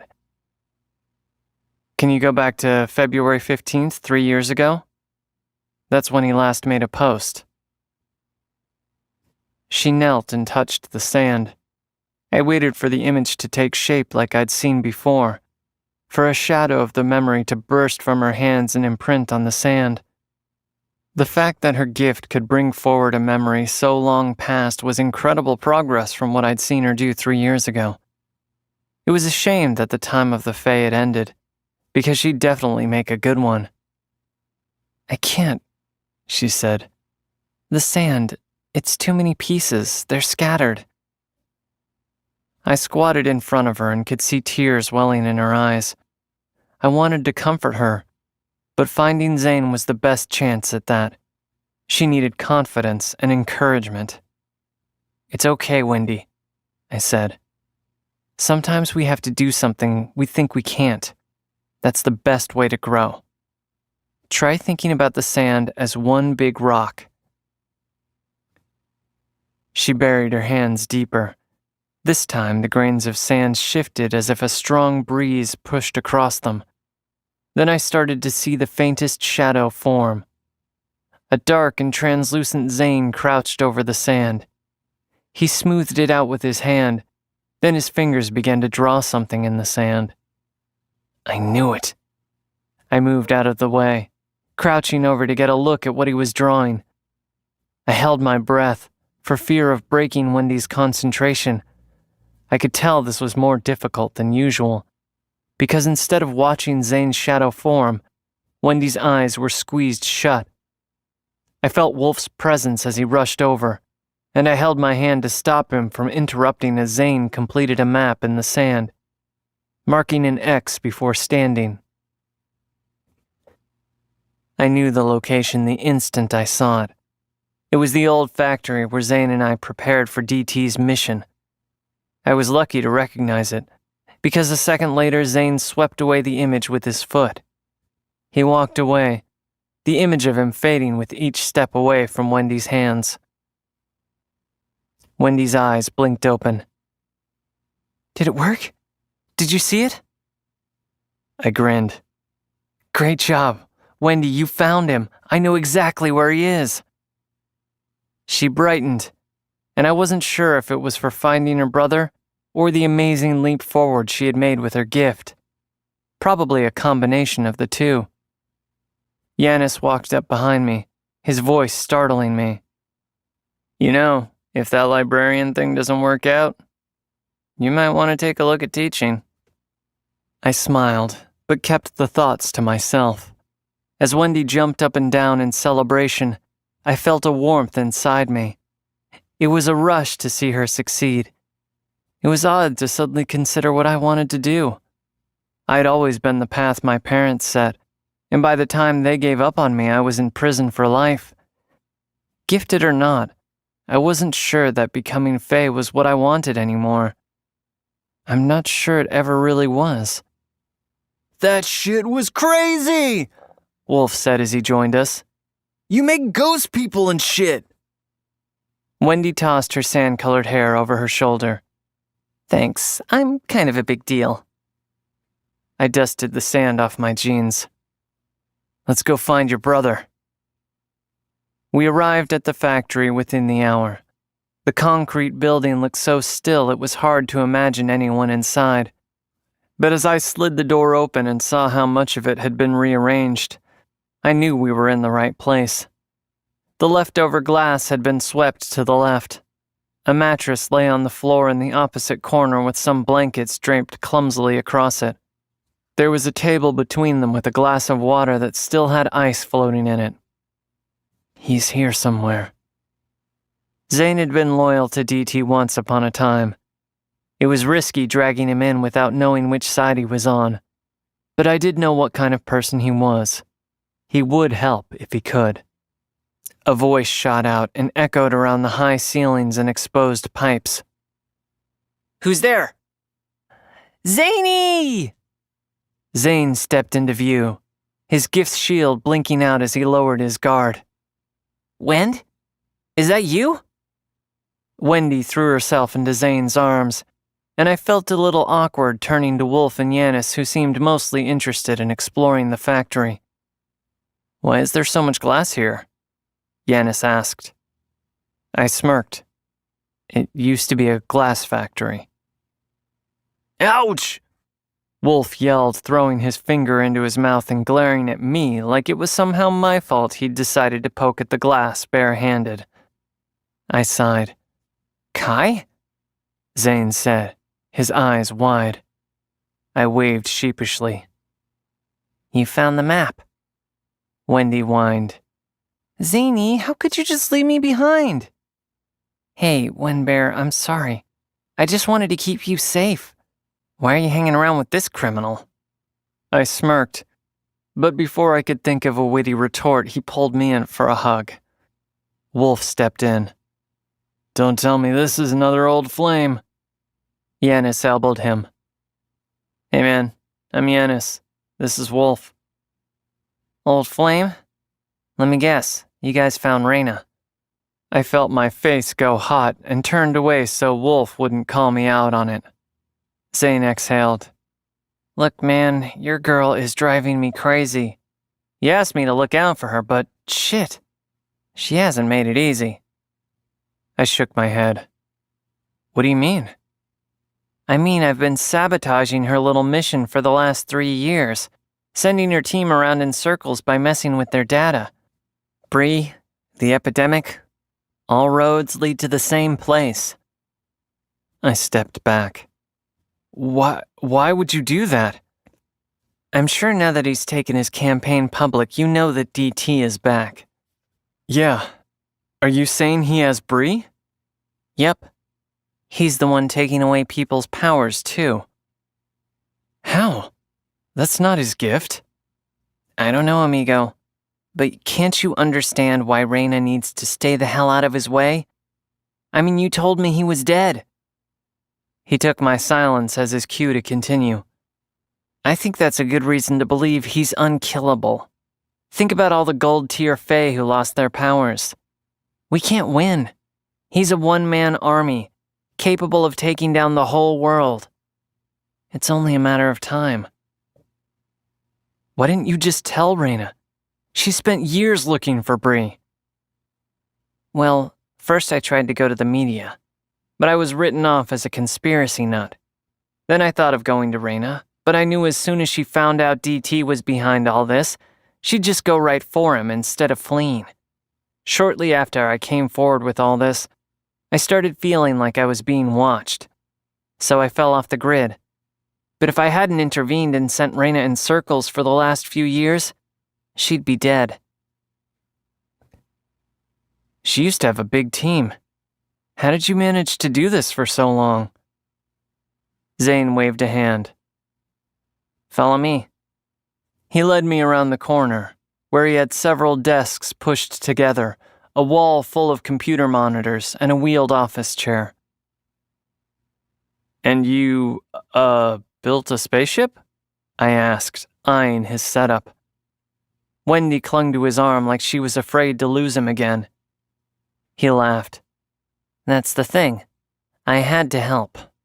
Someone has been virtually assisting me in scrambling her data all this time. I noticed it shortly after I started. I wasn't nearly as tech-savvy, but I picked up a lot as I started to track the patterns. I shook my head. Who? His blue eyes glistened. That's the thing. Based on how the transmissions are coming through, I think it's Bree. We know she was taken. She'd already used her gift to warn us to flee. Obviously, DT would have prevented her from doing something like that again, but she'd probably try to help her friends in some way. I mean, who else would sabotage Reina? I exhaled a mountain of pressure on my chest. So you think Bree is helping you protect Reina, which means she doesn't think Reina will win a fight against him? I mean, there's no way. How can you beat someone powerful enough to literally kill you with a touch? His question stopped me. My memories pulled forward the image of that white light pulsing through the room, stopping DT in his tracks. He'd looked down at his hands and screamed. Before he could say another word, Reina had cut him down. But I wondered what had actually happened. I always wondered. The reports were so vague. But how did you take him down before? Why didn't he kill us? What was that light? And more importantly, was it possible to repeat the process? I don't know. Zane, look, Reina's on TV, Wendy said. She's wearing Yamojiru's uniform. Reina stood at the debate podium. Zane snatched the remote off his desk and raised the volume so the sound cut in mid-sentence. The epidemic. There's one person behind it. Calvin Hall. He goes by DT, Death Touch. And we think he's found a way to use it to take gifts away from Ansatol's citizens. If the Fae don't return to put a stop to this, the world will never be safe again. We can band together. The program cut out, and a rainbow screen accompanied a stale tone. I turned to Zane. What happened? He shook his head. It's citywide. DT must have blocked the broadcast. He looked at me. This is complete shit. I can't protect her anymore. She's made herself a target. I shook my head. You don't think the Fae will help? No, I don't. I think you should grab her, change your names, leave the city, and never look back. She won't go, I said. But Zane had a point. DT was practically a zombie, unkillable and bloodthirsty. He had the public and the police force on his side. Raina was never going to back down from a fight, so my only option was to rush back to the school and die with her. We had no chance. My thoughts shifted, and Zane studied my face as if he could see it. We did have a chance. My eyes widened as a tidal wave of realization crashed into me. Miranda had a vision where we defeated him. All we had to do was play our part and have faith that it would all go as she saw it. The pieces of Miranda's vision came together and I understood. I couldn't be with Raina. Not yet. Could you get me DT's location? Zane hung his head. I don't think this is a battle you should be running toward, my dude. Could you? He sighed. Yeah, probably. I put my hand on his shoulders. Look, man, I really appreciate everything you did for me while I was gone, with taking care of Raina and stuff. If you give me the location, I'll get out of your hair and finish this. I said the words and I meant them, but I knew what his response would be, because I saw in Miranda's vision that Zane was present at the end of this thing. I doubt you'll need his location. It's more likely that he'll come after Raina at the school. I know, I said, waving Yanis and Wolf over. I need you two to go straight to GFA. Stay outside the barrier and out of sight, and alert me if anything happens. Do not engage, no matter what. Understand? You got it, man, Yanis said, heading for the door. Turning back to Zane, I said, I'm not going to help Raina. I'm going to get Bree. I finally understood. If I had stayed with Raina, I never would have gone after Bree, especially knowing DT was coming for her. It wasn't Raina's heart that needed to break. It was mine. I needed to learn that saving Bree was essential to keeping Raina. This was my opening. Zane's eyes narrowed. What is it? What aren't you telling me? Miranda thinks we have a chance. Miranda Calix, the seer? She's still around? I nodded. Wait, so you already knew I was going to come along. I shrugged. He thought it over for a second, and I could see the wheels turning as he tried to decide if Miranda's vision meant I'd tricked him into this. He exhaled deeply. We better get moving. I felt a little relieved that our friendship wasn't the only reason he decided to tag along. I turned to Wendy. You're gonna have to sit this one out, Wend. She scoffed. You're joking, right? There's no way I'm sitting this out. Zane walked over and pulled her to his chest. She hugged him as he patted her head, and I could hear her muffled voice as she said, You have to let me come. Next time, I promise. Chapter 28. Raina. The crowd spun into a flurry of questions. My name had been slandered. DT had made sure of that. But even if there were people out there who suspected Calvin Hall was hiding something, I was sure I could at least damage his campaign enough to buy Ansatol some time, even if my plan failed. I could practically see the headlines. Raina Rue has second nervous breakdown. I wasn't anywhere close to knowing all the answers, nor did I have much experience to support what I knew, but I had to try and convince the Fae to return. I didn't get far in my message before a man I didn't know leaned in to tell me the broadcast had been cut. But even with it gone, the crowd wanted answers. My thoughts clouded with 100 voices shouting my name. Then I felt a grip on my arm. Miranda stepped up to the mic and began answering questions, the crowd hushing to hear her better.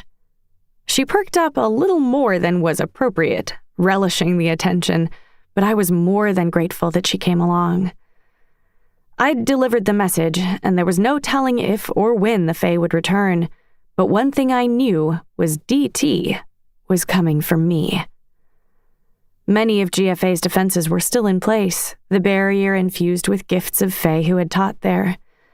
That was likely why he couldn't blanket sweep our base to steal our gifts. Knowing the campus well would also be an advantage, as would having a few people on our side. The barrier wouldn't hold forever. I'd seen it penetrated before by Zane. All it took was the right gift, and I didn't know how big DT's team would be. I'd grown strong in the last few years, and I hoped my ability could stand up against his. As long as he didn't touch me, I should be able to hold my ground. One thing I knew from Miranda's vision was that this confrontation would somehow bring me to Bree. It felt like a lifetime since I'd lost her. Years of failed attempts, even letting Kai go, all led to this last battle. I refused to lose. Miranda's voice echoed through the gym, finally registering in my head. That's all the information we have. We're going to try and stop this, but we can use all the help we can get. Asher nudged me. You with us, Ray? Yeah, sorry. We should get back. DT could be on his way already. When we got to campus, I spent a few minutes checking the barrier and consequently lost track of Miranda. When I was satisfied that it was functioning normally, I headed straight for her room, but it was empty. I texted her, but was too impatient for a response. I figured she must be in the classroom she sometimes camped out in. I turned the handle and pushed the door open, only to have it slammed back in my face. What the hell, Miranda? We have to get ready for the... The door swung open and Asher emerged, closing the door behind him and holding it shut. If his raised eyebrows didn't give him away, the deer in the headlights look certainly did. What's going on? What's in there? I need a few minutes, he said. Now that the campus was on red alert, I was more than a little on edge. My body teemed with nervous energy.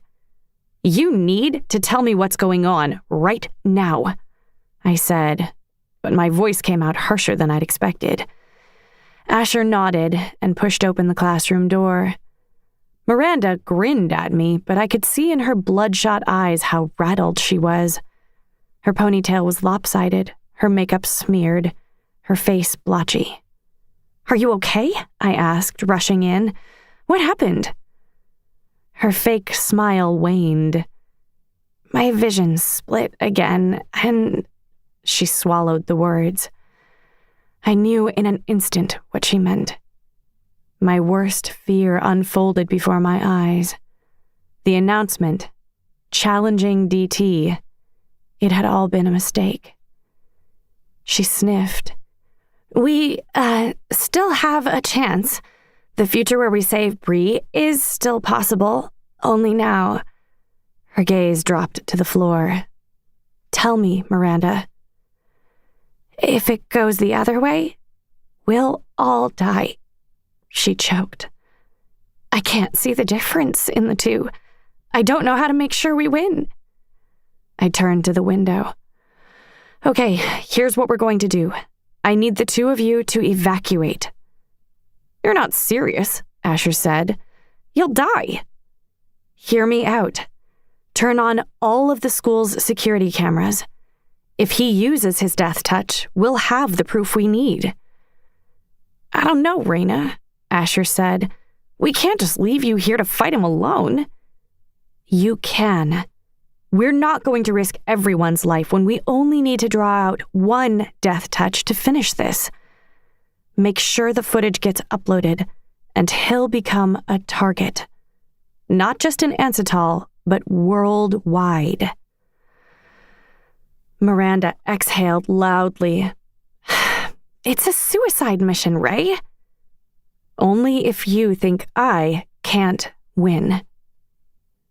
There was a pause, so I looked each of them in the eye before I said, You've done everything you can. Neither of you have combat gifts. Get going before it's too late. Wait, Asher said, turning to Miranda. Did the future change? Miranda shook her head. He shrugged. Worth a shot. He put his hand on my shoulder, then headed out. With a pleading gaze, I urged Miranda to follow.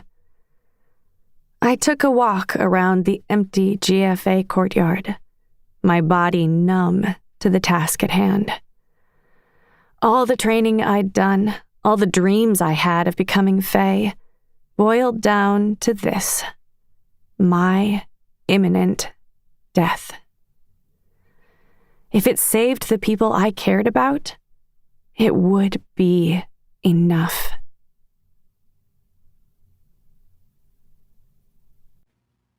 Chapter 29. Kaito. I dropped Wendy back at the debate and got a text from her a few minutes later that her mother hadn't even realized she was gone. Zane had stayed behind to see if he could figure out Bree's location, and I checked my phone every few seconds waiting for it to come through. Time was precious. Every second DT got closer to Reyna. In the back of my mind, I wished things were different. I was sure Reyna would have loved to be the one to find Bree, and I still had a score to settle with DT. I returned to the warehouse, but I knew if Zane didn't have the location when I got there, I might have to leave to go back up Reyna. My hand froze outside the back door as I recognized a familiar sound coming from inside. The scrape of shifting glass that marked my time with the Fallen. There was only one person I knew who might still be using the glass this way. I pushed open the door and Zane was backed up against his desk, his arm ablaze with his gift, a glimmering orange shield. A wall of glass shards hovered in front of him, each piece tied to a yellow thread that ran to the end of Ensley's fingers. She'd grown her hair out to her shoulders, but otherwise looked the same as I remembered. I could see in the precision of the glass that she'd greatly improved her abilities since we last fought. The last I'd seen of her, she was knocked out. But out of everyone in the Fallen, Ensley was probably the most likely to still follow DT, as they had some kind of romantic relationship. She'd also dated Zane, and now I regretted that I didn't know how their story concluded. But suddenly it felt like dire information. Ensley, I said, casually slipping myself between them. If it isn't the other traitor, she said, but her gaze never left Zane. So I take it you two broke up? I kept my tone as casual as possible while I strolled around, running my fingers over various objects and pulling them into my range. I needed more ammo, and it was obvious that seeing Zane again had thrown her. You didn't just defect from the Fallen, you fought against us. Her attention was fully on Zane, so I pretended to tie my shoe so I could touch some sharpened glass that was swept into the corner.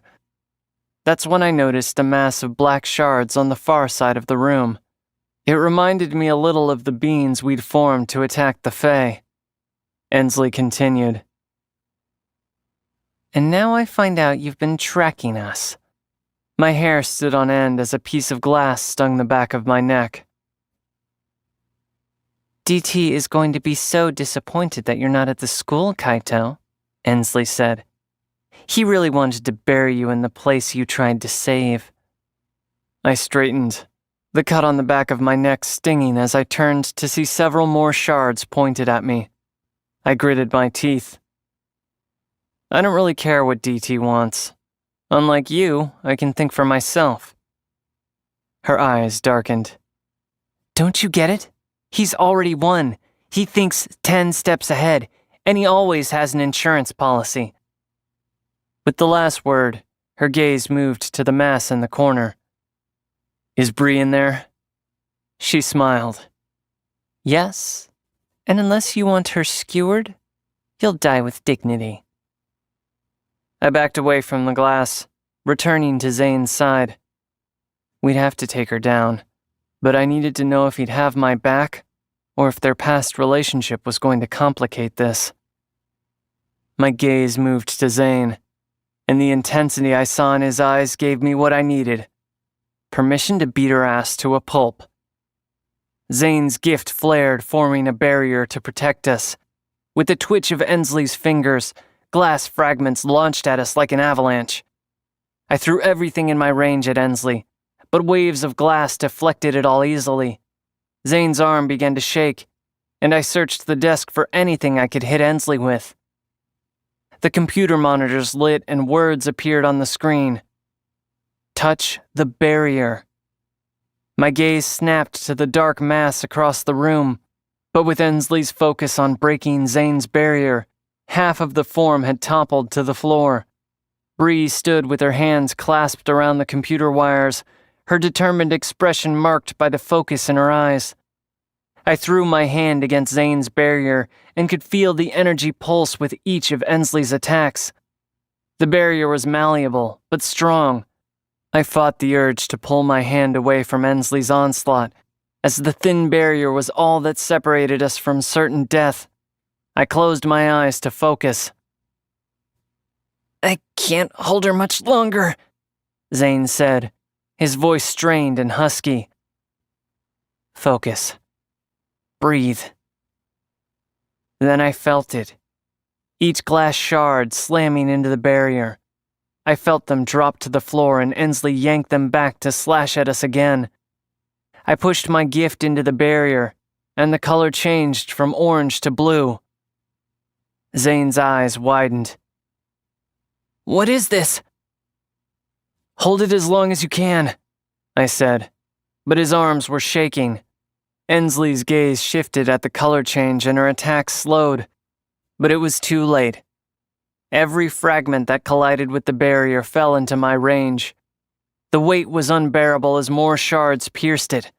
I was way out of practice, and after 3 years of being blocked from my gift, I was a fraction as strong as I was during my GFA days, and Ensley had practically mastered hers. Before I could make a move, I noticed a tiny break in Zane's shield, no longer than a hairpin. It cracked like fresh ice dropped in water, and a wicked smile stretched across Ensley's face. With all my might, I thrust every piece of glass in range back at Ensley. The shrill scrape of colliding glass filled the factory. I sagged in exhaustion, gasping for breath. Everything was still. Zane ran to the pile of glass in front of us. Ensley, he whispered. His gaze shot to me, so I lifted the glass as carefully as I could. I turned my gaze away. Ensley was covered in blood, probably bleeding out. There was so much blood it was impossible to know how many shards had penetrated her. Zane pulled her into his lap. Ensley, he whispered again. I backed away to give them space, but could feel some of the glass that was lodged in her body. If I pulled it out, I might kill her faster. I hesitated, looking away. Zane, look out! Bree screamed. I spun to see a shard hovering in the air between Zane and Ensley. I yelled, but it was too late. Ensley drove it straight into her own chest, the light in her eyes blinking out instantly. We stood frozen until Bree pulled Zane away from Ensley's body. I shook, wanting nothing more than to run and get those fragments still lodged in Ensley's body out of my range. I don't want to be this anymore. I don't want to fight. I know it's hard, Bree said, but you guys saved me. I nodded, unable to meet anyone's gaze. Bree grabbed me by my wrists. We need to get to Reyna. If she faces DT, she'll die. The words trapped me. For a moment, all I could picture was Reyna, as covered in blood as Ensley. The image sent my head spinning. Hey, she said, lifting my chin. Let's save your girl. My limbs felt weighted, both from the emotional burden of what I'd done and the strain of overusing my gift. Zane walked over and held his hand out. His eyes were wet. I took a deep breath and shook his hand. He nodded. I felt too weak to go on, too broken to do anything but disappear. But the battle wasn't over. Across town, Reyna and the others were up against DT. I swiped at my cheeks and headed for the door, my mind focusing on Miranda's vision. I had a reason to go on. Reyna needed me, and this time, I wouldn't let her down.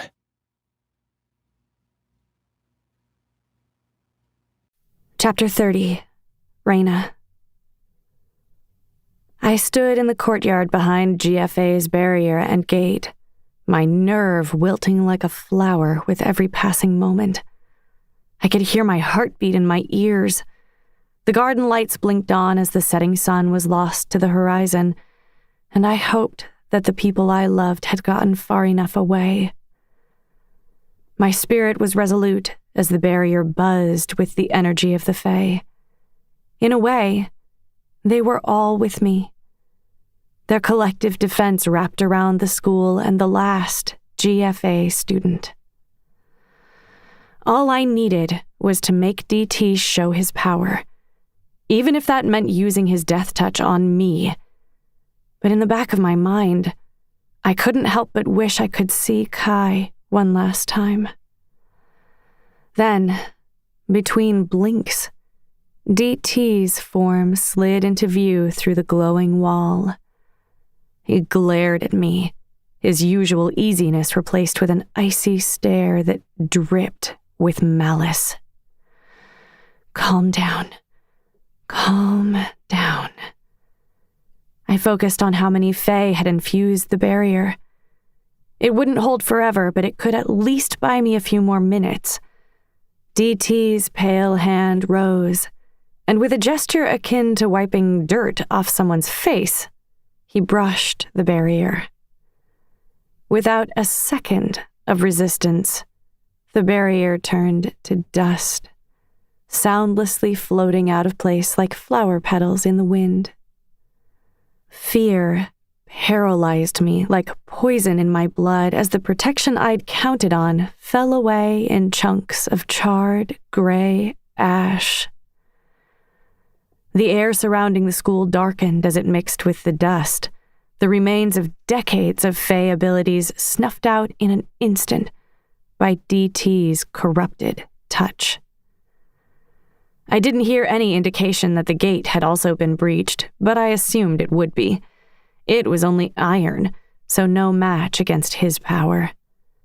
DT emerged from the dust, the stone-like, inhuman quality of his skin and neatness of his collared shirt, a contrast to the turbulent storm in his frosty eyes. "I told you not to interfere," he said, stepping onto the campus. "All you had to do was keep to yourself, but you're just desperate to die playing the hero."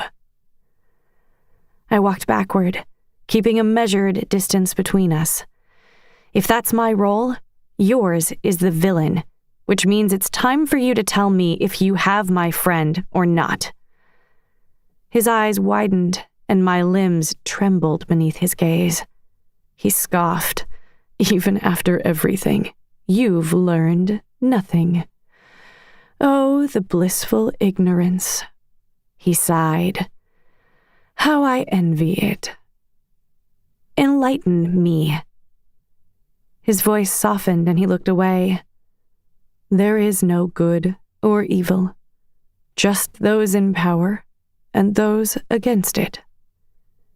I shook my head. You take people's gifts. You take their lives. And you purge the truth, not just from your enemies, but from loved ones. The only difference between us is which gift we were born with. His words stung, but I knew who I was. I wasn't convinced he was as certain about himself. The difference between us is that I'm fighting on behalf of the city and you're fighting for yourself. So tell me, did you take Bree or not? He clenched his jaw, then breathed out slowly. Yes, he hissed. My question got lodged in my throat. Is she? I swallowed. Is she still alive? He watched me, his head tilting in curiosity. It's your fault I took her. I'd known it was, but his words still cut. I wondered if this was his way of torturing me before he put me out of my misery. Is she still alive? She is. I knew it. She was still out there, which meant I couldn't die here. I had to find a way to beat him. Why did you take her? He put his hands in his pockets and I felt my body ease a little. Initially, I'd taken her as a sort of insurance plan in case I couldn't get you back to the tower without killing you. When you came easily, I knew I had no use for her, so I planned to let her go. Why didn't you? What changed? He reached down and thoughtlessly turned a shrub to ash. Then he smiled, his gaze distant, as if caught in the memory. I was hopeful then. I still thought Kai cared, and I remember you laughed. His gaze swept across the courtyard. Where is he, by the way? Gone. We're not together anymore. DT grinned, a smile so dazzlingly beautiful and destructive that it drew in my morbid attention like a train wreck. He let out a laugh that made me stumble back. That's perfect, he said, calming down. Here I thought killing you would be great revenge on him, plus a neat little invitation to Kai. But he doesn't even want you? I balled my hands into fists. We'd only spoken for a few minutes, and I felt myself already losing this battle. But I hadn't lost Kai for nothing. Tell me why you kept Bree. He pinched his nose in frustration, as if my question disappointed him. I had an epiphany. That night we were fighting, I was overcome with rage at Kai's betrayal. You'd both put up more of a fight than I'd expected, but you never had a chance. In your final moments, you both attacked, your gifts merging together and creating this pure white light. His eyes glistened. Do you remember? Did you see it too? I nodded. The light shot through me, into my gift, and I could feel it, your intent to end me. He searched my eyes. But death itself can't die. I'm no more capable of it than you are of lying. I listened, fascinated by his strange perspective. That night had always baffled me. Part of me felt relieved that he stood in front of me now because I'd suffered over his death and my hand in it. He was wrong about me, though. Each time I lied, I felt the strain of my gift, but I was still capable of it. Either the truth was less absolute than death, or DT was capable of dying and didn't know it. I learned something that I'd previously thought impossible. Gifts could be combined. The Fallen was losing momentum, and it looked like the agency was going to pin the whole thing on Kai anyway, So it was time to fall back and gather my resources for a more direct approach. One I'd already begun cultivating long before I took your friend. Back when I first began killing gifts without harming the hosts. Of course, no one believed the first victims and wrote them off as crazy. Oh, how I love this twisted city. I had no reason to keep Bree and went to release her. Her gift was intriguing, but not useful for my purposes. And then I remembered that white light, and I saw this image of broadcasting my death touch across different sectors. He ran a hand through his moon-white hair.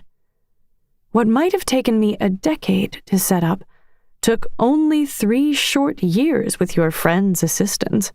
So really, I should thank you. So she realized you couldn't die and sent everyone a message to leave the city. He began to pace, but he seemed more in control than the Night Kai, and I faced him. Even with his explanation, I couldn't fully understand why he was doing all this. He didn't really care about the people of the city. He didn't even seem to care about his own life. I'd known broken people like him. I'd been broken until GFA saved me. Would he have turned out differently if given the same opportunity? Or was he locked on the path of destruction the second he unlocked his gift? These were extraordinary lengths for acceptance. He straightened. Why are you looking at me that way? I held his gaze. He moved forward and my gift flared to life. You pity me? His voice was so soft that I almost thought I imagined it. You don't have to be this. Don't try and get in my head. What are you suggesting? We become friends and skip off into the sunset? Once you're on a path, you can't change it. Kai did. He rushed me, wrapping his lethal hands tightly around my arms. His chest rose and fell as he glared down at me. Please be quick. Please don't hurt. You don't know shit about me. Forgetting myself, I slapped his hands away. Maybe not, but I can see how unhappy you are. This path that you think you're stuck on is taking you further away from what you want. And what is that? Connection. Friendship. And you think if I turned it all around, you could be my friend, Raina? I swallowed a mouthful of fear and pushed the purple glow of my gift forward to prove my answer. I let out a relieved breath when I felt my gift still intact after DT's touch. Yes. He walked closer and I worried he might touch me again. His nostrils flared before he spoke. It's a shame how people drop dead these days. I mean, you're alive 1 second, and then 1 touch later, you're dead. It was a strange tangent that I struggled to connect. 5 years ago, when the Fallen was still new, I used to enjoy taking shots at the establishment by testing out all the different ways my gift could kill. That's how you become an expert, you know. Of course, nobody really cared until I targeted Faye specifically. It clicked. It was only a few heartbeats of understanding, but just like that, he'd broken me. Darkness settled in, extinguishing every bit of me and leaving nothing but unchecked hatred. Rage sent a cyclone of purple energy whipping around me, the force so strong I could hardly hear the question as it tore out of me. You killed my parents? Chapter 31. Kaito. Yanis's text confirmed my worst fear. The barrier was broken. With the gem gates closed due to lack of elites, Bree, Zane, and I had no choice but to take the bus across town. I could barely sit still. From the way Zane's leg bounced, he seemed unnerved to be moving toward the danger. Bree's eyes were closed, and I could hear her chanting something under her breath. Finally, the bus came to a stop, so we bolted off and tore up the hill towards the campus. I stopped short when I recognized the group blocking my path. Miranda, Asher, Yanis, and Wolf stood together.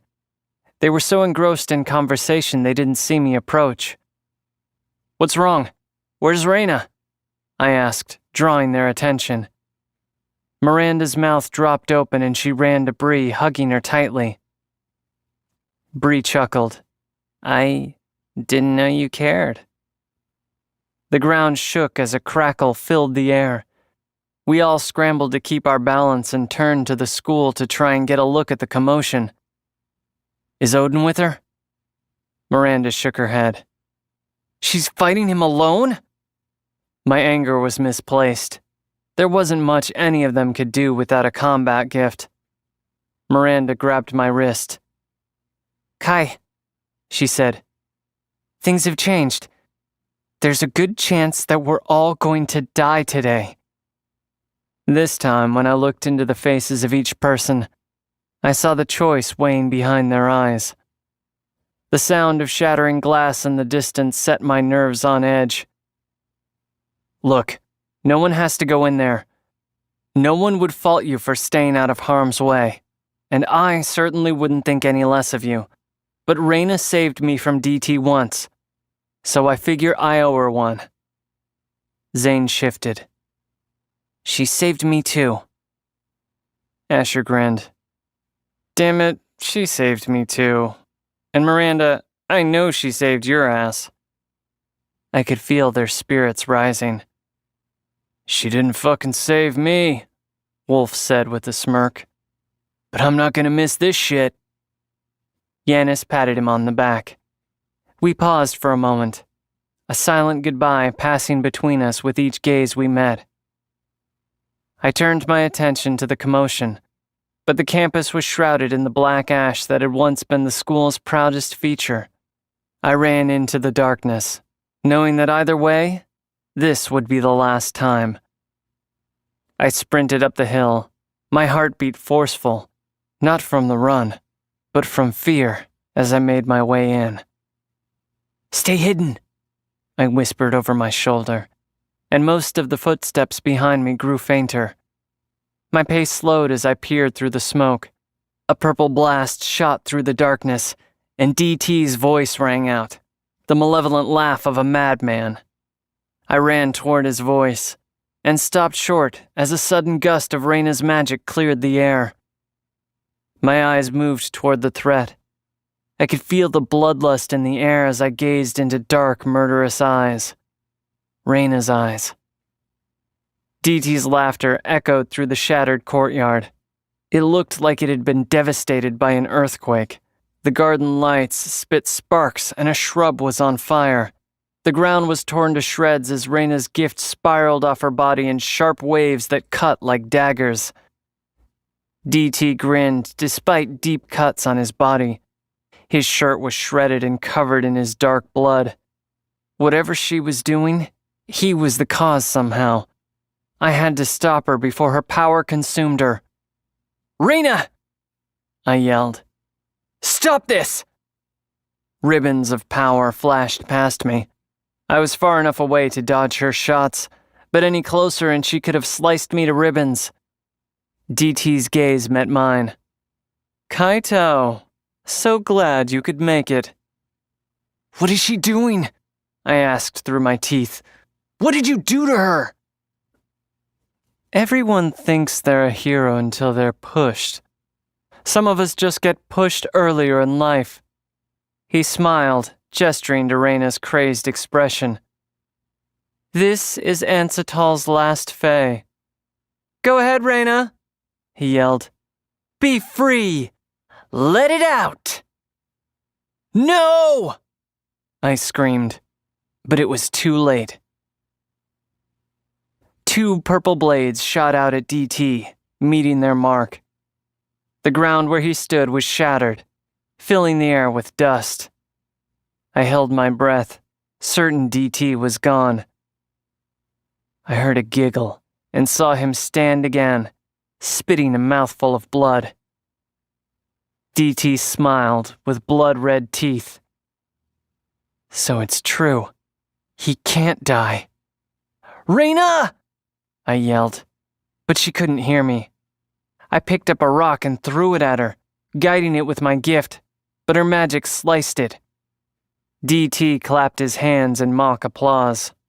"By all means, attack your own people. Humanity never disappoints." "Raina!" I yelled again, but her gaze was fixed on DT. I need to get over there now. I need Zane, but calling him would put him in danger. The ground was broken enough for me to start pulling ammunition, but I wasn't sure having any would help the situation. I drove myself crazy during the bus ride here, imagining horrors, but never this.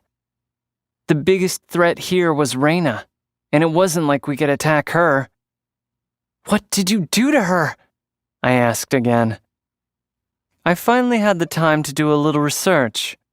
Turns out Raina and I have some shared history. You took everything from me, Raina shouted. They did not deserve to die. DT bore his teeth. And who deserves to die, Raina? Me? Well, I say it's you. He charged and my blood ran cold.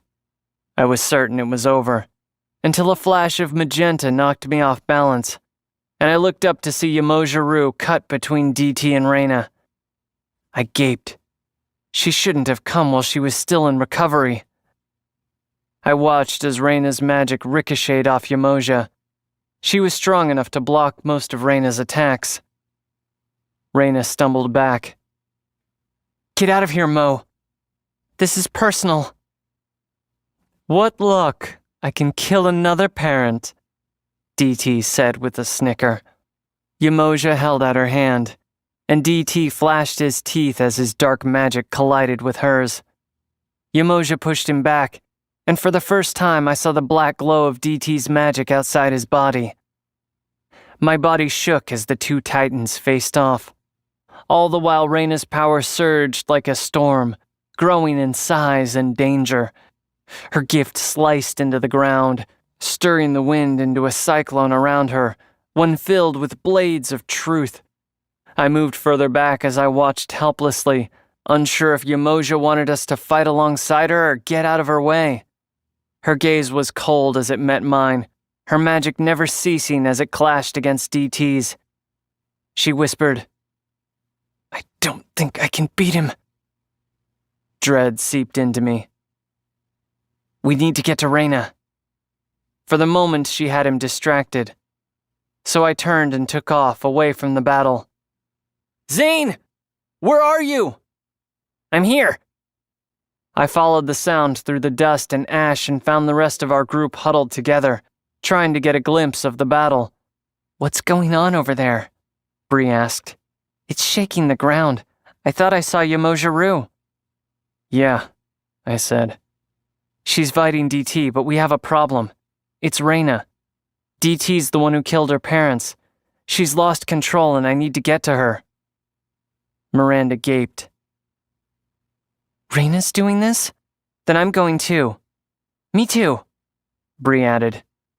I turned to Zane. We're going to need your shield, buddy. Are you up for it? He nodded, but his wordless answer told me how afraid he was. The ground shook, nearly knocking us all off our feet. Fuck, something happened. We huddled around Zane, who had a glowing shield around us in seconds. The four of us moved as quickly as we could while staying inside the barrier. The dust cleared and my attention snapped to Yamoja Rue. She knelt in front of DT as she stared down at her hands. No. Without a trace of magenta in the air, I knew he'd taken away her gift, and with it, our last hope of winning. I could see cuts against Yamoja's back as Reina's gift spun out of control, and Yamoja could no longer defend herself. Sandwiched between Reina and DT, I wasn't sure who would kill her first, but she was going to die. Our group sprinted towards Reina, into the maelstrom of her power. Zane's shield held, and together we pushed until we could only move an inch at a time, buffeted by her magic. Zane clenched his jaw, his blue eyes blazing with determination, and I pressed my hand against his shield, willing my gift to reinforce it. Miranda and Bree followed, and we started moving closer again. "Reina!" DT shouted. "Watch me kill your new mother!" Reina moved into our reach, but to get to her we'd have to drop Zane's shield and take the brunt of her deadly gift. Zane's frantic gaze met mine. Pure energy ricocheted off Zane's barrier. His nose bled as his shaking hands held it in place. I gazed through the barrier. Reina was so close I could almost touch her hand. I pressed against it. "Reina! You're not alone! We're all here for you!" I yelled. Her dark eyes moved to me. "He killed," she said, and her voice hitched. "He killed my parents. He's going to kill Yamoja." "Not if we stop him now!" "I hate him. I want him to die." "I know, Ray, but he's broken, and you're strong. I love you, Ray, and I believe in you. You're Faye. You can stop him. You can save him." Reina's magic halted, specks of glowing purple orbs suspended like stars across the courtyard. Zane dropped the barrier. Reina's gaze snapped to Yamoja. "DT!" she called. "Stop this!" DT's eyes narrowed. "The homicidal maniac speaks. Welcome back." She smiled, but there was a kindness in it now. Pride.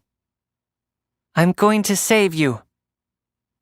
DT kicked Yamoja to the side and walked toward us. Reina turned her gaze back to us and came to rest on Bree. "Thank God you're alive," she breathed. "I'm so sorry, guys, but don't give up. We still have a chance." Adrenaline raced through me as DT closed the gap, his hands raised and his dark magic pulsing to turn us to dust. "Everyone, give me your power. All of it." I didn't hesitate. Feeling the power rising as we grabbed hold of her arms and willed our power into her, I felt weak as my gift drained away through my hands, the full force of gravity weighing on my body. I didn't know if she was planning to kill him. I didn't know what would happen if we combined all our gifts. But I trusted her, as did the rest of the group. Tears streamed down Miranda's face, and Zane closed his eyes, feeling DT's hatred inches away. The ground beneath us exploded as the full effect of DT's ability rained down on us. Blackness filled my senses and drowned out a scream that sounded like Yamoja. Then there was nothing. No pain, or sound, or fear. A piercing white light began to blow above me like a beam of sun cutting through the darkness. It flared, and all my senses rushed back. But the light remained. The smoke lifted, and my hand still gripped Reina's tightly. Bree and Zane held on as we stared up at her. Her head was tilted back, her mouth stretched open as if caught in a scream. White light beamed from her mouth and eyes. It poured from her fingertips and off the ends of her hair as the five of us hovered. We were all caught in my levitation gift, only it wasn't mine. I felt the hug of Zane's shield wrapped around me like a second skin, and Bree's gift spread as the staticky air crackled. The world blurred at the edges as if we were watching one of Miranda's visions. Reina's head tilted down, her gaze meeting DT's blood-red eyes. His death touch struck us, but all his desperate and violent attempts were in vain. Our encased group was protected by Fae. Reyna lifted her hand, turning it over as the glowing white light blossomed into a flower in her palm. She lifted it up to her lips and blew. The flower floated through the air, arresting all of our attention as it drifted down, heading straight for DT. The moment the ethereal petals collided with his darkness, a blast of energy exploded through everything. The 5 of us dropped from the air, Reyna's body taking the brunt of the blast. I slammed to the ground too quickly to slow with my gift, and Reyna landed hard on my ribs. Nothing moved in the wake of the blast. It was as if my heart was too shaken to beat. My consciousness drifted away. Chapter 32. Reyna. I stared down at my hands, too afraid to look up, too afraid to find out who survived and who didn't. I lifted my chin to see cold blue eyes wet with tears. DT shook, his posture mirroring mine as he looked up from his hands. "How did you do this?" he whispered. "Last time you tried to kill me, and this time, after everything, you..." His voice broke as he began to sob. "I healed you. I took away your gift," I said. "You can't hurt anyone anymore. And neither can I." I'd felt my gift slip away in the blast. There were no more monsters here. "You're just Calvin now." "I'm free of it," he choked out. Mo bolted over and wrapped her arms around me. "How did you... Are you okay? I'm sorry. You saved us." She took my face in her hands, her voice lowering as she repeated herself. "You saved us." I nodded, but I was shaking. I'd gone so far into darkness that I lost myself, and Umoja paid the price with her gift. I understood DT and how blurred the line was between us. Anyone was capable of terrible things, and the only difference between me and him was the people who fought to save me. That's why, in the moment, when I felt the energy of my closest friends, I used it to save him. I turned to see Kai, Zane, Miranda, and Bree helping each other up. I blinked hard, certain I was imagining Bree, but she hugged me so hard she practically tackled me to the ground. "How are you here?" "Kai and Zane rescued me. It's really over." Approaching footsteps drew our attention as Wolf and Giannis emerged from the dust. Miranda looked ragged, like she had when I'd previously made her overwork her gift. She panted. "Holy shit. We were not supposed to win this. We should all be dead." Zane said, "Still the comforting presence you always were." Kai lifted me off the ground into a hug, and I felt the wrap of his gift as I hovered in his arms. He put me down and looked into my eyes. "I never doubted you." "Me either," Bree said, yanking me back from Kai. I held her, and my joy spilled from my eyes. We both cried until it turned into a laugh. My long-lost friend finally returned to me, and I had no idea how Kai had pulled it off. I was so consumed by our reunion that I didn't notice the white-haired boy who watched us with a longing gaze. Mo stood. "I'm going to call this in." She grabbed Calvin by the arm. "You're coming with me." When the shock started to wear off, our group exchanged theories and listened to each other's versions of what happened. We all experienced it a little differently. They sat in awe of my version, but it was cut short as Asher joined us with a huge smile. "So I just checked GFA's old security network. We got it." His words were rushed as if he could barely contain what he had to say next. I got that whole freaking thing on video! We watched it immediately, at least 10 times in a row. Even through the dust, darkness, and the occasional broken lens, we all felt the video accurately captured the essence of what happened. I felt a whole lot better about losing my gift after I saw it. I was equal parts ashamed about losing control and proud of overcoming it. I'd somehow shielded the rest of the group from the blast that took away my gift. We knew that we'd done something that had previously been thought of as impossible, but we didn't know the impact those 20 minutes of footage would have on Ancetal. A few weeks later, my phone buzzed in my pocket. I slipped it out and glanced at the screen, but my eyes rolled back as Kai trailed kisses down my neck, his tongue blurring my senses. I dropped it and it landed beside the couch with a thud as Kai's skillful fingers deftly unbuttoned my top. Heat radiated down my body as I hyper-focused on Kai's lips. They moved over my skin and I squirmed under the pleasure. "You promised me we could try 0G this time," I teased. His gift slid me down the couch until my lips brushed his. "You sure you're ready?" he said against them, making quick work of my belt buckle. His phone buzzed and he tossed it to the side but eased its landing across the room.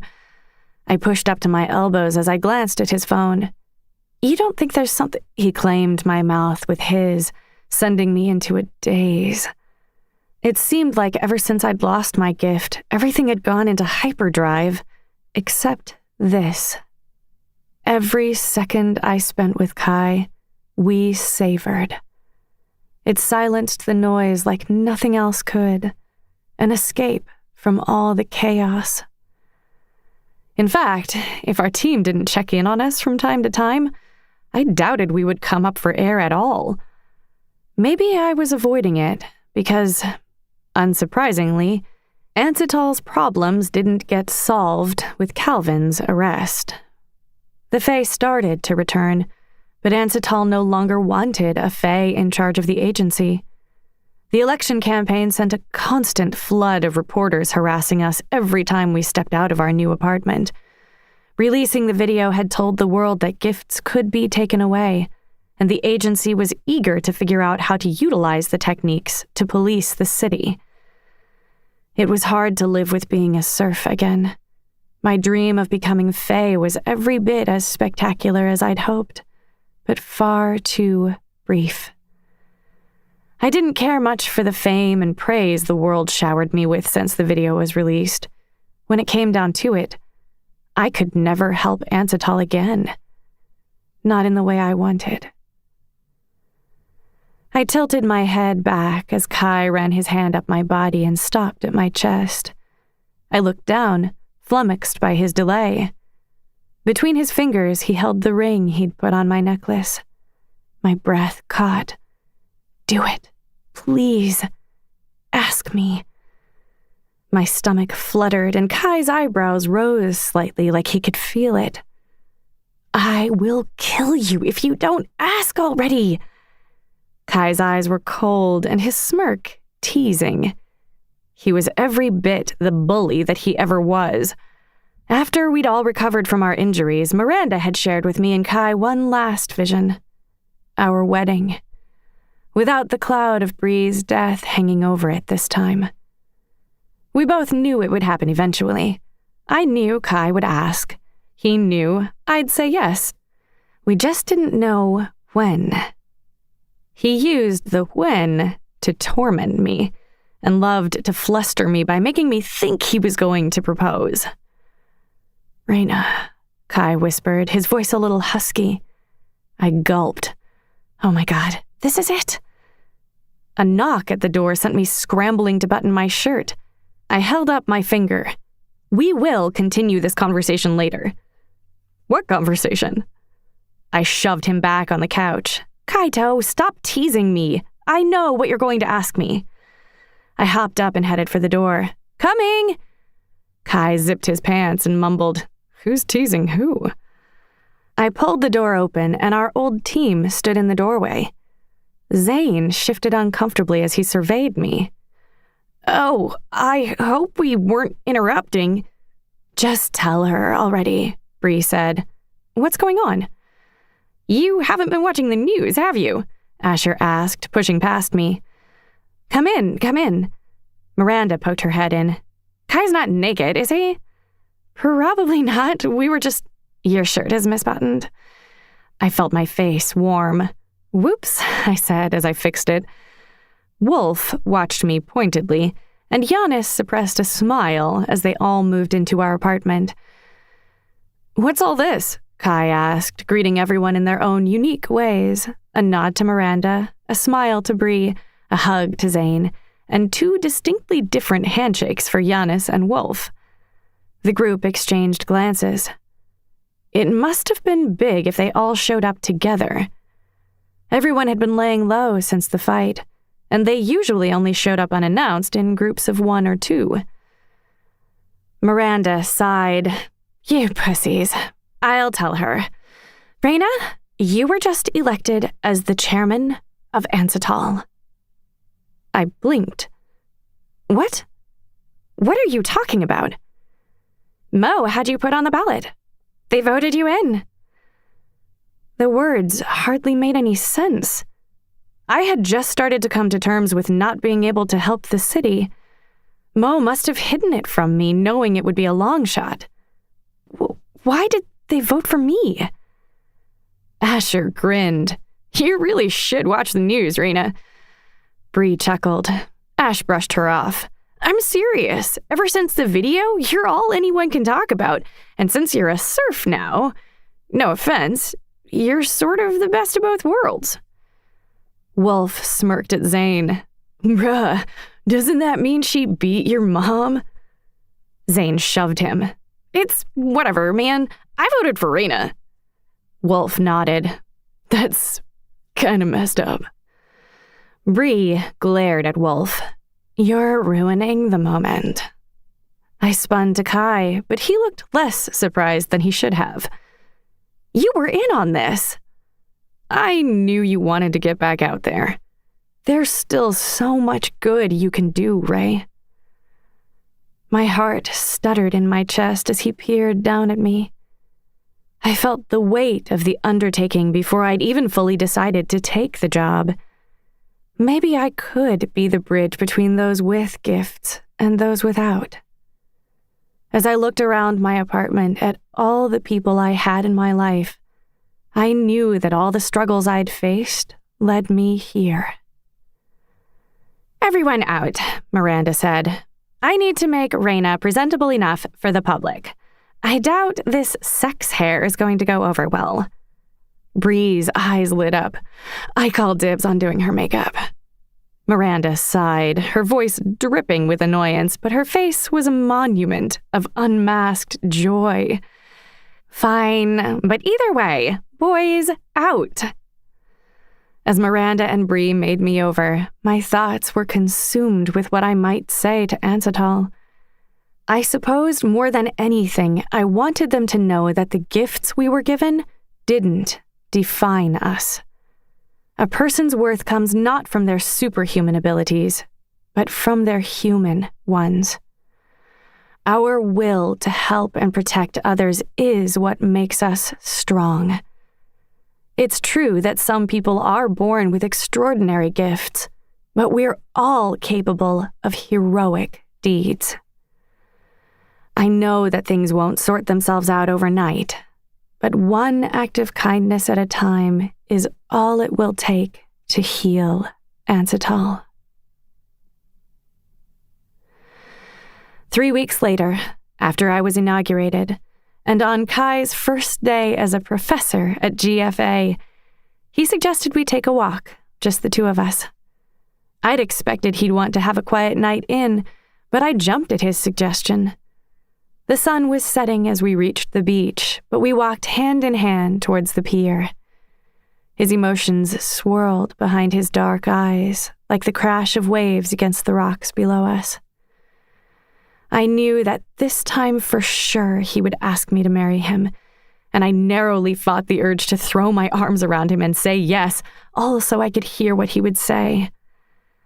He took a sharp breath in that skipped, and I felt myself begin to tear up. "Raina," he said as he lowered to his knee, "will you help me with my lesson plans?" I snapped into attack mode, leaping onto him and trying to pull him down to the rickety pier, laughing. "I'll kill him! That's it! He's dead!" He laughed and fought me off, relying heavily on his gift to keep us upright. I was still scrambling around taking shots at him when the sun kissed the horizon, and I noticed that I was no longer wearing my necklace.